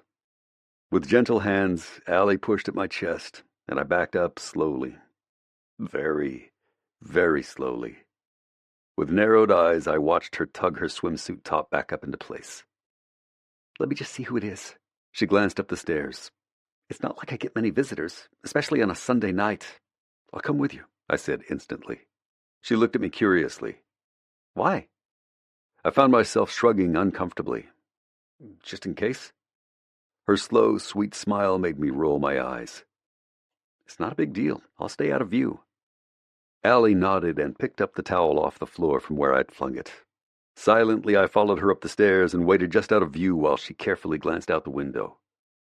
"Holy shit!" she exclaimed, flinging the door open to reveal a tall, thin young woman with messy red hair piled on the top of her head and suitcases on either side of her. "Paige, what the hell are you doing here?" "I told you to get my guest room ready," Paige said with a laugh, embracing Allie tightly. Allie turned mid-embrace, giving me an apologetic look. I held up my hands and walked back down the stairs as quietly as possible. "I missed you," I heard her friend say just as I cleared the steps. "You have the worst timing known to man, Paige," Allie said, and I smiled as I walked out the slider. It was either that or weep. And I had to be honest, weeping would probably come in about 5 minutes when I laid in bed. Alone. Chapter 18. Allie. Something new about Paige since I moved away from Milan was her current obsession with SportsCenter. She said it was so that she could be as knowledgeable about football as I was, but I think she was just bored. Over the next week, I came home to her curled in the corner of the couch, watching SportsCenter like it was reruns of the OC, which was why I shouldn't have been surprised to walk in the door after our next game, a particularly grueling home loss, to find she already had a giant glass of Merlot waiting for me. "That was a tough one to watch," she said by way of greeting. "Tell me about it." I toed off my heels and sank onto the couch. We'd been beat on every level. Even though the TV was muted, the replay currently on a loop was Luke getting sacked. Hard. The ball had been stripped from his hand as he hurtled to the ground, and someone from New England had nimbly picked up the stray football and ran it in for an uncontested touchdown. Instead of watching the guy who scored, my eyes stayed on Luke, the way he twisted around to watch the player take what was his. I watched the way his helmet fell back onto the turf, and he punched the ground twice before standing up. Slowly. He'd gotten hammered tonight, and not in the fun way, the way I'd been thinking about hammering and Luke all week. "So," Paige drawled when she noticed what I was staring at, "are you going to go over there? It is Sunday night. Your first Sunday night," she clarified, as if I hadn't thought about it all damn week. I chewed on my lip after another sip of wine. I want to, but I don't know what the protocol is when he got his ass kicked. Literally, on the field. He must be really freaking sore. Paige's face brightened. "Sexy massage?" I smiled. "Maybe." She held up a finger. "I've got this oil I picked up in Venice. Take it with you. Rub all those muscles down and then, you know, rub something else." Her wink was obnoxious, but it made me laugh. As much as I'd wanted to violently murder her for showing up when she showed up the previous week, it had been good having her in the house. She spent my money very well, helping me furnish the remaining rooms in just a few days' time. The last of it had been delivered the day before, including a new mattress and mahogany sleigh bed for the guest room that she'd claimed as hers. Nothing about the house looked like it did when I moved in. It didn't smell musty with disuse. It was bright and clean and comfortable, nothing stuffy or ornate. Probably not fitting for a team owner with more money than she'd spend in a lifetime, but I still loved it. I like to think that my mom was somewhere up in heaven, obnoxiously pleased that I was living in the home that had once been hers. Weird how that house was what initially linked Luke and me. What would our relationship be if I'd even been 3 houses down? I'd never have met him before that first meeting, never hated him. He never would have hated me. The strength of our emotions was what made our current situation burn even hotter, in my mind. Without those initial exchanges, I couldn't help but wonder if Luke and I would have had the same polite, friendly interactions that I did with every other player, and that made me inexplicably sad. Am I crazy? Paige, very used to my random thoughts with zero explanation, just shrugged her slim shoulders. I don't know. What do you think? I gave her a long look. Not helpful. She took a slow sip of her wine and stared out the slider. I think there's a lot of potential for a messy fallout. Paige wasn't wrong, but I hated hearing the words come out of her mouth, even if I'd been circling around the same thing. I know.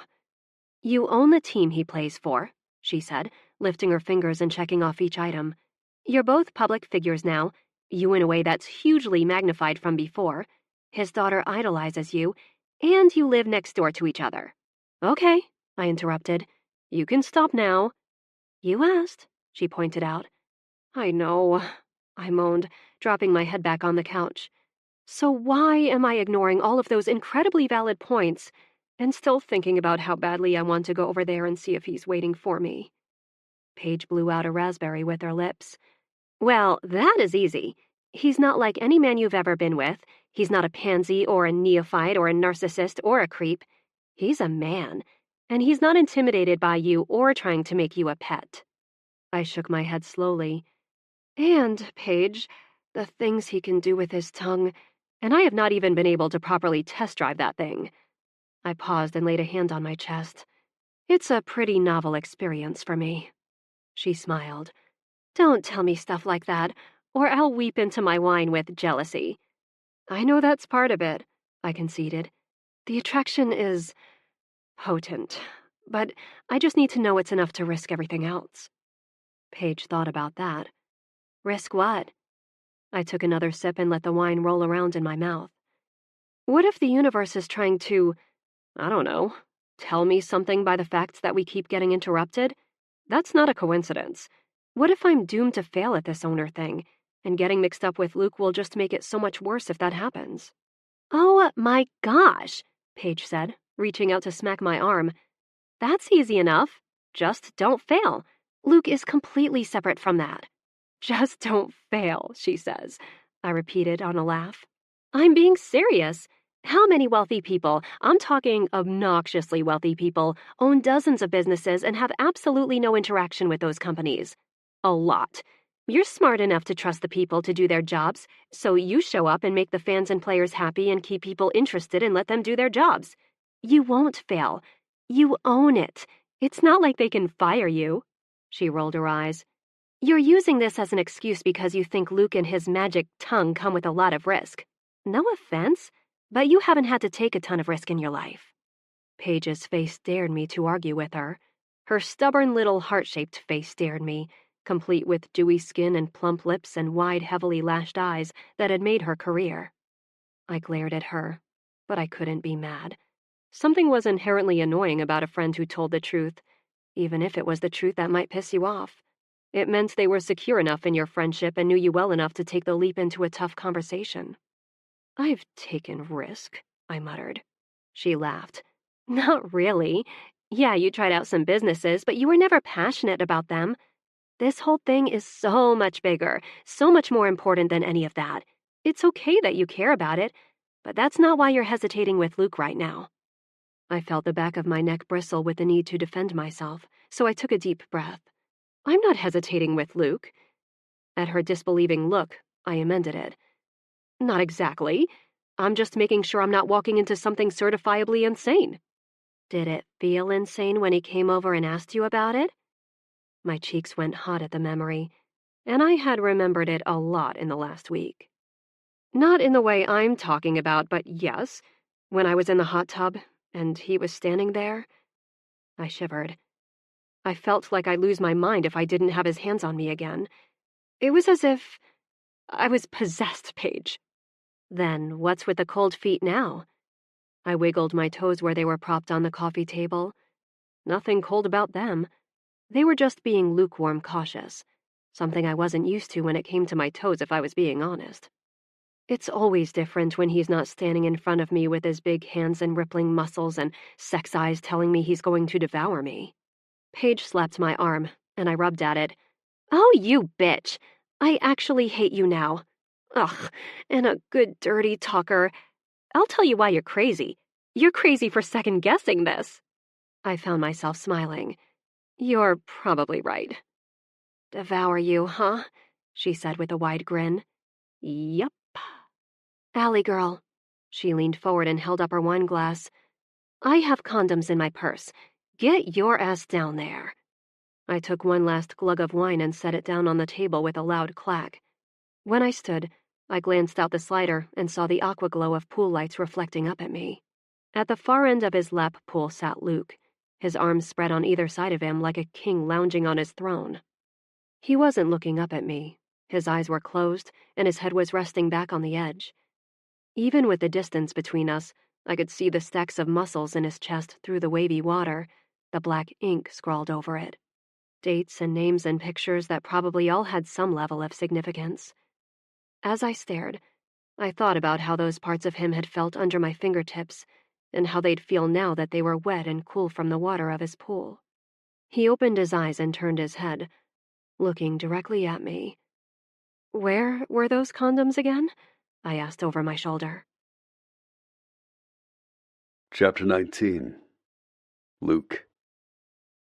Watching Allie walk toward me, her features blurred in the darkness, her body covered by some white, gauzy thing that floated around her like a cloud, I felt like I was in a dream.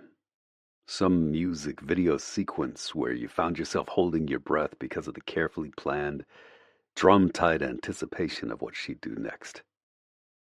I thought maybe she wouldn't come. Sitting in my pool, I wondered whether she would or not. Served as a surprisingly effective distraction from how miserably we'd played and how thoroughly we'd gotten beat. That alone was enough to make me edgy because nothing distracted me during the season. Nothing. I'm not usually very good company after we lose, I told her when she came to the water's edge. The pool matched her eyes, which made her presence that much more potent, that much more powerful, as if she was an extension of the water. Fine with me. I don't want to talk about what went wrong. My voice got harder at her softly spoken answer. Her lips twitched. Okay. I don't want to pep talk about how it'll get better and the season is 16 games long. I wouldn't dream of it. In the warm water of the pool, I held myself very still, my hands curling into fists on top of the concrete edge. The way Allie watched me was part fascination, part awe, and an amusement that curved the edges of her lips delectably. Since when are you so accommodating? I all but growled. I'm always accommodating, she answered, her voice a low, hot lick of fire over my entire body. You just didn't see it until now. The puff of air that slipped from my mouth wasn't quite a laugh, but it was close enough that she zeroed in on my lips with an intensity that rippled through me with all the subtlety of a tropical storm. Hurricane Allie. So, she whispered, what do you need to feel better then? I tipped my chin up and stared at her for a beat. There were no sounds around us to cover our words, nothing that we could use as a distraction, a reason not to hear every answer, see every response. You, I said. In a loud rush of water, I turned and braced my hands at the concrete to lift myself out of the pool. It let me use more strength, exert more of what was humming under the surface of my skin than any sissy-ass steps did. Allie backed up so she didn't get wet from my exit from the pool. Her eyes tracked down my heaving chest, widening slightly when she saw exactly how much this conversation was affecting me. I couldn't really hide much under wet swim trunks. Then they widened for a very non-sexy reason. Holy crap, Luke, she said, reaching out to slide her fingers along the early stages of a bruise on my side. Annoyed by what that light brush of her fingers did to my psyche, how much I wanted to feel it over every inch of me, I grabbed her hand and pulled it up to my mouth. It's nothing. I sucked the tip of one finger into my mouth, digging my teeth into the fleshy pad. Allie tucked her lips together between her teeth, and her eyelids fluttered closed. But if you're concerned, there's no need. When I sucked on another finger, she stepped closer, rubbing that finger along the edge of my tongue. How about we take this inside? I think... Holy shit, Luke. She broke off on a gasp. It's just a stupid finger. How does that feel so good? I paused, and when I realized what she'd said, I smiled around said finger while she leaned into me and laughed. I slid my arm around her waist, gathering the gauzy material covering her body into my fist. It would rip easily. Yes, I said, into her hair. Let's take this inside. When I turned for the entrance to the lower level of my house, I had to steady my breathing when Allie tucked her warm fingers into the waist of my swim trunks, as if I'd somehow lose her on the way inside. As if she couldn't stop touching me. Considering my profession, it had been a long time for me. No one I'd met had been worth the risk. To me, to Faith, and to the life I'd worked my ass off to build. The slider opened without a single sound, and Allie followed me in just as quietly. The lights were off except where my office was set up in the far corner. I pulled a white towel off the edge of my desk. Allie's fingers gripped more tightly, and as I was drying off my face and chest, I felt her warm breath along my spine. Her forehead dropped to my skin first, and I closed my eyes when her hands lightly drifted over my skin around my waist, meeting with sprawled fingertips spread over my abs. With careful fingertips, she traced each neatly stacked set of muscles. Muscles I'd worked very hard to maintain at 35 years old. She spoke against my back, her lips glancing my skin with each word. When you pulled your shirt off at the photo shoot, she paused, one hand moving up to skim over my chest, the other toying dangerously with a tie on my swim trunks. The first thing I thought was that I wanted to bite you. I let out a rough laugh, barely more than an exhale because I was trying very hard not to shove her down, tear her clothes off, and rut her like a wild animal who'd been left alone for too long. Yeah? Where? She kissed my shoulder blade. Right here. Then her fingers whispered along the V of muscle under my hip bone. Definitely here. Allie as the seducer was not how I'd envisioned this night playing out. My hands were shaking from my need, unsteady, and how very, very badly I wanted to put them on her body in the same way as she was touching mine. The whisper across my skin got louder, firmer when they skated over my biceps. Here, she said again. I wanted to know just how strong you were, what you could do to me with all these places I thought about putting my mouth on. If I was the wild animal being held at bay, she just ripped my rusty chains off with her words. I turned and gripped her face with both hands, sliding my tongue into her waiting, moaning mouth with a violent sort of drive to taste her. Taste, and taste, and take, and take. She was sweet and wet, meeting each kiss with one of her own, deep, deep. Deeper until we were wound around each other with two tight arms and digging hands. I could ruin you, I told her between kisses. I could do anything. Allie pulled back, her eyes glowing, unholy in her face. There was no part of her that wasn't stunning. Promises, promises. My hands weren't shaking anymore when I reached down and slowly pulled the hem of her dress up so that the hem was between my fingers. Hope this isn't your favorite dress. She lifted an eyebrow. It might be. Rip. I wrenched it between my fingers, tearing it straight up the middle, teeth gritted and skin on fire. Underneath she wore simple white underwear, a white lace bra, and the skin that was the embodiment of every deathly siren come to life in one dangerous package. Golden, curved, endless inches that I fully planned to explore. Tucked into her bra was a condom. I leaned down and licked across the top of the lace covering her, then pulled the foil-wrapped package out with my teeth. When I leaned back, her cheeks were pink, her eyes bright, her breaths fast and uneven. "I don't promise anything that I can't deliver, sweetheart," I told her after I'd tossed the condom onto the couch up against the wall. I leaned down and gripped her underneath her bottom, hoisting her up in my arms. She wound her arms around my shoulders and moved sinuously against my stomach as I walked us to the couch. My teeth found the lace of her bra, and I bit. Hard. Allie gasped my name as I tilted her onto her back, but made sure she kept her legs locked around my waist as I knelt on the couch. It forced her lower body into an upward angle, and she arched her back more sharply, displaying herself like an offering. It was a feline movement, graceful curves and limber sensuality, someone who was totally comfortable in her own skin. I spread my hand over her stomach, from pinky to thumb, and spanned her entire rib cage. My skin on top of hers was darker, rougher from misuse. Her skin under my calloused hands was pristine and unmarked. No bruises or breaks or violence to be seen anywhere on her body. Not like mine. Compared to her, with my inked skin, the bruises popping along my sides, the scars from surgeries and injuries, I felt coarse and unrefined. She looked up at me, her fingers slung over her head, nodded into the arm of the couch, impatient, breathing and hips rolling against me when I didn't move. Her blonde hair was mussed and tangled around her face. Her lips were flushed pink from the rough treatment my mouth had given hers, from the biting and sucking. "You are perfect," I wanted to say. Instead, I dropped her legs so I could yank her underwear off.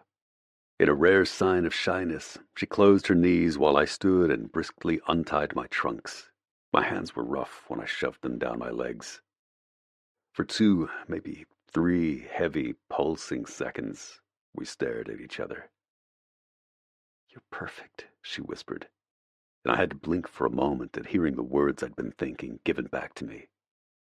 It was disorienting in the sweet way she delivered them, which belied the sinful light in her eyes. It hurt. It hurt to look at her. With those 2 words, I wasn't sure how to proceed. I wanted her over me so I could see her move. I wanted her under me so I could unleash everything burning hot inside me. I just wanted her. I held out my hand to her, helping her stand from the couch.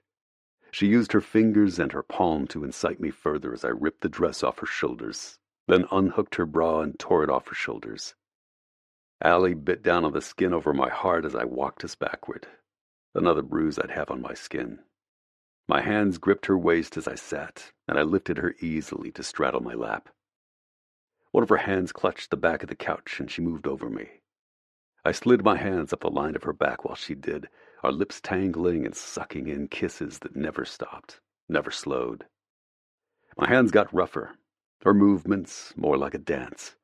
My teeth found her skin, her tongue found the edge of my neck, and her breathing got choppy and wild. The moment I snapped my hips, we both stilled in perfect suspension of breathing, of heartbeats, of time. I'm so screwed, I thought. It was a realization that came far too late, because I could never, ever forget that she felt like this, that like this, she was my perfect counterpart. Allie pressed her cheek against mine as we both started to move, her breathing, her whispered words and pleas hot in my ear. For minutes, hours, I couldn't say, we moved against each other, our knees tight up against my hips, our chests sweat-slicked and sliding. I felt the wave, felt it build up my legs, hot and silver and expanding like lightning in my blood, and only to crest into an explosion when Allie clutched my neck and then slumped against me.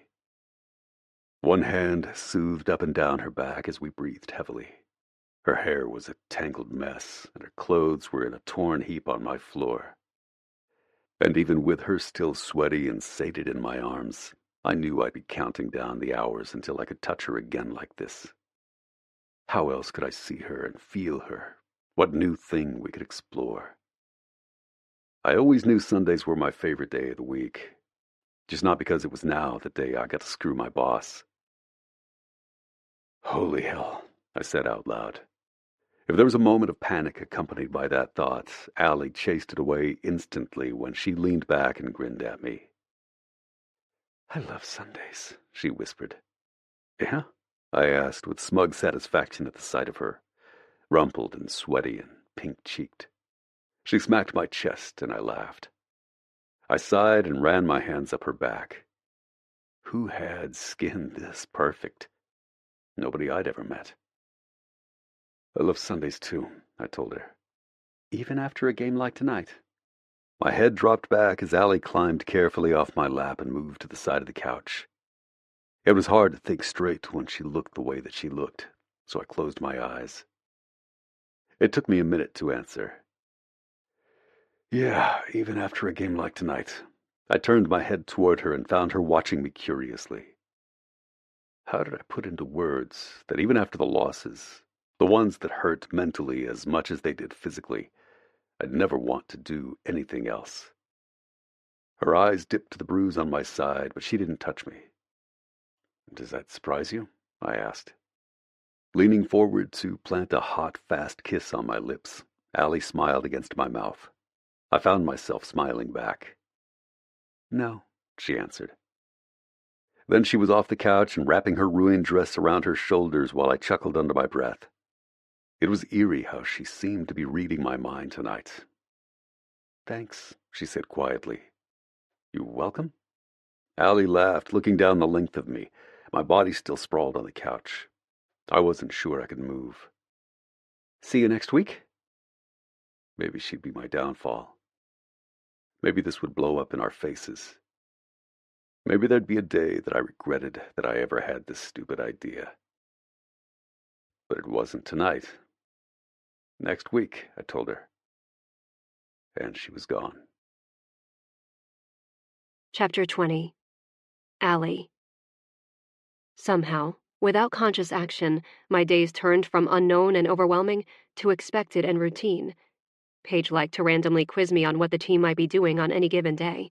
Even if I wasn't required to, I enjoyed spending weekdays just observing the inner workings of the Washington Wolves. It was a well-oiled machine, no wheel or cog unimportant. Raymond, a custodian who'd worked there for 20 years, talked to me about the stadium improvements that helped bump up season ticket sales in the early 2000s. Marie, an accountant who'd started a couple of years ago, told me that one of the things she admired about my dad was his ability to remember everyone's name. No matter their job description, no matter how long they'd been there, when he walked the halls, if he saw you, he smiled. He greeted you by name and asked if he didn't know it. Employees who felt respected showed more respect to their jobs. That was what Ignacio, who loved spraying the lines on the field as part of his maintenance job, told me when we spoke on a Wednesday afternoon. The practice field was empty except for the two of us because the team was in the film room reviewing their game plan for an away game in Cincinnati.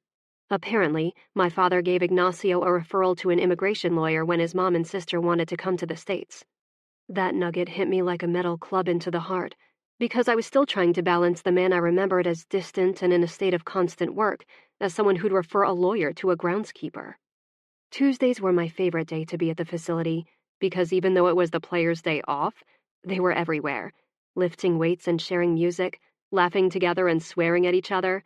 They were huddled in film rooms, watching the same 30-second stretch of film on a jarring loop, back and forth, back and forth, back and forth, seeing something in a defensive formation that would probably elude me forever. They were there, pushing each other to be better when they could be doing anything else. I learned that every pregame night, the players stayed in hotel rooms, whether we were home or away. Their practice days during the game week were seamless. One day was practicing first and second down as the game plan crafted by the coaches dictated. Well, coaches and the captains. Often, I saw Logan, Davon, Luke, and a few others huddled around clipboards, flipping printed pages and discussing routes with their coordinators. Did my eyes stray to Luke more than others? I neither confirm nor deny, except he was the only ass I watched religiously as it flexed underneath his black athletic shorts. What that man's ass could do was nothing short of freaking miraculous. I practically had bruises on my inner thighs to prove it from our night on the couch 5 days earlier. If he ever noticed me watching practices from a distance, wandering the halls with one employee or another, he never so much as looked. Not once. Stupid discipline. Then I shook my head and turned to leave the fields where they were practicing their 2-minute drills. As I walked away, I felt a quick snap of awareness, something hot that trickled down my spine, but I didn't turn to look. If he could show discipline in public, then damn it, so could I. But I made sure to put just a teeny extra swing in my hips just in case. Sunday night, we'd be at the same hotel in Cincinnati, so he could damn well watch what would be waiting for him. Something else I learned about football in the wake of this slowly unfolding relationship with Luke Pearson was how much one sweaty man in a strange uniform could turn me on, even with half a stadium between us. Cognizant of cameras aimed in my direction from the front row of my suite, I made sure not to gawk and drool, lick my lips like he was a perfectly seared 8-ounce fillet after a week-long juice cleanse. But in my head, when that man leapt over a defender and ran 10 yards into the end zone, I wanted nothing more than to rip my top off and scream like I was in the front row of a Justin Timberlake concert and he just pointed straight at me. His arms lifted over his head, the grass stains on his white pants, the bulge in his biceps and sweat coating his face made me terribly, terribly hungry. Someday, I wanted him just like that. So while I was cheering and high-fiving people next to me, smiling happily as though my investment was doing precisely what I needed it to, I was imagining all the ways we could utilize the king-size bed waiting in my room. Or the tub. It was big, and had jets. I walked to the locker room on a veritable cloud, the kind of cloud that can only precede a really good orgasm, and did my duty round before their clothes started coming off. Luke was by his locker, surrounded by dancing teammates that were making him laugh, and I could only see the side of his strong profile. Truly, it wasn't fair. His smile, with bright white teeth and small dimple to the left of his mouth, made him so handsome that it was painful to look at. His hair was wet and messy, the white undershirt soaked with sweat. When he lifted his arm to give someone a fist bump, the white tape wrapped around his wrist was stained green from the grass, and I had to press my thighs together. Why was that so mother-bleeping hot? It was grass-stained tape. I was losing my mind. But past it was the corded muscle of his forearm marked with black ink. I had a bright, searing memory of his hand braced on my stomach while he knelt between my legs, his hips moving with unerring accuracy, fast enough to make my skin shake, slow enough to make me incinerate with blind pleasure. My throat tightened in anticipation, and it felt like I was swallowing a chunk of concrete through sheer will, but the need for oxygen was so great with how much my brain was spinning. Want, want, want. It was my own personal victory chant, and I'd repeat it until the moment he knocked on my door. Then it would change. Mine, mine, mine. Girl, you've got that look, Davon said, coming up to me and slinging a heavy arm around my shoulders, which was becoming his post-game tradition. What look? I choked, tearing my eyes away from sweaty Luke Pearson and his black magic pheromones. That fire? He nodded as though I'd done something right. It's how we look before a big game, and we know we are about to throw shit down, and nobody will stop us. I laughed, and it came out a tinge hysterical, but he was so amped on the win, he didn't seem to notice. It's a good look on you, Sutton. He walked away, pointing a finger at me while he did. Don't lose that fire. We take our cues from you, boss lady. It was enough to make me blink. I was the boss, even if a lot of it was in name only. I didn't create their game plans. I didn't run practices or call plays. But this locker room wasn't the place for me to practice my sex eyes on Luke. While I firmly believed there was nothing wrong with what we were doing because we were both consenting adults, I absolutely did not want it to affect the team, affect how they viewed me, especially when I was so new within this stitched-together family.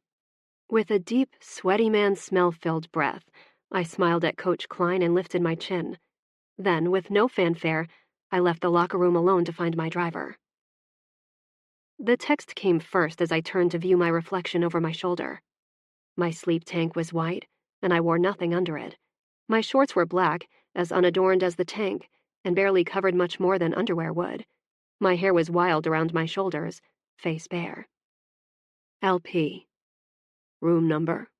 My lips twisted into a smirk. Me. So demanding. Can't you ask nicely? LP. ... Please? Me. 1625. The dots bounced on the screen but then disappeared, and I wondered whether he noticed I was on a different floor than the rest of the team. That was no accident because I'm no idiot. Plus, I'd already slept with Luke, so the likelihood of anything noiseless happening within the walls of either hotel room was slim to none. I ran a hand over my stomach and found it already shaking. My fingers were a little numb, and I shook them out. He's just a man, I whispered to my reflection. He's just a regular man.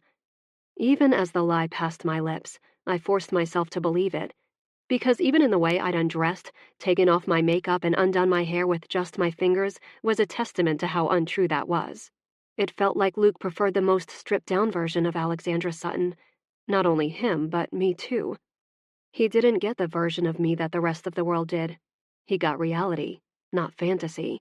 And the fact that he did seem to prefer that made me want him even more. The knock on my door came just a short minute after I'd sent my room number. A knock on the door made my cheeks flush for crying out loud. I licked my lips and straightened, then tossed my hair like I was channeling Kate Upton. His hands were clasped behind his back when I pulled the door open, using it to cover my body. The sweat was gone, the grass-stained tape and damp undershirt were gone. In its place was clean, shower-wet hair. A face that needed a shave, but thank the Lord hadn't gotten one, because it made the angle of his jaw look dangerously sharp, as if it might cut my tongue if I licked at it with too much pressure. I think I wanted to test that theory. Covering his broad chest was a button shirt so blue that it made his normally brown eyes glow almost golden bronze. And those eyes held all the heat that I'd missed during the days wandering the facility, and the hours I lay in bed thinking about how he'd made my body feel the week before. My fingers curled into the surface of the door as we stared at each other. Then he dipped his chin and walked through the opening with a strong, loose-limbed stride that ate up the ground from the impossible-to-ignore length of his legs. With just the tip of my finger, I pushed the door shut and then flipped the deadbolt. He watched with a lifted brow. "You think I'm going to try to escape?" Moving slowly in his direction, I peeled the tank off. Nope. I dropped the shirt on the floor next to me. If I thought his eyes were heated before, I'd been so wrong. I was going to do that. I shook my head. My turn tonight. "You think so?" he asked gruffly when the tips of my fingers traced the edge of my sleep shorts, which had nothing under them, and started inching them down my hips. Luke started unbuttoning his shirt, and I shook my head, instantly stilling the motion of my hands. He froze, narrowing his eyes. "My turn tonight," I repeated. "I got a room on a different floor on purpose, Mr. Pearson, and I intend to make the most of that, so keep your hands by your side, and I'll let you know when you can do any touching."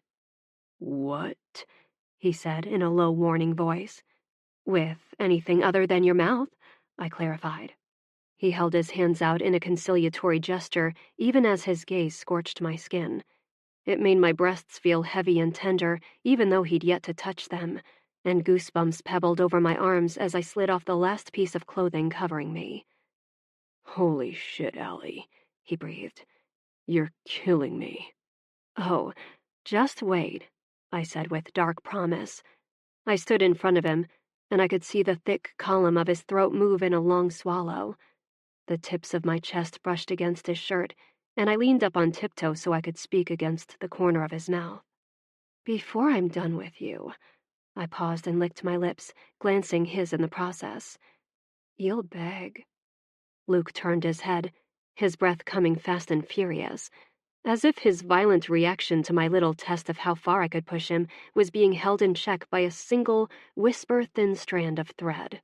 That was all that separated me from civilized, disciplined Luke, the one who kept his eyes off me in public, the one who never sent me a single loaded glance when we were outside the safe, agreed-upon parameters of Sunday nights, and the other Luke. The other Luke was the one who tore clothes from my body with nothing more than the strength in his fingers, the one who bent my body in curves and angles with his unleashed strength, driven by instinct and something primal that was probably only ever channeled on the field. But with me, It was darker, more elemental because no eyes were on us, no one to enforce rules or limits or levels of what was acceptable. It was just us and what we wanted. The thing that made him snap was when I arched my back and nipped at his chin with the edges of my teeth. I practically purred when he licked at my tongue and dove his hands into my hair with scalp-tingling strength, tugging at the hair as his teeth tugged at my lips. My fingers tore at his shirt, scratched down the skin of his chest as he angled my head for a deeper kiss and palmed my bottom roughly. His shirt joined mine on the floor, his pants next. Then my body was tossed on the bed just a breath later. His words against my skin were part command and part entreaty. "More," he said. "Yes." His eyes heated again briefly when he saw 2 condoms on the nightstand instead of 1 like the other night. With demanding hands, he turned me on my side but stayed on his knees on the bed. My back arched, and I braced my hands on the headboard while his free hand traced the line and bumps of my spine, down the length of my bent leg. Once he was covered, he lifted my top leg and then stopped. My eyes flew open, darting to him. "What are you waiting for?" I tried to turn, tried to open my legs around his slim hips, the taper of muscle like the bottom of a V. "For you to beg," he said with a cocky smile. I groaned out a laugh, which made his smile soften into something more real than he'd ever given me before. In my head, I heard the snap of a puzzle piece clicking into place as his hips slid forward, slow, slow, slow. It wasn't until hours later, when I drifted off to sleep, sore and alone in my big hotel bed, that I could name it. Happiness. And that was more terrifying than any level of pleasure he could possibly bring me, because of how much we both stood to lose. Chapter 21. Luke. I should have known that something would go wrong, that I'd start to slip. It started on Tuesday morning when I drank my smoothie at the kitchen counter and found myself staring at the sliders leading into Allie's home. Behind the glass I saw no movement, no sign she was awake and starting her day. Instead of thinking about which films I would study that day, or how badly I needed to work on my quads, which felt tight after Sunday's game, I was wondering what her bedroom looked like, and how she would look in it. While I was doing that, I missed a call from Randall about a new endorsement deal from a shoe company who'd loved my SI cover. By the time I called him back, he was in another meeting. Distraction. It was understandable, I told myself, that someone like Allie would distract me. At least, that was what I kept repeating to myself on Wednesday when I caught a glimpse of her out of the corner of my eye, as I barked out a play while we practiced first down sequences against the practice squad. But I called the wrong play, so when I heaved the ball to my tight end, the ball sailed 10 yards past him, bouncing ineffectually off the ground. He gave me a curious look, but when I stayed quiet, he knew that the fault was mine. "Keep your focus, Piers," Coach yelled from the sidelines. My eyes burned hot from the effort to stay zeroed in on anything but her, even when I walked to the drink table and I could have taken a quick glance. It was the thinnest version of control I was able to master when it came to her. Something I'd honed over my career. Discipline. That was what I needed. To counteract the distraction of Allie, I needed to keep a tight-fisted grip on the discipline that I was known for. Demand. Thursday night, I lifted weights in my basement and made demands of my body that I normally wouldn't during a game week. I pushed my muscles to the point of shaking and wondered if I'd lost my mind for doing just one more set of reps. Since we were nearing the midpoint of the season, my aches and pains were taking longer to disappear, and I was moving slower on Mondays and Tuesdays, praying that I could make it through another week without anything more serious than that, and some bruises on my body from unrelenting linemen. And then, desire. Friday was when I should have heard the blaring sirens in my head, warning me at ear-piercing levels that Allie was becoming a problem. Because after I bid my mom farewell and thanked her for making dinner for Faith, and after I read 4 books to my daughter who so desperately needed some of my attention, I found myself sitting on the couch, staring at my phone. I could text her, see what she was doing. Friday was close enough to Sunday, right?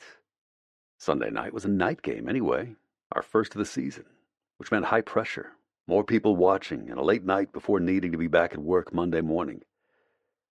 But the desire to see Allie, to try to capture what we'd only had moments of the past 2 weeks, was growing larger than any concern I might have about what this distraction was doing to me.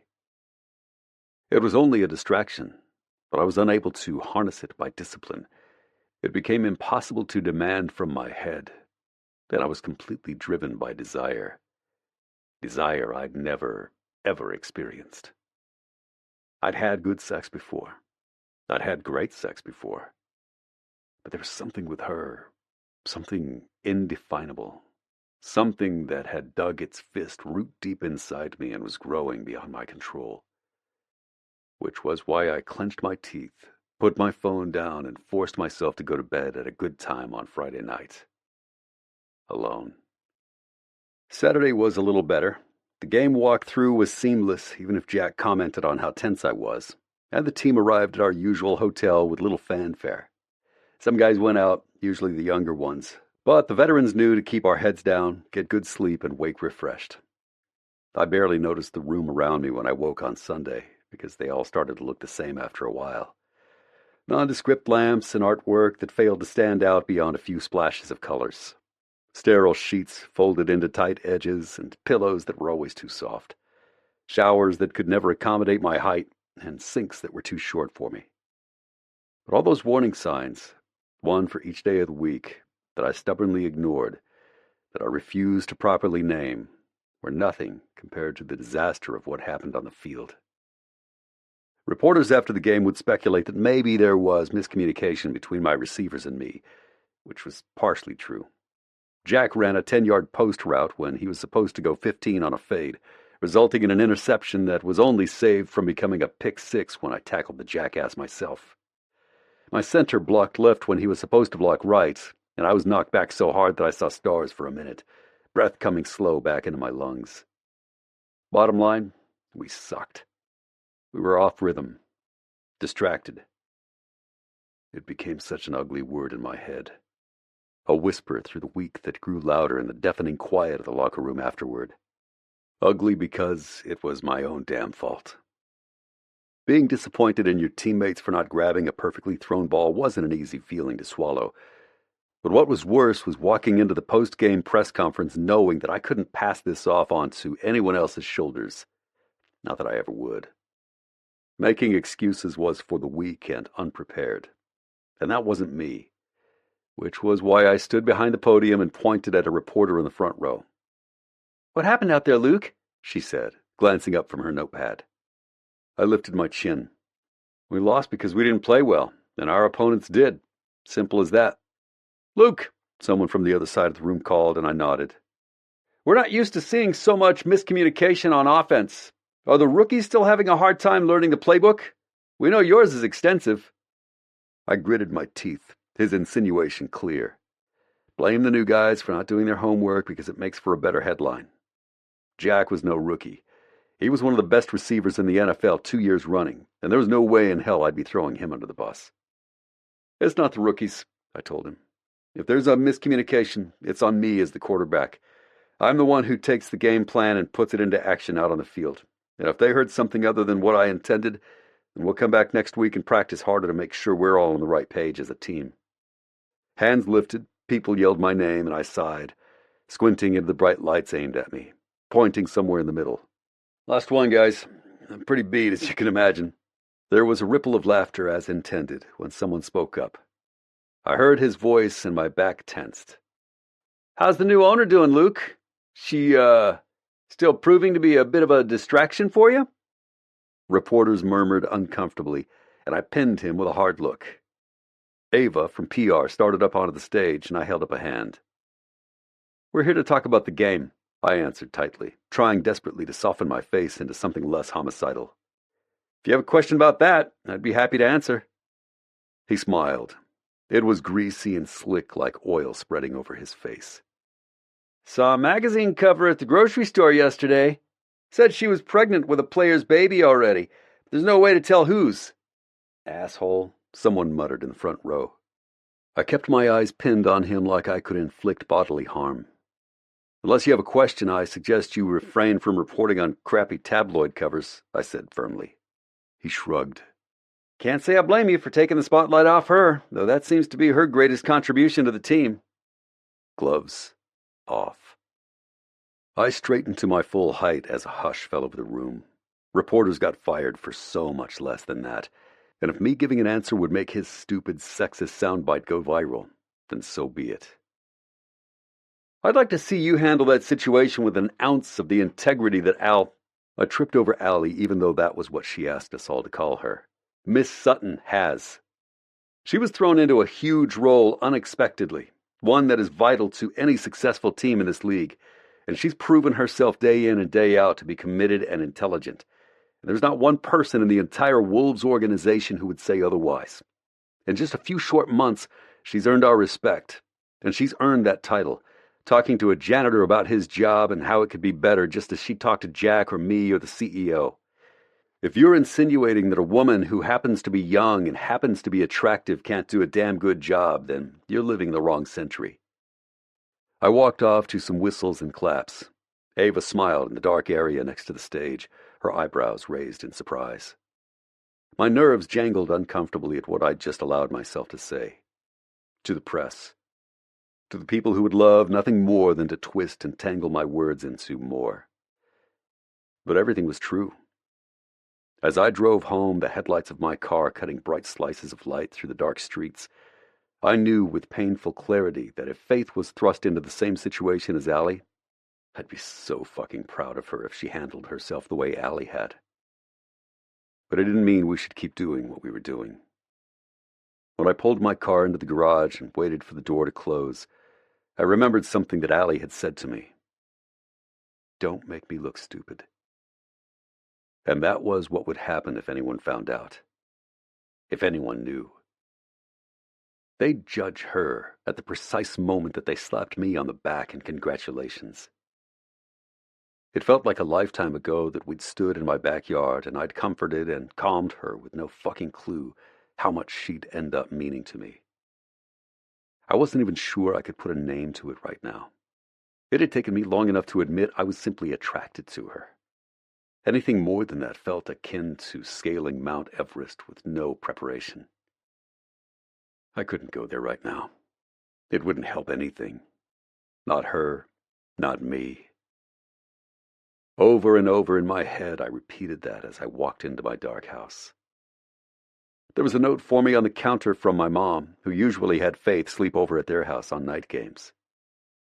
Proud of you, son, no matter what. I rolled my head around on my neck, a few satisfying pops punching through the silence of the kitchen. Would she be proud of me if she knew what I was doing with Allie? She wouldn't care if I was sleeping with someone, but she'd care about what could happen as a result of sleeping with this particular person. This has to stop, I said out loud, testing the words on my tongue, feeling the unbearable weight of them as they hit the air. Immediately, I wanted to take them back, let them be unheard in the universe, sweep them away because the thought of it had the same effect on my lungs as being sacked by a 300-pound lineman. I braced my hands on the counter and hung my head, taking a few steadying moments, firming up what I was about to do. I knew I respected Allie enough to tell her that we couldn't do this anymore, that I couldn't do this to her anymore. Why was my heart racing like that? Why couldn't I take in a full breath? My lungs were banded tight as if someone had wrapped a rubber band one too many times and they couldn't expand to their regular capacity. I pinched my eyes shut and saw her in the hotel room last week, naked, standing in front of me and making demands that no woman would have ever made of me because she viewed me as an equal. Then I was moving down the steps toward the slider, knowing with unerring certainty that she was downstairs waiting for me. My skin felt cold with panic, hot with anticipation of seeing her, everything tilted and unsteady, rocking around me like I was afloat and unanchored. The lights were on over her patio. She wasn't there as I looked over the hedge, and the breath whooshed uncomfortably from my mouth. Just as I was going to push through the ever-widening gap in the hedge, I heard her voice behind me, "Hey," she said softly. I turned slowly, and when I saw her sitting at the edge of my pool, a happy product of an abnormally warm October day, bare legs dangling into the water, hair pulled up off her face, something strange happened. The cold panic thawed into something warm and smooth. The world around me settled instantly, the horizon straight and flat and right where it should be. Allie stood slowly, and that was when I saw what was covering her body. My jersey. Nothing under it, by the looks of it. Even with the lights from her backyard, her face was hardly visible in the shadows once she was facing away from the pool. But her eyes on me held me fast in place, the anchor that I couldn't find just a few minutes earlier. "Hey," I said back, woefully inadequate for what was churning violently inside me. "I can't do this," was one massive, side-knocking wave of thought. "I have to touch you again," was another. "I refuse to be what might ruin you," was the last. Allie lessened the gap between us, unafraid of closing the distance, showing just how much more courageous she was than me with each step over the soft grass. "I'm sorry about the game," she said, eyes lit and wicked in her face. No, not wicked. That wasn't the right word anymore. It didn't feel right to label this as something wrong, even if it was dangerous for both of us. Those eyes were almost invasive in how much intimacy I saw there. Not wicked at all. When did this happen? Was I so lost in the searing pleasure that I missed the frightening shift underneath it? I once learned about the tectonic plates deep under the ocean's surface. Just one fraction of an inch could trigger earthquakes, tsunamis, and unimaginable destruction and chaos. That was what Allie felt like. An unimaginable, life-altering change I hadn't seen coming. Slowly, I lifted my hand and slid my fingers along her jaw, savoring the silk of her skin over the bone.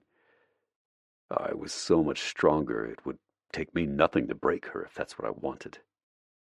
When my other hand came up and traced the line of her nose, spread my fingers along her cheek so I could feel the fan of her eyelashes along my fingertips when she blinked, her delicate brows bent slightly in confusion. "Are you okay?" "You are perfect," I told her, the thing I'd kept swallowed down from our first night together, suddenly needing her to hear the words. She smiled, but it was a confused smile. "Luke," she said, even as she nuzzled into the warmth of my hand. I couldn't bear it. Couldn't bear saying the words.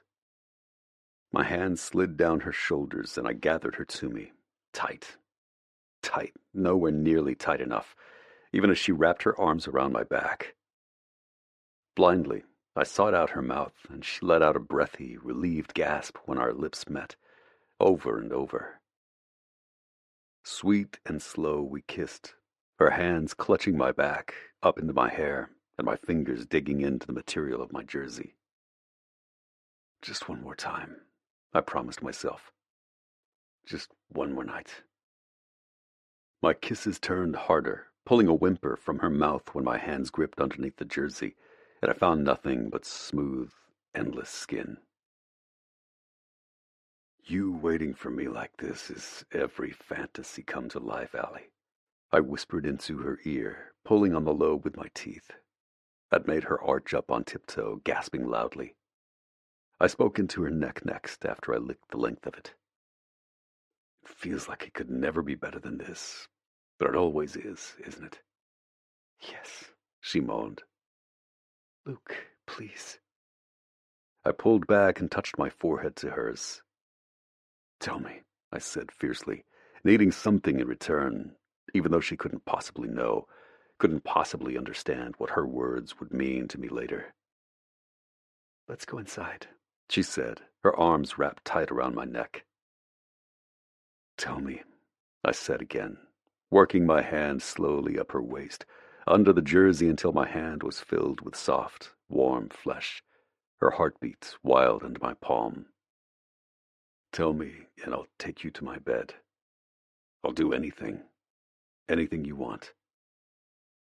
Allie sobbed out a breath, her body winding tighter and tighter against mine, against my seeking fingers between her legs as I contemplated taking her right there on the grass. Oh, holy shit. She dropped her head back. I didn't know, Luke. I didn't know it could feel like this. This good, this... Oh, please stop if you expect me to be able to think. I chuckled against her skin and slowed my hand. I can accept that for now. She lifted her head, blinking slowly as I pulled my hands out from underneath the jersey, wound my fingers between hers, and led her into my house. As we ascended the stairs, I felt her questioning look but ignored it. My room was dark when we walked in, and I shut the door behind us. More than anything, I wanted this one memory of Allie in my bed, between my sheets, just one night where maybe she could fall asleep next to me. "What about Faith?" she asked. Extracting my fingers from hers, I tucked her silk-soft hair behind one ear, then dragged the edge of my thumb along the arch of her cheekbone. "She's at my parents'." "Luke," she said, shaking her head slowly as she glanced around my room. "Are you sure?" In answer, I kissed her softly, only breaking away to pull the jersey off her body. She took my cue, slowly undressing me until I was only in my boxer briefs. Every brush of her fingers, every place she kissed as she uncovered the skin, made my hands shake with the need to do the same.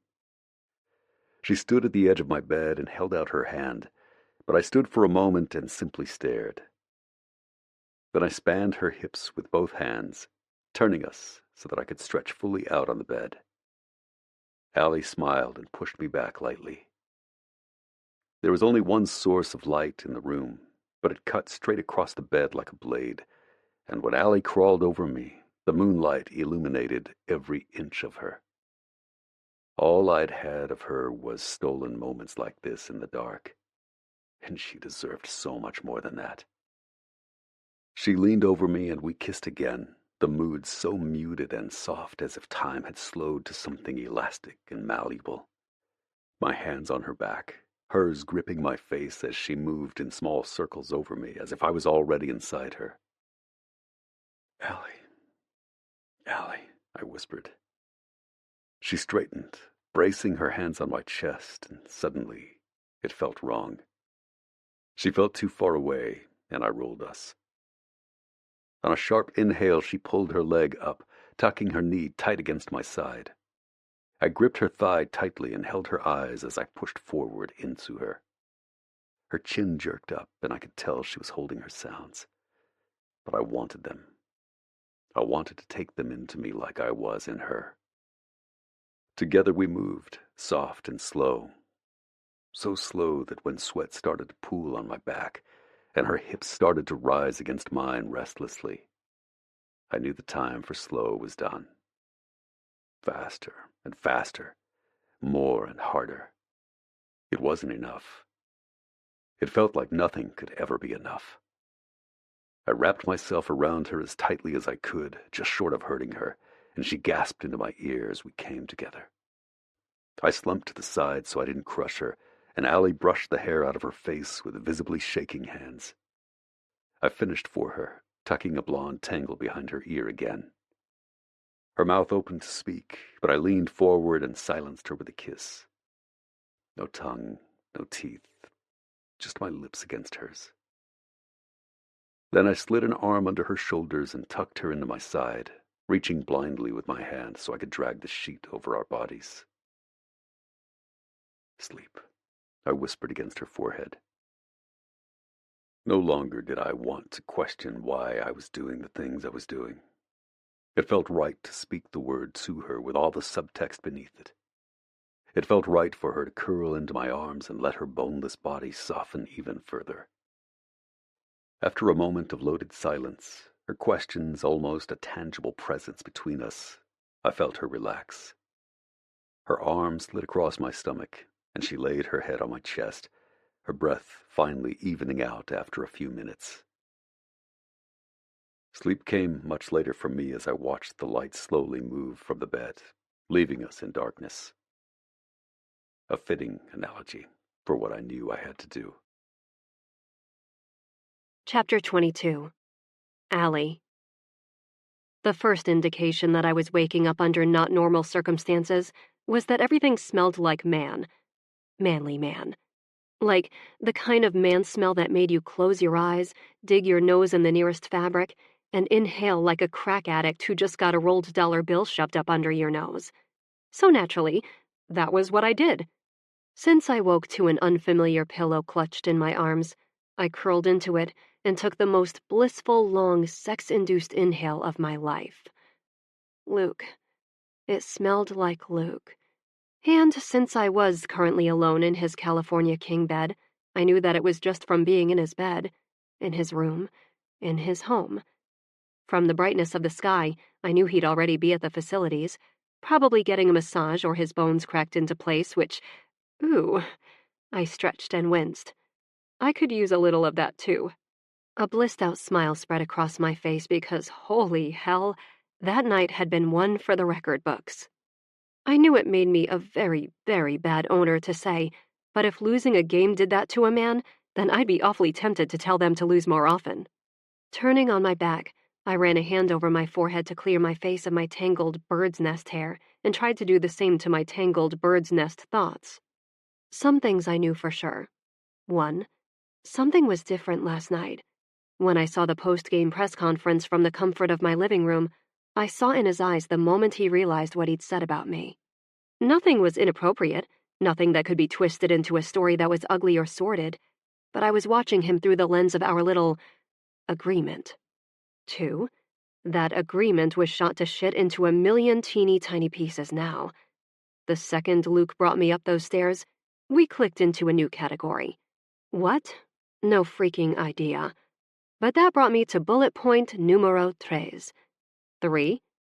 I wanted more than Sunday nights, and I was pretty sure Luke did too. He held me like I was precious, made of glass, something to be cherished and taken care of, but screwed me senseless while also being cherished.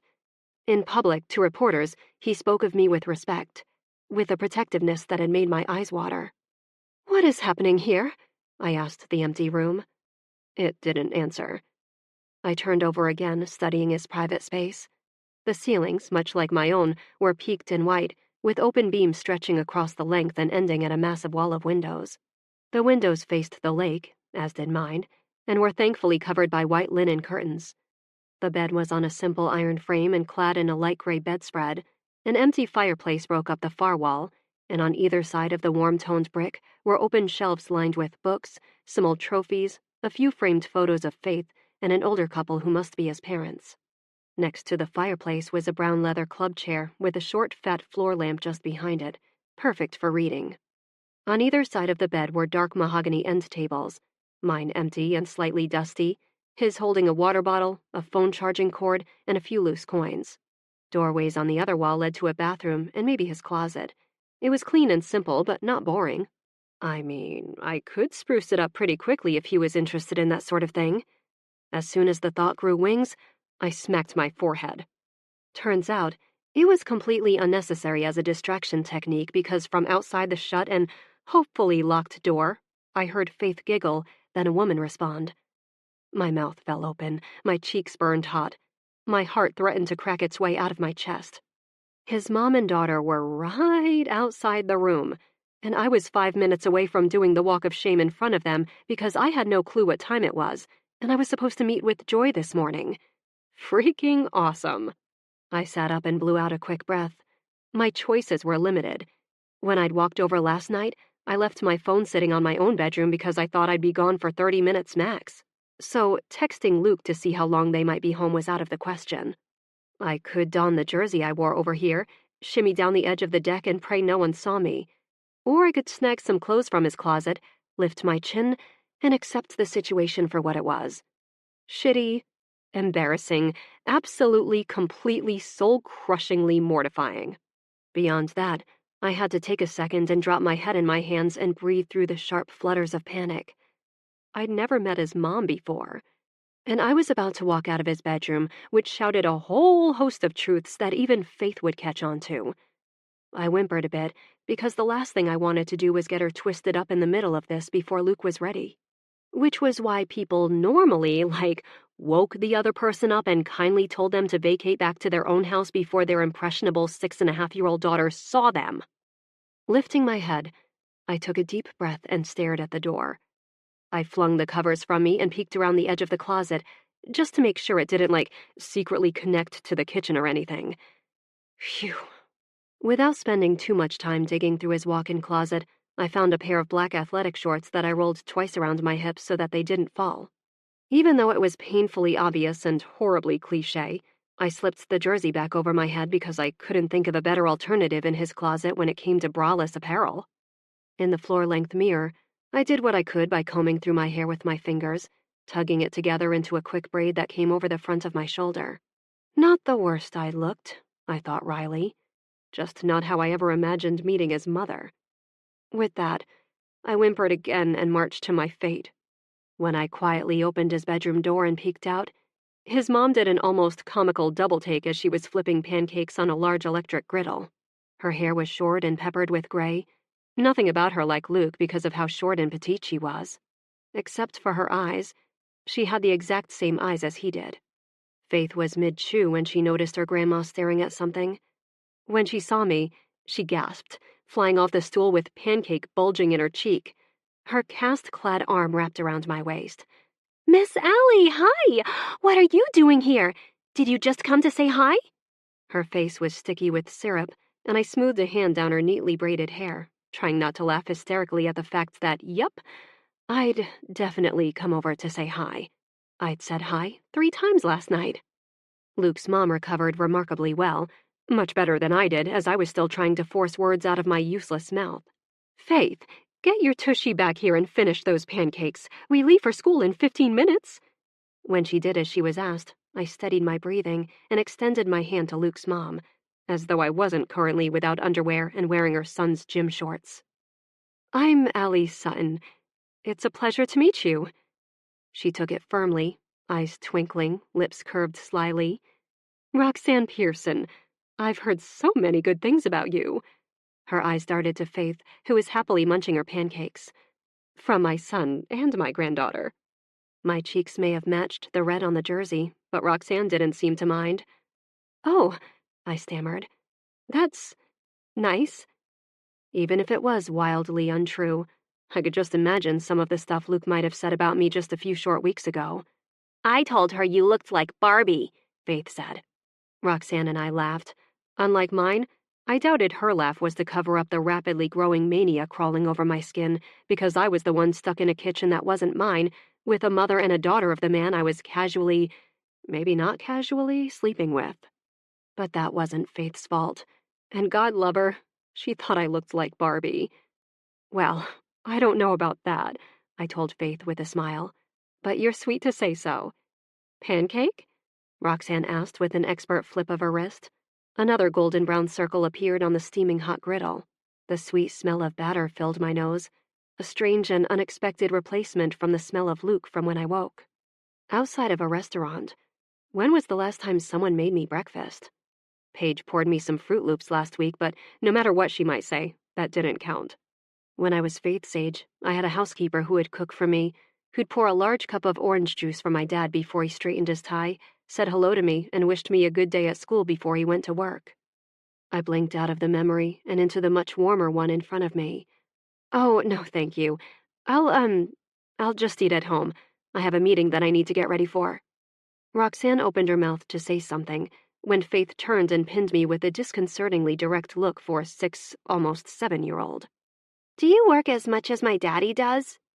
My eyebrows popped up in surprise. Roxanne did the same. "No," I answered after a beat. "Your daddy works a lot more hours than I do. To be good at what he does takes a lot more time than my job does." It was a careful answer, but truthful all the same. Faith didn't react as I expected her to. She bent her eyebrows in and twirled the tines of her fork in a spot of syrup on her white plate. As soon as she stopped, the syrup slowly filled right back in. "Do you know how long Daddy will play football?" When I imagined how this walk of shame would play out, it wasn't this. Roxanne sent her granddaughter a soft smile, but didn't brush her question aside. Nor did she rush to answer it and avert the spotlight from me. I couldn't blame her since I'd gotten myself into this situation. The situation being Faith, right smack dab in the middle of whatever Luke and I were doing. The thought of brushing her off and telling her to talk to her dad made my stomach curl unpleasantly. Her sweet, big brown eyes did weird things to my chest, so I rolled my teeth between my lips for a second while I thought about what to say. I don't know, Faith. I've never talked to your dad about that. Or a whole hell of a lot, really, which made this conversation even more bizarre. Again, I wondered why he'd brought me to his bed, to his room, why he'd left me sleeping alone when he could have woken me early and asked me to slip out before his mother woke up. Most of all, I wondered why he'd reached for me again and again as the moon switched places with the sun. Maybe I was reading too much into it. Maybe he thought I'd sleep well past when they'd be out the door for school. So many maybes that only one man could answer if he so chose. Could you? The little girl asked tentatively, licking her lips before giving her grandma a quick glance. Could you maybe fire him so he's always home with me? Oof. I made a sound as I slowly sat next to her on one of the empty bar stools. Roxanne gave me a small, encouraging smile. Wasn't this a grandma question to answer? I was nowhere near qualified to tell this adorable little thing why I couldn't fire her dad. Honestly, I probably wasn't even qualified to have any conversation with her because I'd hack my hair off with a rusty blade before I gave her the wrong impression about what I was in Luke's life. I knew the kind of damage that might do to a kid like her. So, instead of rubbing her back like my hand itched to do, I curled my fingers around each other and set them carefully in my lap. You must miss him a lot, huh? I asked. She nodded. Deep breath, Allie. And holy crap, don't screw this up. I can't fire your dad because you miss him, sweetheart. Her face fell, and I lifted a hand, softly laying it on her bird-like little shoulder. But you know what's amazing? She looked up at me. What? Men like your dad only work that hard for a couple of reasons, and one of them is because they love something so much that it's worth all those hours and all the stuff he has to do to be good at his job. I've heard him talk about you, sweetie, and he loves you so much more than anything else in this world. If he didn't, he wouldn't be doing all this to make sure you have the most amazing life possible. That's why he works so hard. For you. I let out a slow breath, surprised at the lump stuck in my throat, wide like a boulder and as immovable as one. My dad worked a lot, too, I found myself saying, my voice thick and syrupy. And it was really hard for me to understand at the time why he couldn't be with me instead. And I missed him terribly when he wasn't around. Roxanne let out a tiny sniff, but I didn't look away from Faith, who was watching me. Me, as if I had all the answers in the world. Now I see just what all his work has done for my life. Where were these words coming from? They couldn't be coming from me because that voice was all warbly and full of tears. Without all the work he did, I couldn't have traveled the world or seen so many beautiful places. I squeezed her shoulder and tugged at the edge of her braid as I felt a tear spill over down my cheek. I wouldn't know people like you and your dad if mine hadn't worked so hard, and I wish I could thank him for that, for the opportunity I have because of everything he did. Faith's lip wobbled, and the icy sweep of panic I felt whipped away any lump in my throat. Please don't let her cry. I'm sorry I made you sad, Miss Allie, she whispered. Oh, sweetie, I'm not sad. I gathered her in a hug when she flung herself at me. I could hardly look at Roxanne for fear of what I'd see. Then her little hand came up and pressed against my cheek. Look, you're crying. Well, if I wasn't before, I certainly was after that. My vision blurred dangerously, and I used my free hand to swipe at my face. Oh, that. It's okay. Just, I think I've got pancake smoke in my eyes. I started to stand because this had gone way too deep, way too fast. When you start with me naked in Luke's bed and end with 3 women crying in the kitchen, it's time to get the hell out of Dodge. Roxanne cleared her throat, giving me a surreptitious pat on the shoulder.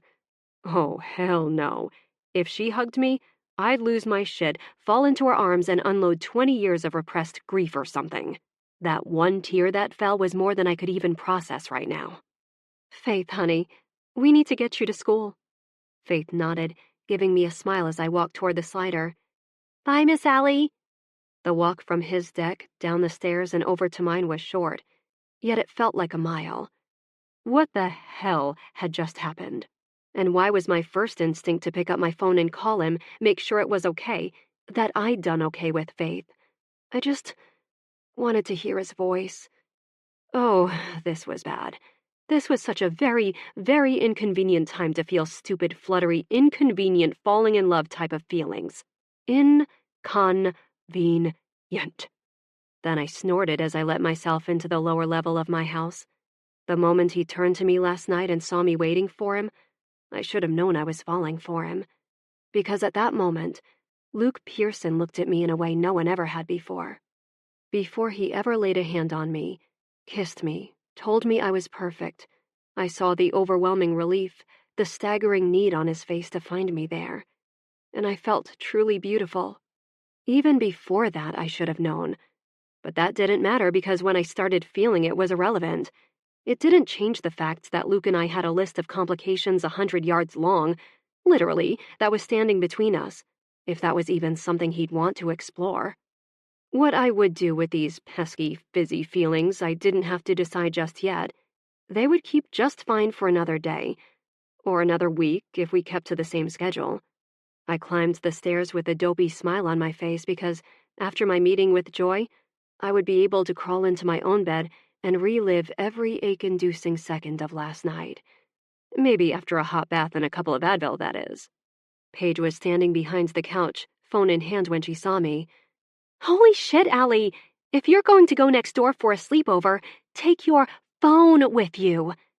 I lifted my eyebrows at the sharp tone of her voice, so I tried to laugh it off.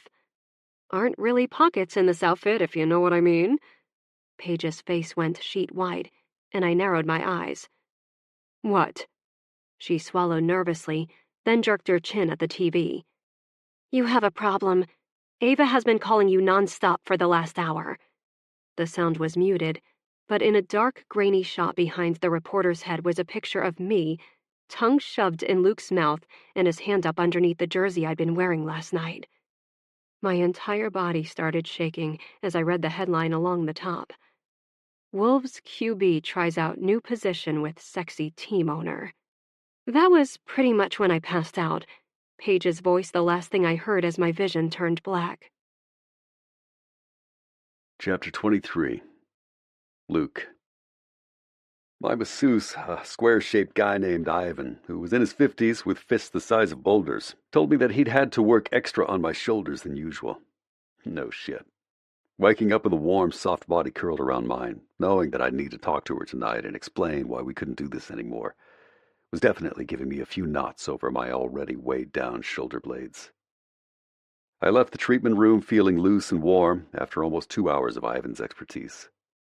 It was the only reason I didn't feel more banged up than I did at this point in the season. The hallway was empty, but heavy footsteps jogging in my direction had me turning. Jack's face was red and sweaty. "Pearson, holy balls, dude, I've been looking everywhere for you." I hooked my thumb over my shoulder at the room I'd just exited. I had a session with Ivan. His normally carefree face looked grim. "Ava isn't far behind me, but I didn't think you'd want to hear it from her."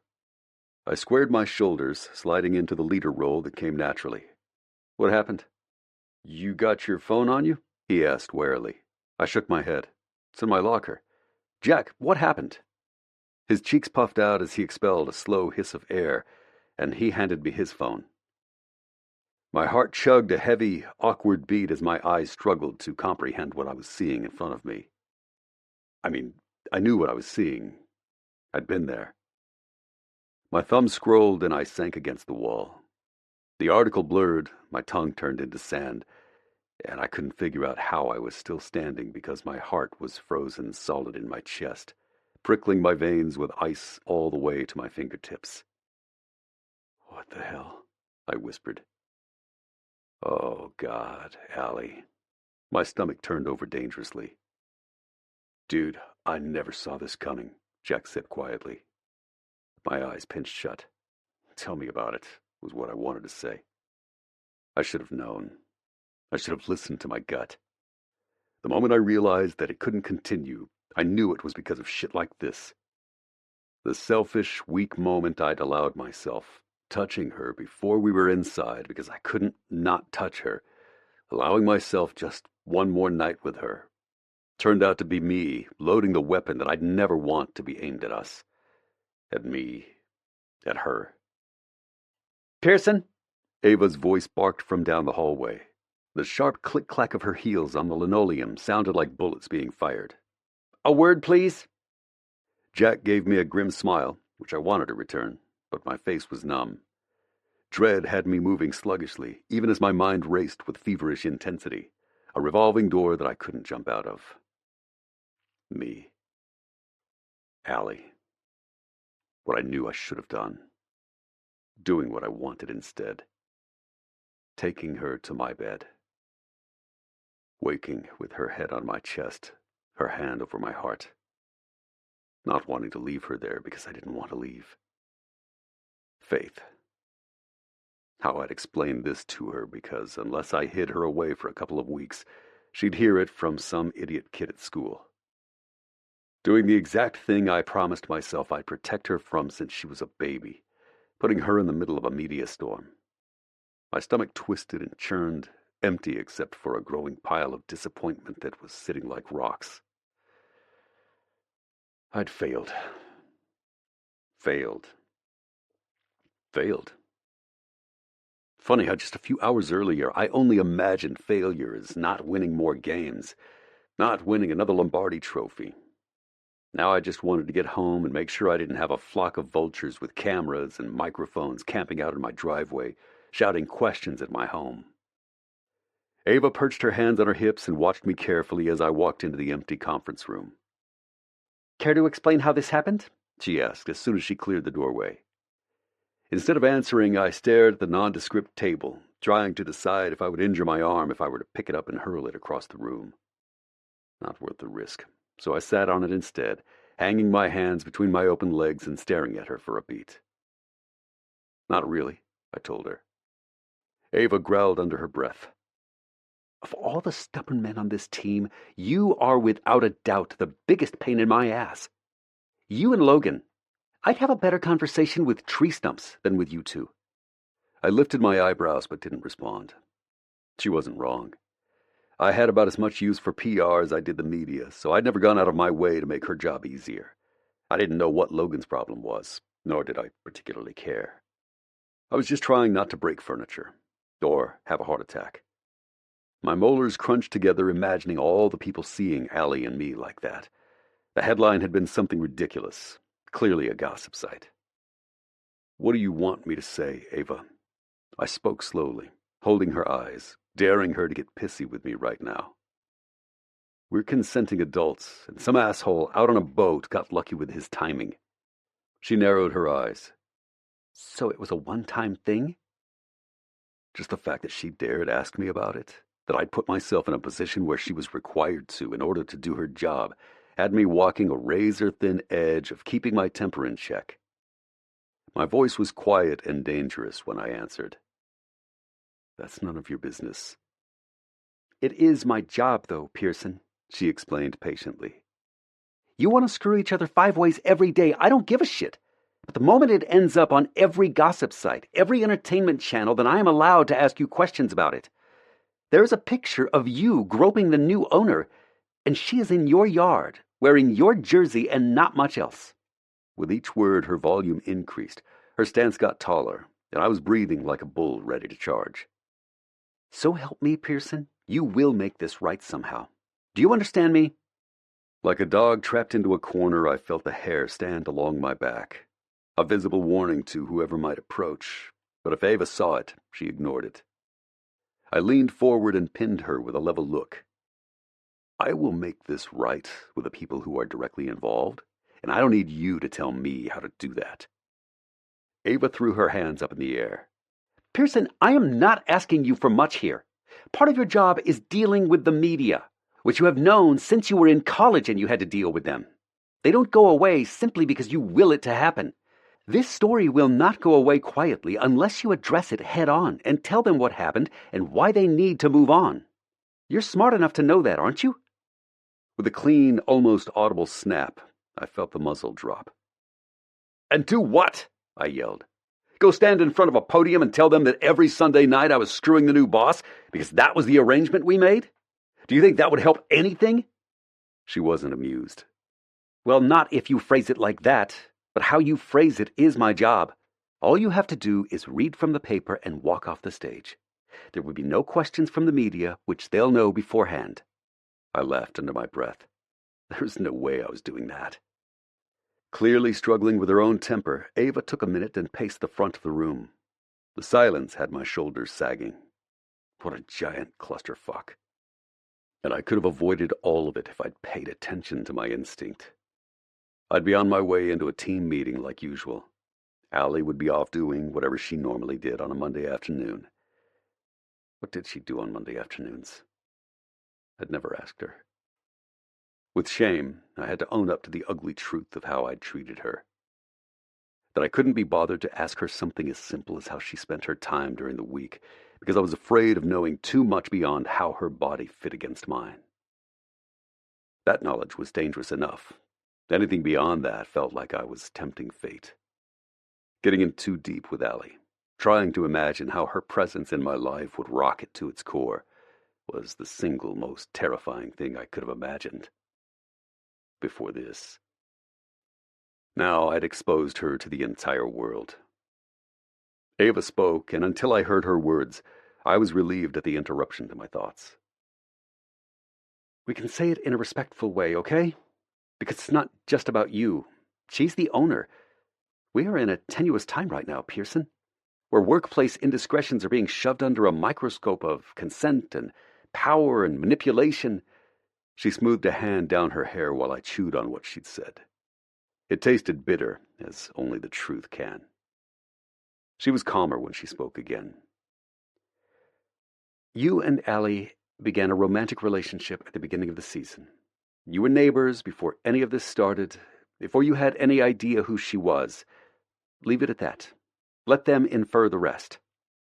She stopped and tipped her head forward. "It could work. If nothing else, the press will eat up a romance between you two." "Absolutely not." Her head snapped up. "Are you serious?" Ava wasn't around when the media-feeding frenzy of Cassandra's death was circling around me, their sharp gray fins clear everywhere I looked.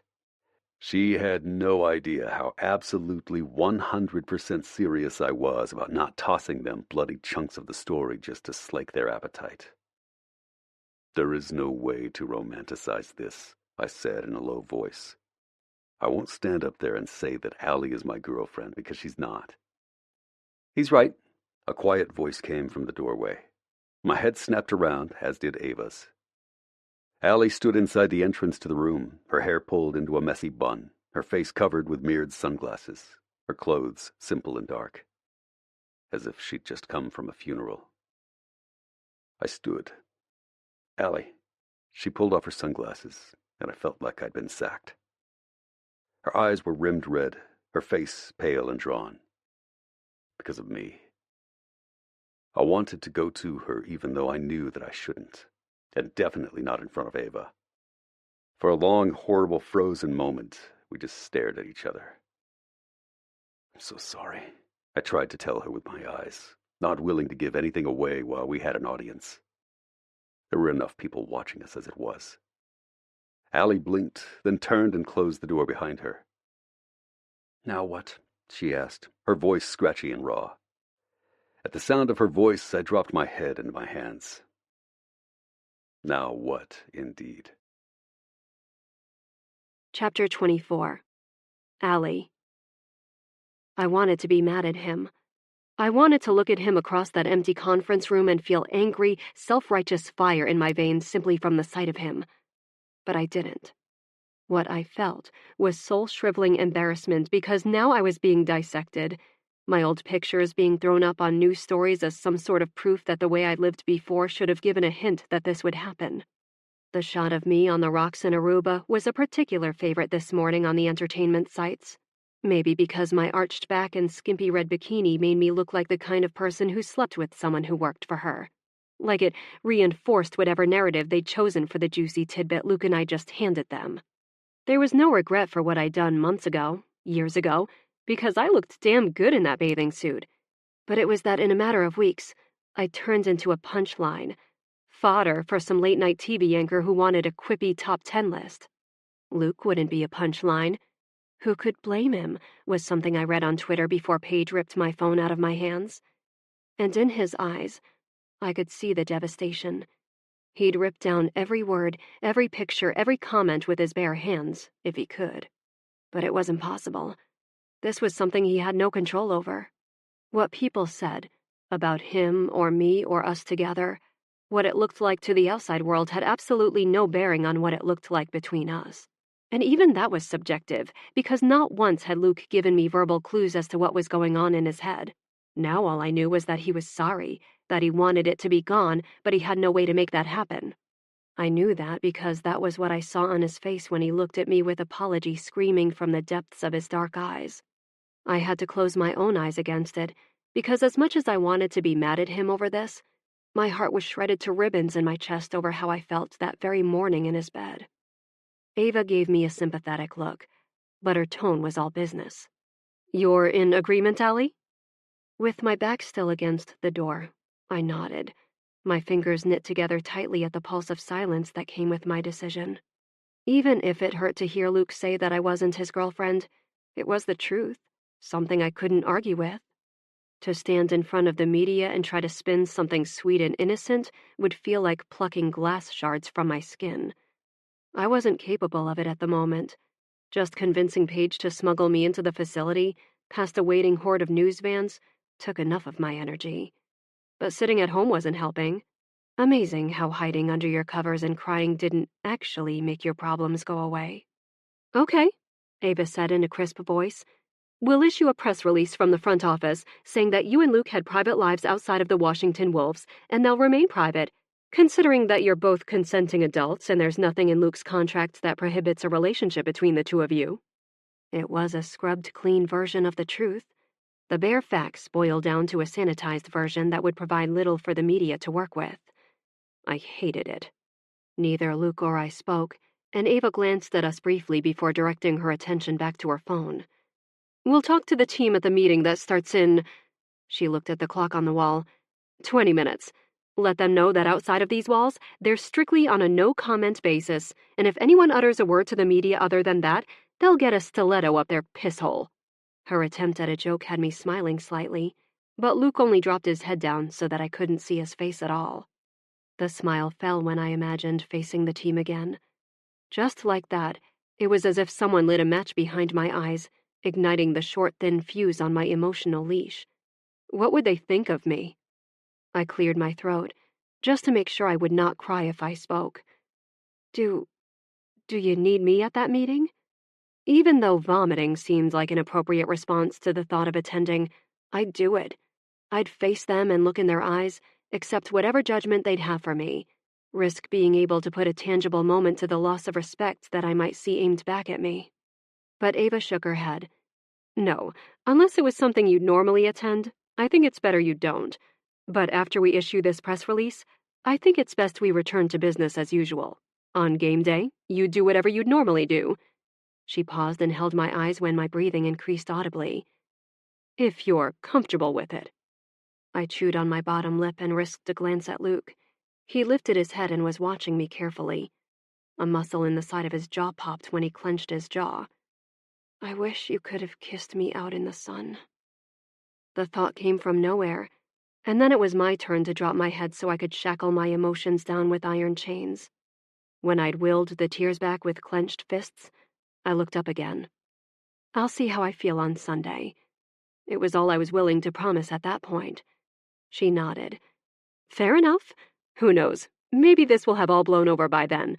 Another Kardashian baby might enter the world, and believe me, that'll distract them from just about anything." "Ava," Luke said, still looking directly at me.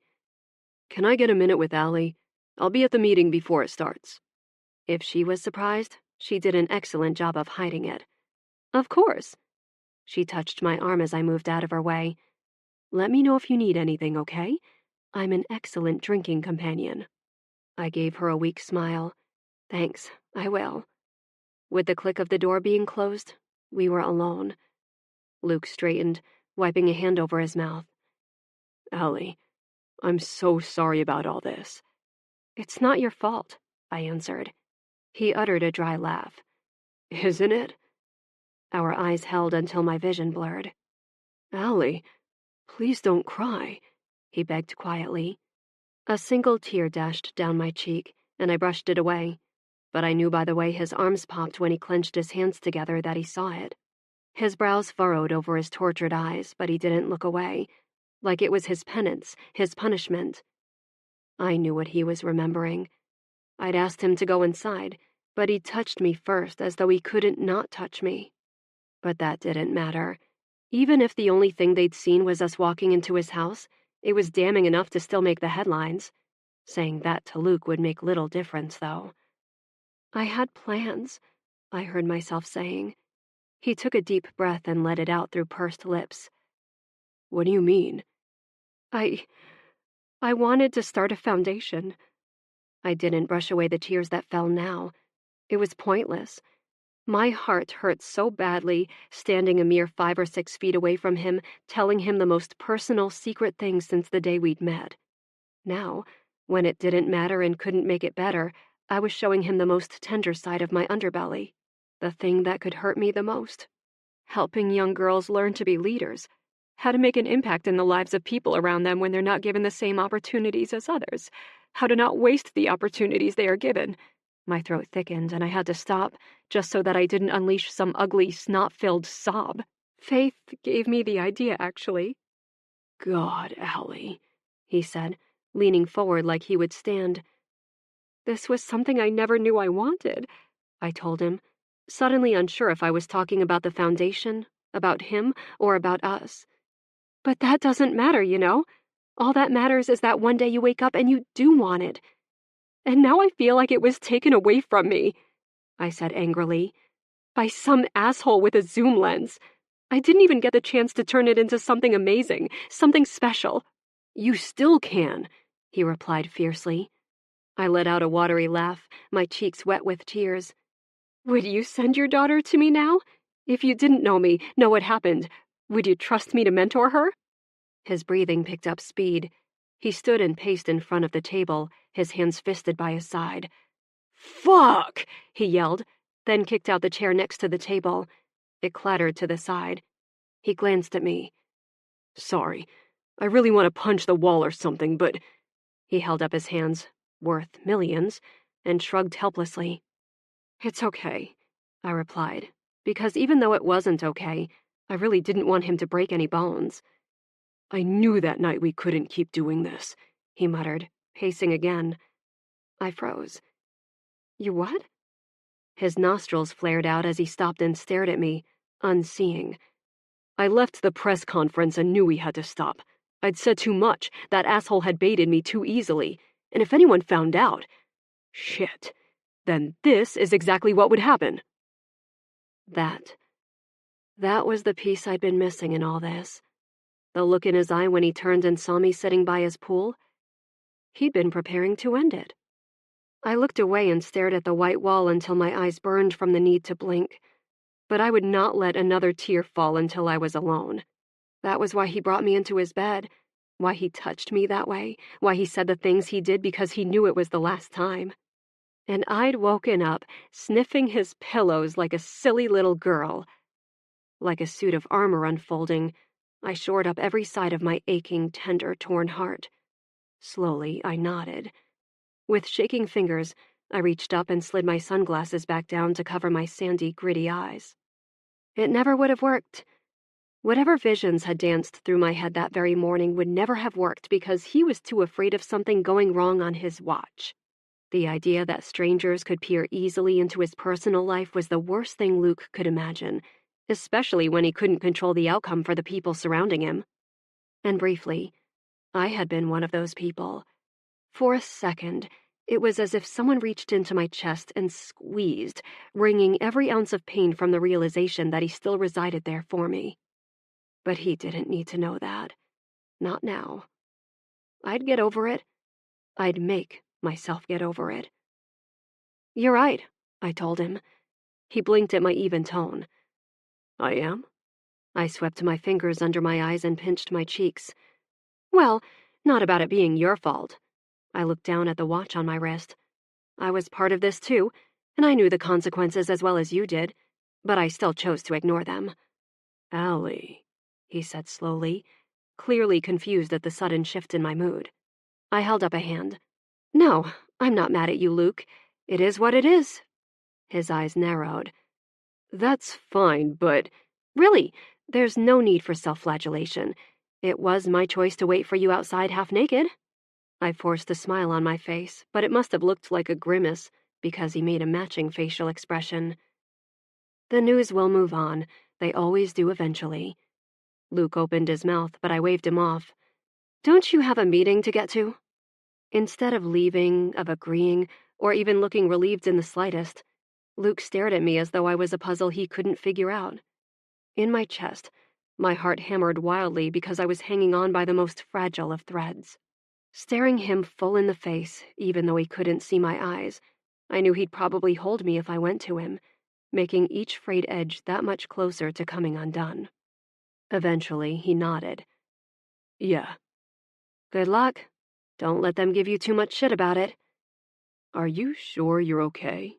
he asked, clearly not buying my little act, which was unfortunate because I was pretty sure I just delivered a performance that should make the Academy sit up and take notice. "I'm okay," I told him. With one last searching look at the mirrored lenses, he left, and I let out a shaky exhale. Then I sank down onto the floor, tossed my glasses to the floor, and wrapped my arms around my knees, letting the tears fall. Because it felt like he was pulling my heart behind him with every step, and I'd never get it back. When Joy found me on the floor 15 minutes later, she helped me stand, dried my face off with a white handkerchief, and walked me back to where Paige was waiting anxiously. She took my face in her hands before I left. "Honey, you're a Sutton, and that's no wimpy breed. You take today and cry, but tomorrow, you straighten that spine and keep doing your job." "Okay," I promised her. Joy gave me a tight hug before Paige folded me into the car. Tomorrow, I'd straighten my spine and keep doing my job. Chapter 25. Allie. "You sure you don't want me to come out there with you?" Paige asked in a quiet voice, her hand on my back. The tunnel out to the field looked 18 miles long. I sent my shoulders and took a deep breath. "No, it's business as usual. I've survived the past 5 days, so I can survive one walkthrough on that field." Her face mirrored the apprehension currently warping my stomach into twist ties. You know, those bendy things that hold together bread bags, and if they're wound too much, you couldn't find the beginning of it, couldn't figure out what direction it needed to go in order to smooth everything out correctly. That was how my entire body felt. I'd gotten 3 massages this week, all at the house because leaving that place was highly overrated. Grocery delivery kept us alive, as did massive amounts of wine, ice cream, and Chinese. Not in that order. Though the wine had preceded every major decision Paige and I had made since the incident, as we'd taken to calling it. Wine helped us decide that I should pay an exorbitant amount of money to have my stylist come chop my hair above my shoulders from the comfort and privacy of my own bathroom. Something fresh and new. Wine helped us decide that inheriting a football team from your father was stupid, even if I didn't really think it was stupid at all. Wine helped us decide that Luke was definitely, probably, most likely, hopefully just afraid of how awesome it was between us. So he was choosing the safe route for him and his daughter by maintaining his distance. Not once had I caught a glimpse of him at home. Faith either. Not a single glimpse. It almost made it worse, as if he hadn't existed at all. By Friday, I'd had to tell Wine we were breaking up for a few days because I needed to not be hungover for the game on Sunday. First game since the incident, at home against our biggest division rival, and the team was currently ahead of us by 1 game in the division standings. Even without the incident, it would be a tense game. Joy told me that they were known for a lot of things in addition to winning games this year. Trash talk, some questionable plays, fans so violently passionate for their team that they showed up looking like warriors from a bygone era, all mildly terrifying if you didn't know what to expect. I'd stayed out of the office all week, and I'd woken up Sunday morning knowing that I needed to be at the game. Business as usual. I'd walk the field during warm-ups because that was what I'd normally do. I'd greet the team, some of whom had reached out via text or email to let me know they had my back, and I'd watch from the safety of my luxury suite. Paige, who'd been by my side all week, doing whatever I needed her to do, did not want me to go out there. Joy thought it would be good for me, good for the team. She'd thrown that last gem in there, probably knowing it would smack the hell out of my cowardice and force me back into the land of the living. Business as usual. I could do this. Because it was a home game, I just had one security guard walk with me, a menacing-looking man with eyes that never stopped scanning and a neck the size of my entire body. I think his name was Rico, but I also wasn't positive he could speak, so I didn't ask. With one last concerned look at the field, where we could hear the thump of music, the laughter of the players, and fans shuffling around vying for autographs, Paige squeezed my hand. "Well, I won't be far if you need me to rough anyone up." Rico cleared his throat, and I tried not to laugh. I gave my friend a brief hug. "It's fine. I don't feel unsafe. I just feel..." I searched for the right word. "Exposed? And I hate that." Her eyes were sad. "That'll fade eventually. Just go out there, don't look at anyone other than your players, do your thing, and we'll go order a fantastic Bloody Mary in your suite, okay?" I nodded. "Okay." As I walked down the tunnel, I smoothed a hand down the front of my White Wolf's tank top. I'd covered it with a tailored black blazer and kept my hair pinned back from my face. Instead of heels, which were a giant pain in the ass on the field, I went with plain white Keds. Business as usual. No one would be dissecting my outfit. No one would care that I was out there. I repeated it over and over like a prayer. Business as usual. The retractable roof was open, allowing the sun to stream in along with a slow, cool October breeze. I kept my chin up and my eyes straight forward as I exited the tunnel, and like he was waiting for me, Devon slid in front of me, dancing through his warm-up. I couldn't help but smile when he extended his elbow to me and kept singing with whatever pop song he was playing. I didn't recognize it, but that wasn't surprising. "Thank you," I told him under my breath, folding my hand around his massive arm. "Girl, no thanks necessary." He glanced at me out the corner of his eye. "You're probably the reason he was in such a damn good mood those few weeks. Boy needed to relax a bit." It felt wrong to laugh, but also so good, so sweetly relieving, along with the sun, the fresh air, knowing that the hardest part, walking out here at all, was over. He walked with me as the guys stood from their stretches, one by one smiling at me, giving me high fives, a couple of hugs, every single one greeting me with respect, with purpose, and letting me know I had their support. Jack winked at me before he took off running to catch a ball thrown by, yep, Luke. When I glanced in his direction, his head was down, listening to whatever his QB coach was telling him. Now that was one thing I hadn't considered. Eyes would definitely be watching us for that. As much as I didn't want to, I allowed my eyes to scan the sidelines, where all the cameras lined up and all the reporters would stand during the game. Half of those cameras were already trained directly on me. My heart thudded uncomfortably, which made me tighten my hand on Devon's arm. From behind me, Jack jogged up, tossing the ball to someone on the field staff before he nudged me with his shoulder. "Miss Sutton," he said with a wide grin, "how you doing today?" I shrugged, feeling completely overwhelmed with the wide swing of my emotions. How was it possible to feel so much in such a short span of time? "Oh," I told him airily, "just peachy." We smiled at each other as someone whistled sharply to gain our attention from the other side of the field. Jack's smile fell instantly, and Devon turned me so that I was behind him when I heard one of the opposing players yell out, "Y'all got any openings for a guy like me?" I looked around Devon's shoulder and saw the guy stretching his thick arms over his head. He had his eyes pinned on me and a wicked smile on his face. "Why don't you worry about your own damn team?" Devon told him firmly. Whoever he was, the number 22 in faded black on his t-shirt, ignored Devon and kept his eyes in my direction, sliding them down my body. "You sure, baby? You're the boss, right? You could bring me over for some fun." Rico grabbed my arm and pulled me from Devon just as Jack started marching forward. "What'd you say, Marks?" He stuck his tongue out and waggled it. "You heard me just fine, rookie. So did she." "You want to repeat that, asshole?" he yelled, his arms spread wide. "Come on, you get in my face and say that again." My skin felt tight and cold, my fingers clammy and useless as I walked back to the tunnel.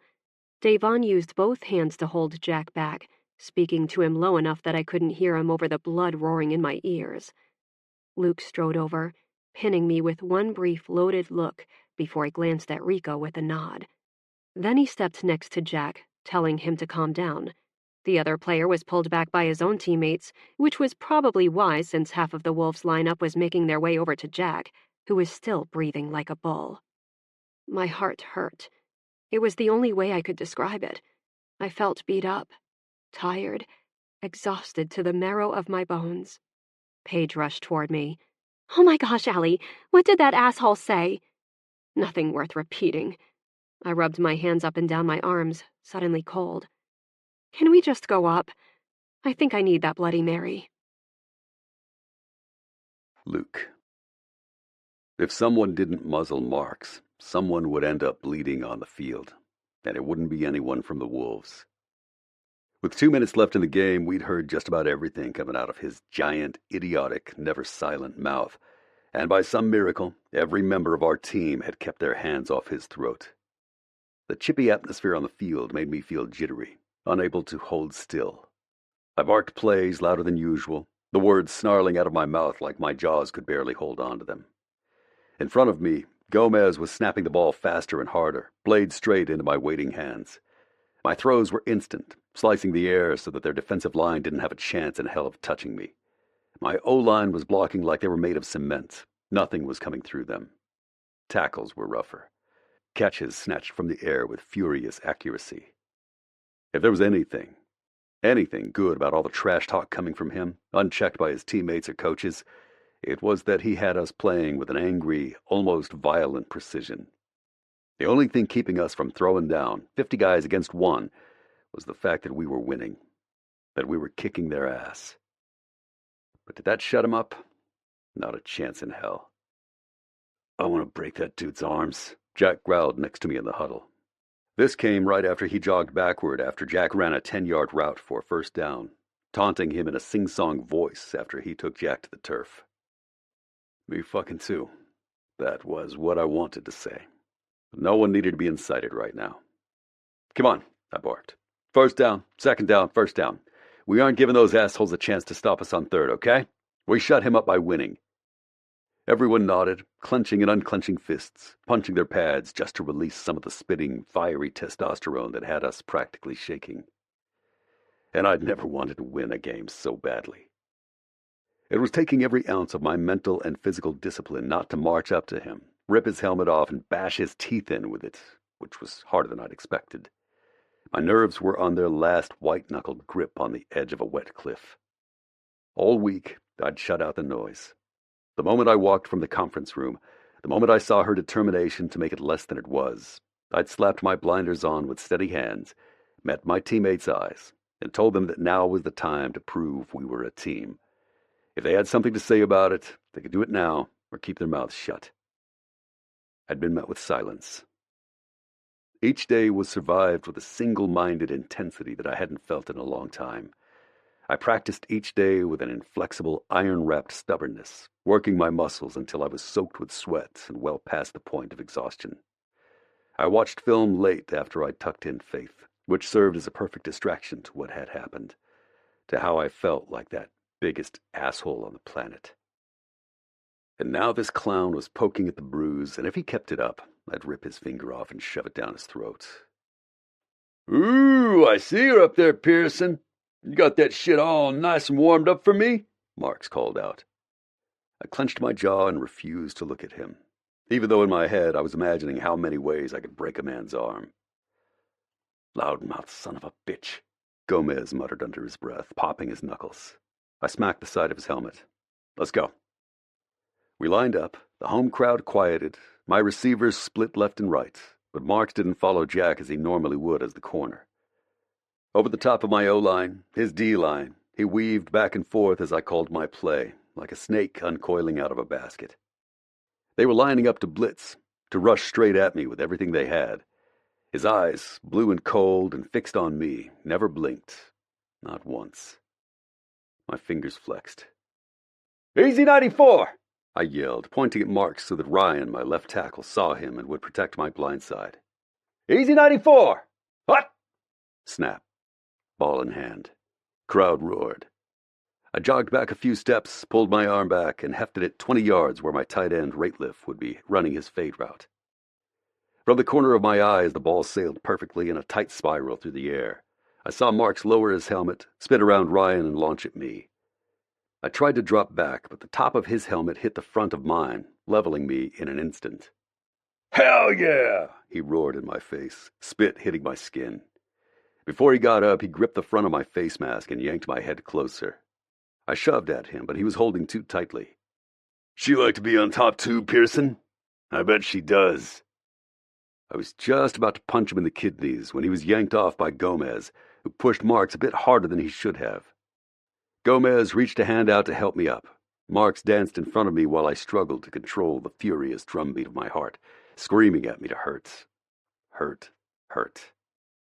"You like being down there?" he taunted, unconcerned with the flag just thrown on his completely illegal hit, or the official running over to calm him down. "I bet she like being down there, too. I'll make that bitch choke on it when I get a hold of her." My entire body froze, and my vision sliced to one spot in the entire arena. Nothing else. No one else. No coaches or teammates, no reporters, no cameras, no fans. Nothing but me and him, and the roar that came through my mouth. I launched at him, both hands at the base of his helmet, which I ripped off as I took him down to the field. He punched my side as my teammates and his descended on us like a swarm of angry bees. There were no whistles, no flags, no penalties in my head. Just pure, hot rage. A beast unleashed. I wanted nothing more than to take every word he'd thrown into the air and shove them back where no one could see them. No one could hear them, just in case they made it up to where she sat, hiding from the eyes that had been on her all week. My arm cocked back, my balled-up fist cracked against his nose once, twice, a sickening, gratifying snap of bone and rush of blood against my hand, and we rolled once. He caught the side of my helmet with his fist just before someone ripped us apart. "Hey, get your shit together, Pearson!" Coach screamed in my face, both hands fisted in my jersey while referees tried to untangle the mess of shoving and yelling and swearing in the mass of uniforms around us. "You just broke his nose, you idiot!" My chest was heaving, my fists throbbing, and as my blood-red vision cleared, I heard the referee say that both Marks and I were ejected from the game. The crowd didn't boo, though. Up on the giant screens, they showed a replay of his mouth moving, then me ripping his helmet off, followed by a live shot of him with a balled-up, blood-soaked towel against his nose. The fans roared. With a grim smile, I accepted the backslaps of my teammates as I walked down the tunnel and off the field, so that my backup could kneel on the last series, finalizing the win. I'd pay for it, financially for sure, when the league fined me, when I had to explain to Faith why Daddy got into a fight with another player.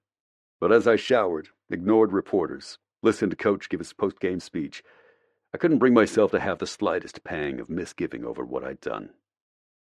At that moment, after hours of hearing him talk about her, talk about us, turn it into something ugly, and her into some sort of empty vessel, I had to reckon with the truth that defending Allie's honor was more important than whatever consequences were headed my way. Maybe she hadn't seen it. Maybe she'd only catch a highlight and think that I was reacting to a shady late hit. But as my car turned the corner to home, hours after I broke Mark's nose, I saw the moving van in front of Allie's house. She'd seen. She'd definitely seen. And now she was running away. Chapter 26. Allie. "Here's what I can't figure out," Paige said around a mouthful of ice cream. I twisted my spoon in the bottom of my white bowl, eyes staring out at the sound, which was easy because my father's house in Edmonds had been built with panoramic views of water and trees and white-capped mountain peaks. "What's that?" I asked. "Why did he stay here?" She glanced around. This house is massive. It was just him, right? He never remarried? Snuggling into the deep couch cushions, I sighed. Nope, just him. It wasn't a truth that made me feel guilty anymore. This big house, the one I'd been brought home from the hospital to, was indeed massive. Over 5,000 square feet of beautifully decorated, perfectly impersonal space that I could now use as my own hideout. I'd like to think that my father would be okay with it, no matter what drove me there in the middle of the night. It wasn't until we woke late that morning, stumbling down the hallway until we found a coffee machine buried in a cupboard, that Paige had been treated to the multi-million-dollar views from my childhood home. What the property lacked in acreage, it made up for in endless stretches of sapphire blue water, diamond dots over the surface from the sun reflecting off it. The tall spears of trees were the only thing that interrupted the view between us and the mountains in the distance. It was impossibly beautiful, and I could hardly pay attention to it. Like a twitch I couldn't stop, an itch under my skin that never went away, I slid my phone over and tapped on the YouTube app. As it had been since yesterday, the clip of the on-field fight was right on top. I kept the sound off, because if Paige had any idea how many times I'd watched it in the past 27 hours, she'd stabbed the screen out with her ice cream spoon. Every action played out in my head before a single image moved on the screen. I'd watched it so many times, to affirm my decision, remind myself what was at stake. And maybe, sort of, because it gave me a sick sense of satisfaction to see Marks bleed his way off the field courtesy of Luke. The players lined up. Marks swayed in place, almost like he was dancing straight across from Luke. Others were in motion, but once the ball was snapped, those were the only two I watched. Marks held where he was until the ball was in the air, then he lowered his head like a bull and charged. One spin around the tackle, Luke tried to duck out of his path, and boom! They were down. That was when my stomach curled around uncomfortably, because he was clearly mouthing off as he held Luke down on the field. Even when they were separated, Luke standing up, Marks never got out of his face. The whistles were blowing, a bright yellow flag fluttered to the ground, and everything stilled. Or just Luke. The way he held his body reminded me of how the air took on a strange electric sort of pause before a tornado, with yellow clouds and an unnatural sort of prickle in the air. A warning. It was a warning. Even though I wanted to look away, I didn't. He launched at Marks, ripping his helmet off as they tumbled to the ground. His fist smashed into Marks' face once, twice, before they rolled and were separated. They got lost in the shuffle, in the messy shoving and pushing and yelling that erupted on the field from both sides. I like the lake house better, Paige said quietly, interrupting my 100th viewing. As though I was a guilty child caught with her hand in the cookie jar, I locked my phone screen and turned it over. Me too, I agreed. Looking around, I didn't see any mark of my father, not in any of it. The master bedroom, large and slightly stale, with a view fit for a king, still sat empty. I'd chosen a guest room down the hall, as had Paige. Why couldn't we stay there again? I cut her a dry look. Seriously? Paige batted her eyelashes. I hated how long they were. Seriously? If you have to go this far to avoid him... She tapped a finger against her chin. I mean, it's not like you saw him at all last week. Me thinks you're running scared. My fingers fairly itched to pull up the replay again. See Luke's grimly satisfied smile as he walked off the field. I wanted to kiss that smile off his face, taste it with my tongue, see if it transferred that same bloodthirsty satisfaction into my body as I imagined it would. That guy Marks, I explained. It's like his sole purpose was to put on display exactly how much of a distraction I truly am. I gave him every piece of ammunition. I shook my head. Or Luke and I did. I know it's not just my fault. Damn right it's not, Paige mumbled around her spoon. I just need to let them finish the season without getting in the way. You weren't in the way before, she insisted. I lifted an eyebrow. Whatever. I still think the fight was a good thing. How do you figure? I held up a hand. Look how easily that guy got under Luke's skin. He's known for being level-headed, the one who keeps the guys in check on the field when things get out of hand. He can't start breaking noses when someone spouts off about his Sunday night booty call with me, I said, just a touch too bitterly. Paige whistled under her breath. Yeah, okay, we can take that route if you'd like. When she cracked her knuckles, I rolled my eyes. Paige faced me from her corner of the massive L-shaped couch. If Luke is known for being level-headed, then obviously you're under his skin too. He wouldn't start fights on the field for a— She made a disgusted face. Sunday night booty call. If I'd watched that video 100 times in the last day, then I'd relived our conversation in the conference room 1,000. If I could dissect each inch of his handsome face, decipher what each bend of his brow meant, why his broad, strong shoulders seemed so weighted down, maybe I could— No, I didn't need to dissect anything. Luke was a leader, even if I was the boss. And he'd failed me. Or at least in his mind he'd failed me. No matter what was written on his face, in his shoulders, the grim set of his mouth, or what fights he got into, it had to be rooted in that failure. Okay, fine, I conceded. Maybe he looked at me as more than a booty call, but it doesn't matter. Paige clapped her hands together. You're right, it doesn't. I narrowed my eyes at her cheery response. She shrugged. What? You've given zero indication that you want more than that from him, so why would it? You'll stay here until the season ends, gain much-needed space from all that chaos, and then next season, you two can smile when you pass each other in the hall, and it'll be professional and friendly and polite. You'll coexist. She lifted an imperious, perfectly arched auburn eyebrow. Right? I must have looked as grumpy as I felt. I hate you, I muttered. Paige laughed. There was a large pillow wedged under my elbow, and I yanked it out so I could wrap my arms around it. In lieu of a dog or a man to cuddle with, it would have to do. I mean, Paige continued, the reason it's neither here nor there why he started that fight is because you don't want to pursue a relationship with him, right? You're seriously going to make me say it. Yes, she cried. Come on, I've never seen you like this over a guy. It's about damn time. For what? Have another man in my life willing to set me aside because I'm too much of a complication? A tear slid hot down my cheek, and Paige's face fell instantly. My dad shipped me away to boarding school because he had no idea what to do with me when it was just the two of us. She scooted across the couch so she was closer to me.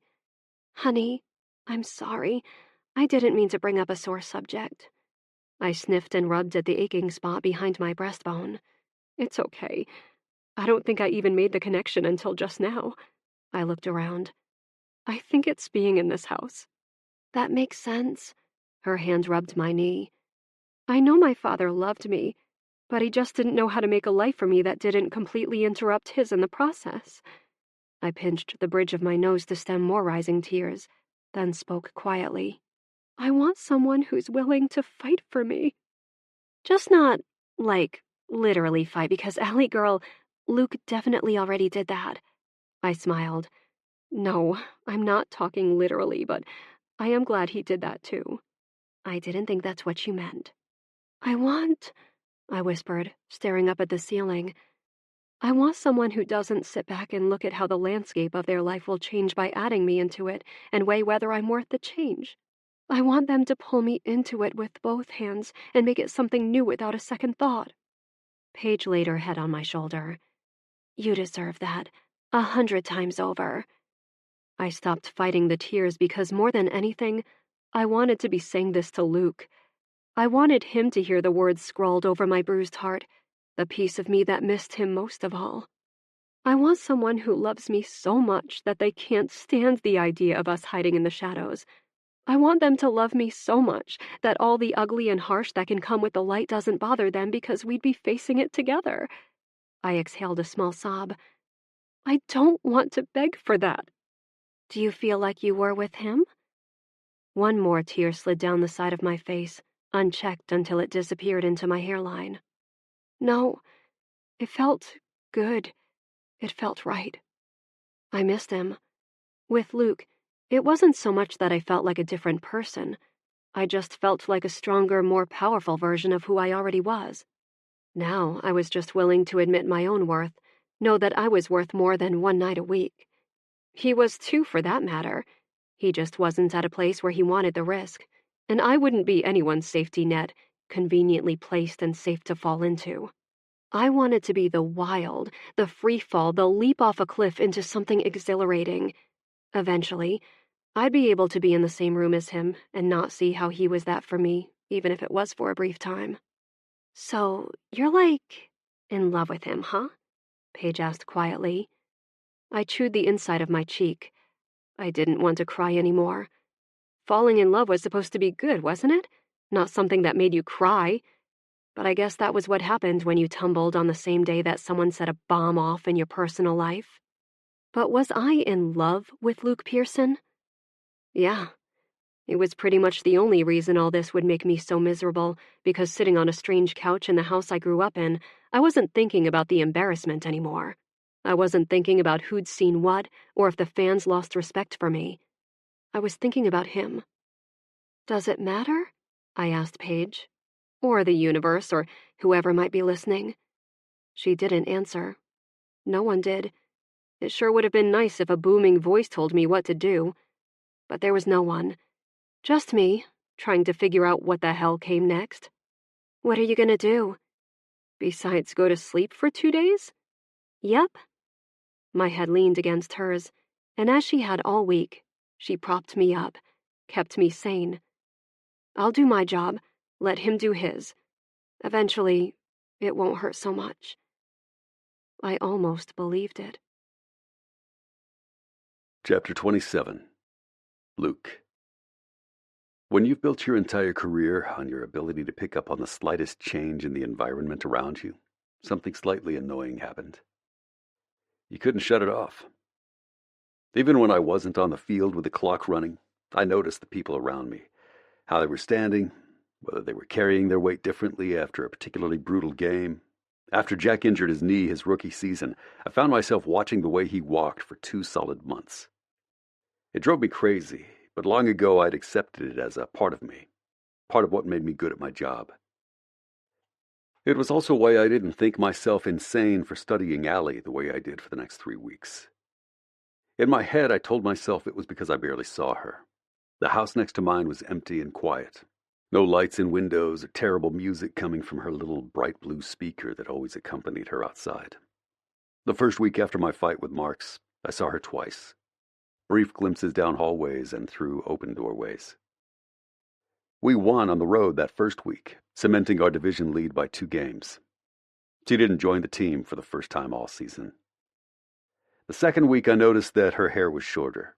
The cheekbones on her face were a bit more pronounced, as though maybe she hadn't been eating enough. If she saw me, if she noticed me, she gave me absolutely no indication of it. Not in the hitch of her breath, a pause in whatever conversation she was having, no flick of her eyes in my direction. The third week we won at home by 1 point. The cameras panned to her suite, and I saw her high-fiving fans in the row in front of hers. It was the only time I saw her on game day. She'd taken a hiatus from doing her pregame walk on the field, and none of us could blame her. I'd have stopped too. They moved the cameras away before I could see her face fully, gauge if she looked well, if she looked happy. Not once in 3 weeks did I see her eyes, unless her face was in profile. It did weird things to my head when I found myself wondering things like, were they still the same color, or had I imagined it? I saw the slight upturn in her straight, perfect nose. I saw the stubborn angle of her delicate jaw. The curve of her smile to varying degrees, depending on who she was speaking to. Those were things I saw, but not her eyes. And I hated that I couldn't use them to know what she was thinking, how she was feeling. "Are you sure you don't know where she's living, Daddy?" Faith asked me on week 3. Standing at the hedge, which was taller than her, she looked so sad that I almost lied. Almost told her that Allie would be back soon, just to see her smile about it. I think she's living in the house she grew up in, Turbo. Faith sighed and spun back around to me. It was Tuesday, our day off during game week. I'd already lifted for the day, so I would spend the rest of the afternoon with her before watching film once she was tucked into bed. "It was so fun to have her here that one morning," she said between twirls. I'd heard this 22 times the past 3 weeks. "She's nice, and doesn't treat me like a baby." Not being treated like a baby was a big deal to a 6-year-old. My initial panic at being told that Allie had walked out of my room during their morning pancakes had been short-lived because apparently she handled it like a champ. Besides, I couldn't really be mad. In my sex-clouded brain, I'd completely forgotten to double-check with my mom that they wouldn't be stopping by the house before school that day. And, Faith continued, like she was trying to convince me of something, Grandma really liked her. I'd also heard that a few times, from the direction of the woman who gave birth to me. My dad, as usual, had stayed stoically silent, content to let Mom voice their joint opinion. Maybe if I'd been married for 42 years, I would do the same thing. Better head on her shoulders than most of the men I know, were the precise words my mom had used. Including my idiot son who can't figure out what's right in front of him. That was what she didn't understand. What none of them could understand, even if I'd been capable of explaining it to them. My life was controlled chaos at all times. I had a daughter who fell off playgrounds and in the next instant had a broken arm, even though I was 10 feet away from her, watching her every move. I had a football team that looked to me to lead them, to see things they didn't see on the field, and predict outcomes like we had a chess set in front of us, carefully carved pieces that could be moved at will. A coach who threatened me within an inch of my life if I ever started another fight on the field again. My job would have consumed my life if it wasn't for Faith, who made me pay attention to some of the things I'd normally miss. The tiny purple flowers that were growing along the east side of our house that someone else had planted. The fairies planted them, according to her. She got what was left of me after meetings and waits and notes and game plans and hours of film, and it still didn't feel like I was giving her enough. How could I possibly set any more pieces aside for another person? I had to grip my teeth as I stared at the pool, where she'd waited for me. For the first time in my life, I had experienced that strange dichotomy that I'd heard talked about. Two sides of the same coin. Peace and fire. Heat and calm. She'd given me both, which seemed impossible. I rubbed at my forehead when I felt my thoughts drifting away from Faith. This was why I couldn't even contemplate it. How could I possibly try to make a regular relationship work? Keeping her in a neat small box of time hadn't felt like it was working. Even after only a few weeks of that, she'd pushed the edges open until I felt powerless against what I wanted from her, what I wanted out of my time with her. Powerless against wanting more time with her. My phone buzzed next to me and I saw a text on my lock screen. Davon. Open up. I'm at the front door with leftovers. I shook my head. Faith, run around the front and grab Mr. Davon. He's here with food. She squealed and took off, a flurry of pink ruffles and long brown hair.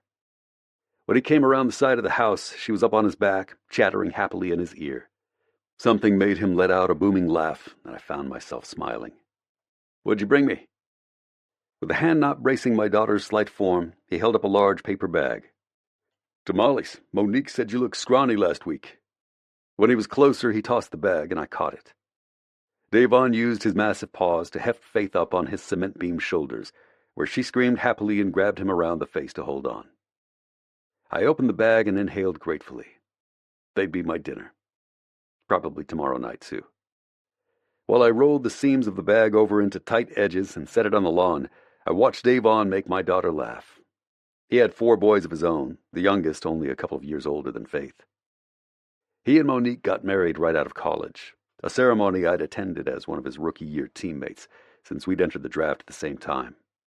He'd gone in the first round, and I was a couple of rounds later, needing to grow into my talent a bit more. The ring on his finger glinted brightly in the sun, and I found myself staring at it.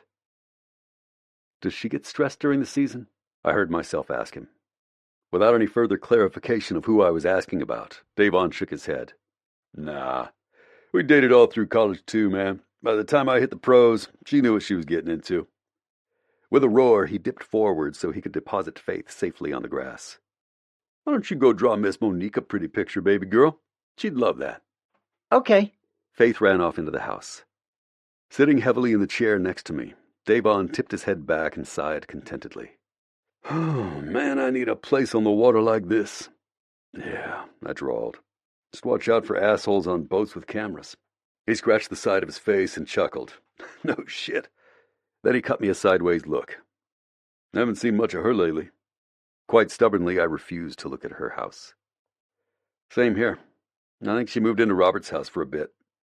Scare her off, did you? I rolled my eyes. I don't have time for a woman. You know that. Davon tipped his head back, hooting loudly. His whole chest shook from the force of his laughter. When I crossed my arms over my middle and said nothing, he laughed even harder. He used the edge of his thumb to wipe at the skin underneath his eyes.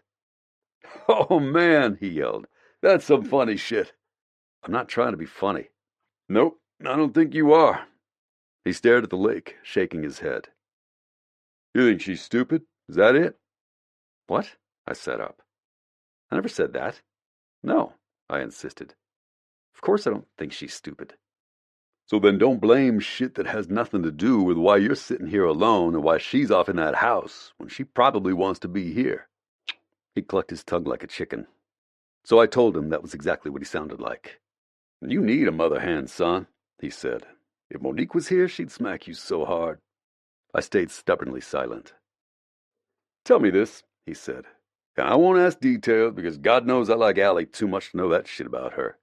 But when you were with her, how'd you feel?" When I gave him a skeptical look, he held up his hands. "What? I've been married for 12 years. I know how to talk about feelings, man. Not my problem if you don't. Just don't answer if you don't want to. But without all the extra noise, just you and her, what was it like?" Effortless. Impossible to describe. Instinctive. Nothing we'd done made me second-guess myself. Not until the moment everything went wrong at the press conference. "Doesn't your ma ask you about stuff like this?" he asked. I shook my head. We weren't the family who shared our emotions. It was more like, I thought for a minute about my childhood, college, when Cassandra died, and my parents moved out here to help with Faith, so I wasn't paying strangers to help raise her. We showed our love by showing up. We didn't need to put the words on it like pretty labels. You just be there. Davon nodded slowly. "I feel you." In my seat, I shifted slightly. "What does that have to do with anything?" "Emotional intelligence of a rock, man," he muttered up at the sky. "I think it wouldn't matter if you woke up with little hearts floating around your big old head. You still wouldn't admit what you feel." "That's not true," I scoffed. "It just feels impossible, I guess. Everyone would be watching us." "So what?" Davon leaned forward. "Let's play a game real quick. Don't think too hard. Just say the first thing that comes to your head. Was your life better with her in it?" "Yes." My mouth stayed zipped shut. "Do you miss her?" "Hell yes." "How many times have you seen her in the past few weeks?" 12. A tease. Just a taste. When I wanted to gorge endlessly. In the silence, I could feel my heart thudding uncomfortably, which was probably exactly what the asshole wanted. He must have seen something on my face because he chuckled under his breath. "Do you trust her? Did she put constraints on your time? Complain about what you do?" "My guess is that I know the answer to every single one of those questions." He sighed when I finally looked over at him. "Man, doing what we do, do you know how hard it is to find a woman who's got the strength to put up with the work and the commitment? I don't care what anyone says. What they have to do is harder. So much harder. Monique is the strongest person I've ever met in my entire life. But don't you dare tell my ma that if you ever meet her." I laughed. He wasn't done, though. "You want to know why I've never once been tempted to cheat on my wife when most guys wouldn't think twice? Because I don't want to. There ain't nothing out there that's better than what I've got at home. No one who could ever compare. Maybe your family defines love as showing up, but I think it's that I know there's nothing better. No one better than her for me. I could see 1,000 women. I don't care what they look like or what they promise me. There's nothing better out there for me than Monique. And I trust that like I trust nothing else in this world." I hung my head down, my arms dangling between my legs while I struggled to breathe. "So I don't know why you're fighting against it so hard, because the way I see it, you've been a grumpy pain in the ass the past few weeks for a reason. You're working yourself too hard because you can't get her out of your head, right?" I pushed my tongue into the side of my cheek. It can't be that easy, can it? I asked, voice rough and rusty and coming from somewhere deep in my chest. A part of my body I didn't normally speak from. It grew into something bigger, wider, too much to be contained within my skin. Could I imagine someone better for me than Allie? Hell no. I'd never been tempted by anyone until her. I'd never come close to accepting the slightest risk of upsetting my life until her. And she hadn't upset it at all. She'd fit into it. Into me. Holy shit, I breathed uncomfortably. My ribs pinched until I had to suck in a deep, cleansing breath through my nose. Everything rearranged inside me to make room. But my brain, always logical, always reacting to what was presented in front of me, rattled and churned to life slowly as I realized the utterly, stupidly transparent truth of what I refused to admit. It's that easy, isn't it? He leaned back, stretching his long legs in front of him, his hands folded over his stomach, the picture of smug satisfaction. Yup. I glanced at him. What do you get out of this little sermon? My wife bet me I wouldn't be able to get you to admit it. I get the satisfaction of being right, my friend. Faith came running out of the house and thrust a paper filled with pink and purple stickers and scribbles in every color of the rainbow. Do you think she'll like it? Oh, yeah, I do. I bet she'll put it right on the front of our fridge, baby. I patted my lap, and Faith hopped up, snuggling into my side. That's really pretty, Turbo. Good job. What are you going to do about it? Davon asked. I breathed in the soft scent of Faith's hair. Not sure yet. He grinned. Make it big. Women like that. About what? Faith asked, smacking a kiss on my cheek. Over her head, Davon and I shared a look. Well, I don't have a plan yet, but do you think I should figure out a way that we could see Allie more? I know you miss her. Yes, she screeched into my ear, and I winced. Can she come over again? Please, please, please. We'll see, I told her, unwilling to promise anything more. Because first, I had to see if she'd even hear me out. That was what I knew I had to do, and just pray she didn't kill me for it. Chapter 28. Allie. Explain to me why we're here so early again, I asked Paige, who hustled us into my suite well over an hour before kickoff. I mean, yes, I understood the significance of playing on Monday night. Ratings were higher, games were usually more important, and it was our first one all year.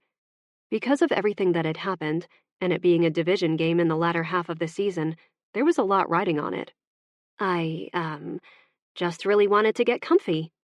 She wouldn't look me in the eye. Against one wall, there was a massive floor-to-ceiling entertainment center with large flat-screen TV mounted against the wall and surrounded by built-in bookcases. If you were a remote, where would you be hiding? From the mahogany coffee table, I handed her the remote she needed. Were you day drinking again? It was touch and go there for a couple of hours, she muttered. But no. What is going on? Outside the box, and the relative privacy of the glass doors leading out to our 2 rows of cushioned seats, I could hear muffled noise. The players were stretching, and I tried not to stare down at them, so small on the bright green grass. I tried not to pick out where Luke was tossing the ball to someone else in tight pants and a t-shirt. Paige didn't answer, fumbling with the remotes and squinting at the TV when the guide appeared. Finally. Good grief. Paige, I huffed, crossing my arms over my black long-sleeve t-shirt. Joy had picked out the fitted V-neck style from the pro shop, something new we'd gotten in last week because she said it looked good on me. Written down one sleeve was Washington, and along the other was Wolves. Over my heart was the red, black, and white logo of the Howling Beast. Briefly, I laid my hand over it, the silly little drawing that had become so ridiculously dear to me in such a short time. There, she breathed when she found the Monday Night Football countdown that was currently being filmed on the very field we looked down on. Seriously? I asked her. We're at the game, so why do we need to watch this? For the first time since we got in the car, she cut me an apprehensive look. I just really want to watch John Gruden's interview. I love his Monday night interviews. Since when? Since now. I shook my head and picked up the catering menu, but tossed it down again because nothing sounded good. For the first time all season, we'd be the only ones in the box. Usually, I invited different family members of the players or gave passes to employees to use for friends and family. But Paige really wanted us to relax tonight and not feel like we had to entertain. I sank onto the couch and propped my sneaker-clad feet on the coffee table while the announcers gave updates from around the league. "It's important for the Wolves to win tonight," one said, giving a nod back to the field behind them.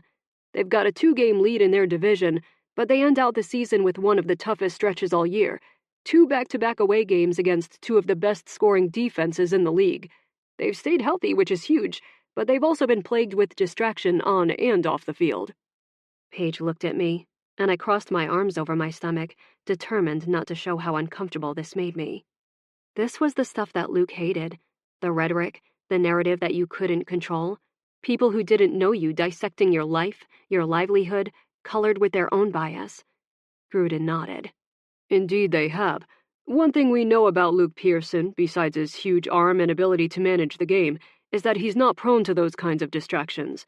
He normally avoids guys like me, so when he called and asked if he could sit down with me, I was more than a bit surprised." I sat up slowly, my lips falling open. The other 2 at the curved table laughed. "Us too," the third announcer said. "We thought you were kidding." Gruden held up his hands, an affable smile wide on his face. "I never lie about the elusive Luke Pearson asking for a one-on-one." He looked straight at the camera. "So here you go. My most surprising and revealing interview of the season." My heart catapulted up into my throat as I sat forward fully, my knees bouncing in place. The camera cut to a dark room, only 2 chairs facing each other with lights behind each. Gruden sat in one, Luke in the other. I had to cover my mouth with a shaky hand at how good he looked. His hair had been recently cut close to the scalp. It would be soft against my hand. He was wearing a simple white dress shirt with a light blue plaid pattern that made his skin look golden and healthy.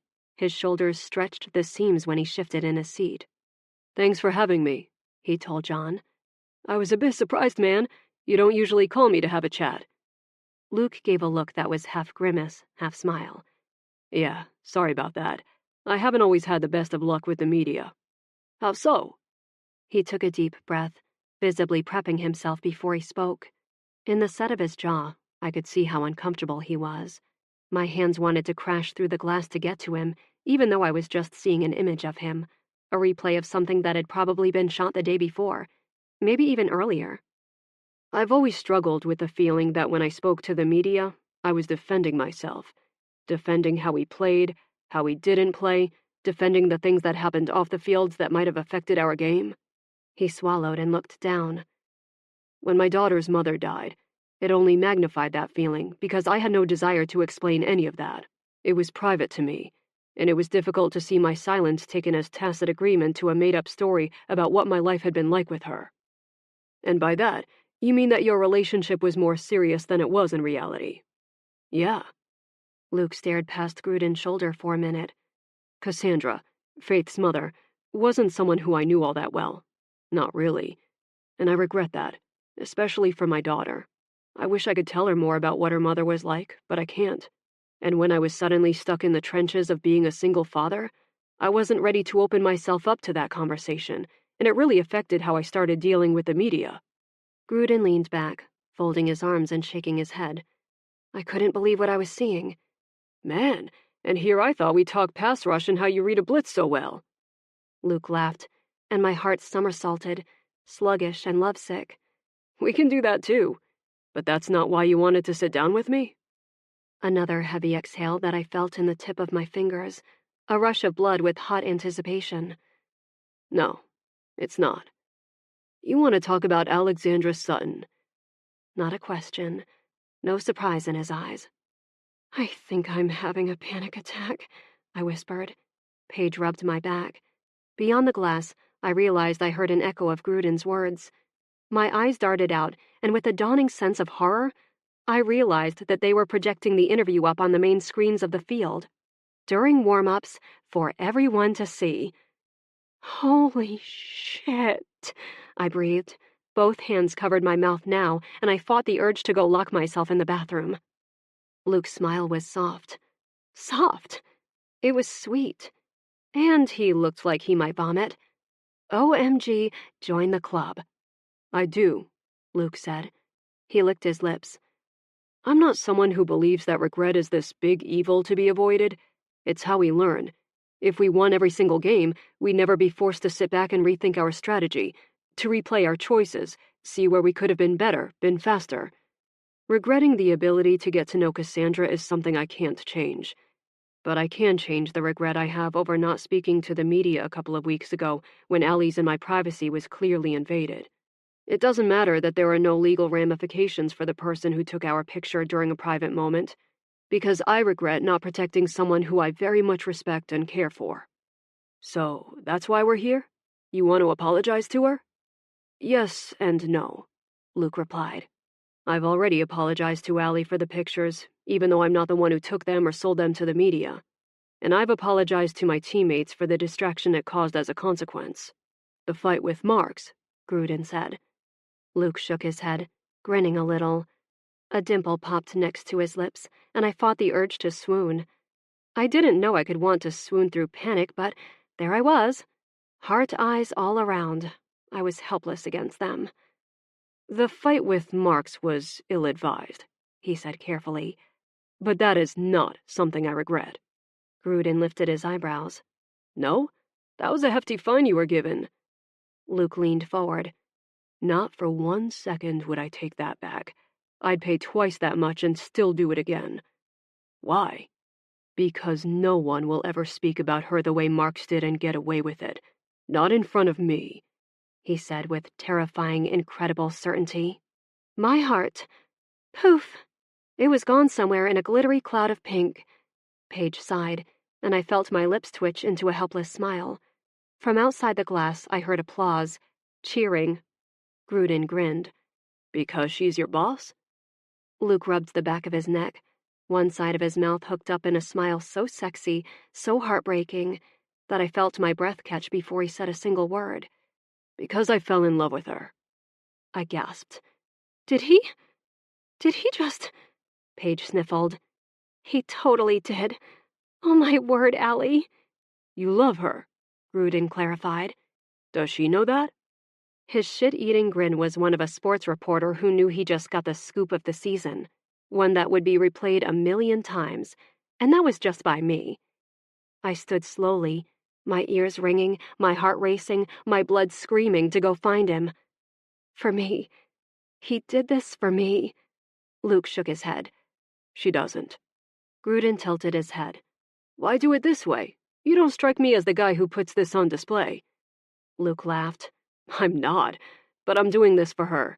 She's given the whole team space for the past few weeks so we could focus on winning, and I wanted her to know, in front of however many people are watching this, that win or lose, she's what I want. If she'll have me. This isn't live, though, Gruden said. How will you get your answer? He lifted his hands and shrugged.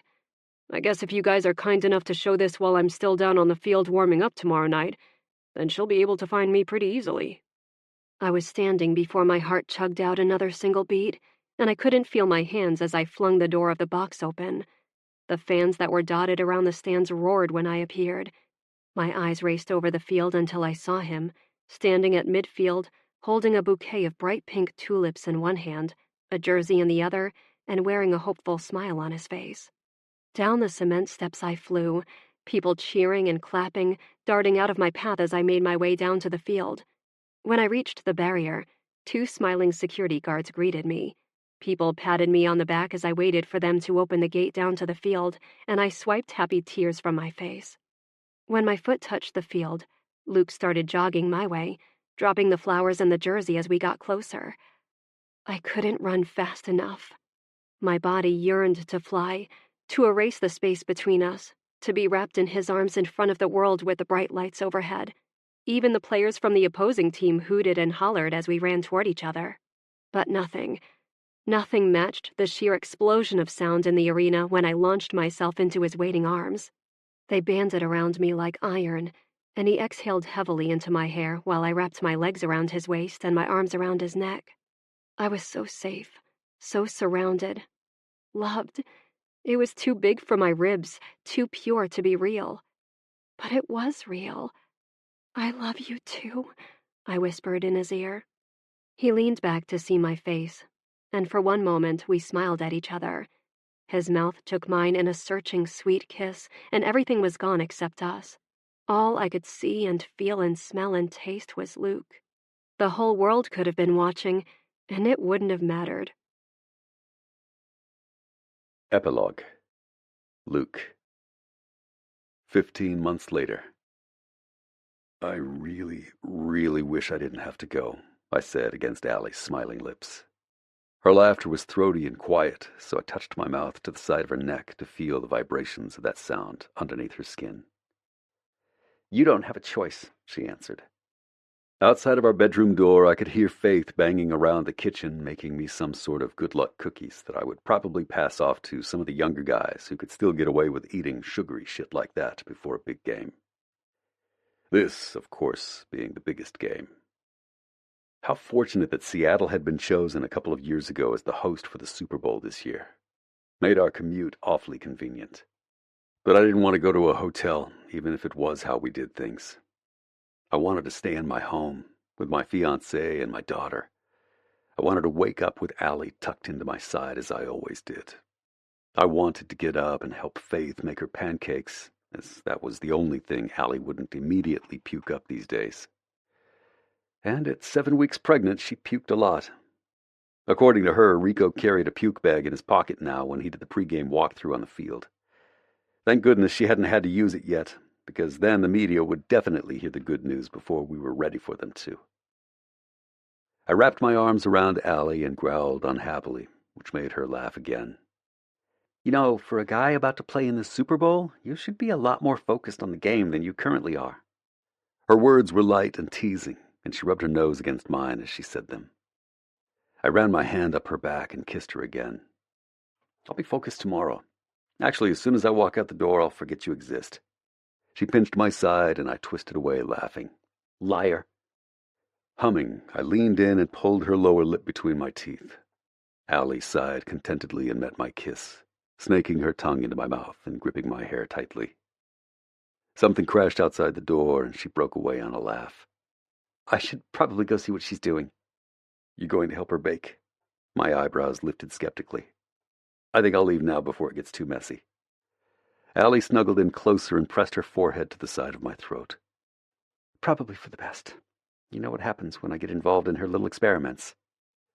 I chuckled, but mess or no mess, even if I wouldn't eat what Faith was baking, the moments that my two favorite girls stood in the kitchen and spilled flour and sugar and cinnamon and whatever the hell else unhealthy creations they loved to share were some of my favorite moments in the world.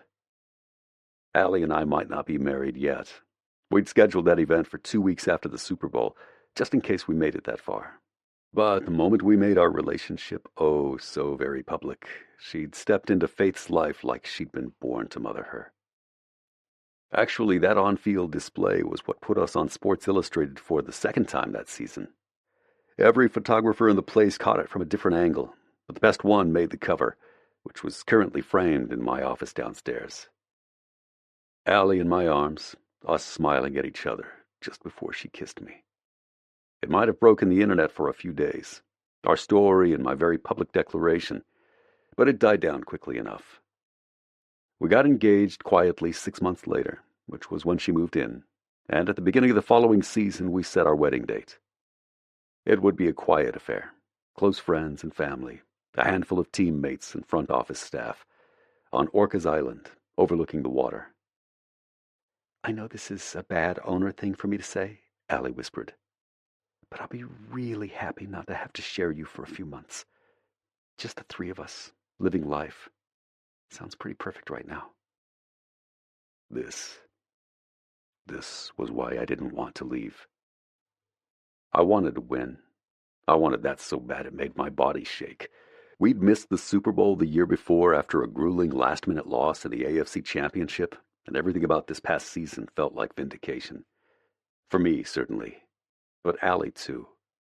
She defied the odds as well. And as much as I wanted to be standing in a fall of red and black confetti 24 hours later for myself, for my teammates, I wanted it for her, too. She'd be able to hold the trophy and do it while holding my ring on her finger, with our child inside her. The thought had my inner caveman growling again, my arms banding around her slender form even more tightly. "Do you think we'll win?" she asked, as if she read my thoughts. I breathed in slowly. Before a game like this, I was strict in my avoidance of all the talking heads. No sports center, no pardon the interruption, no Mike and Mike in the morning. I didn't want to know what they had to say. If we won, it would be because we were more prepared, because we would play better. The preparation was something I was confident in, and our play would be decided tomorrow evening. There was nothing I could do about that until the moment the ball was kicked into the air. But I knew what I felt in my gut. I'd felt it all week.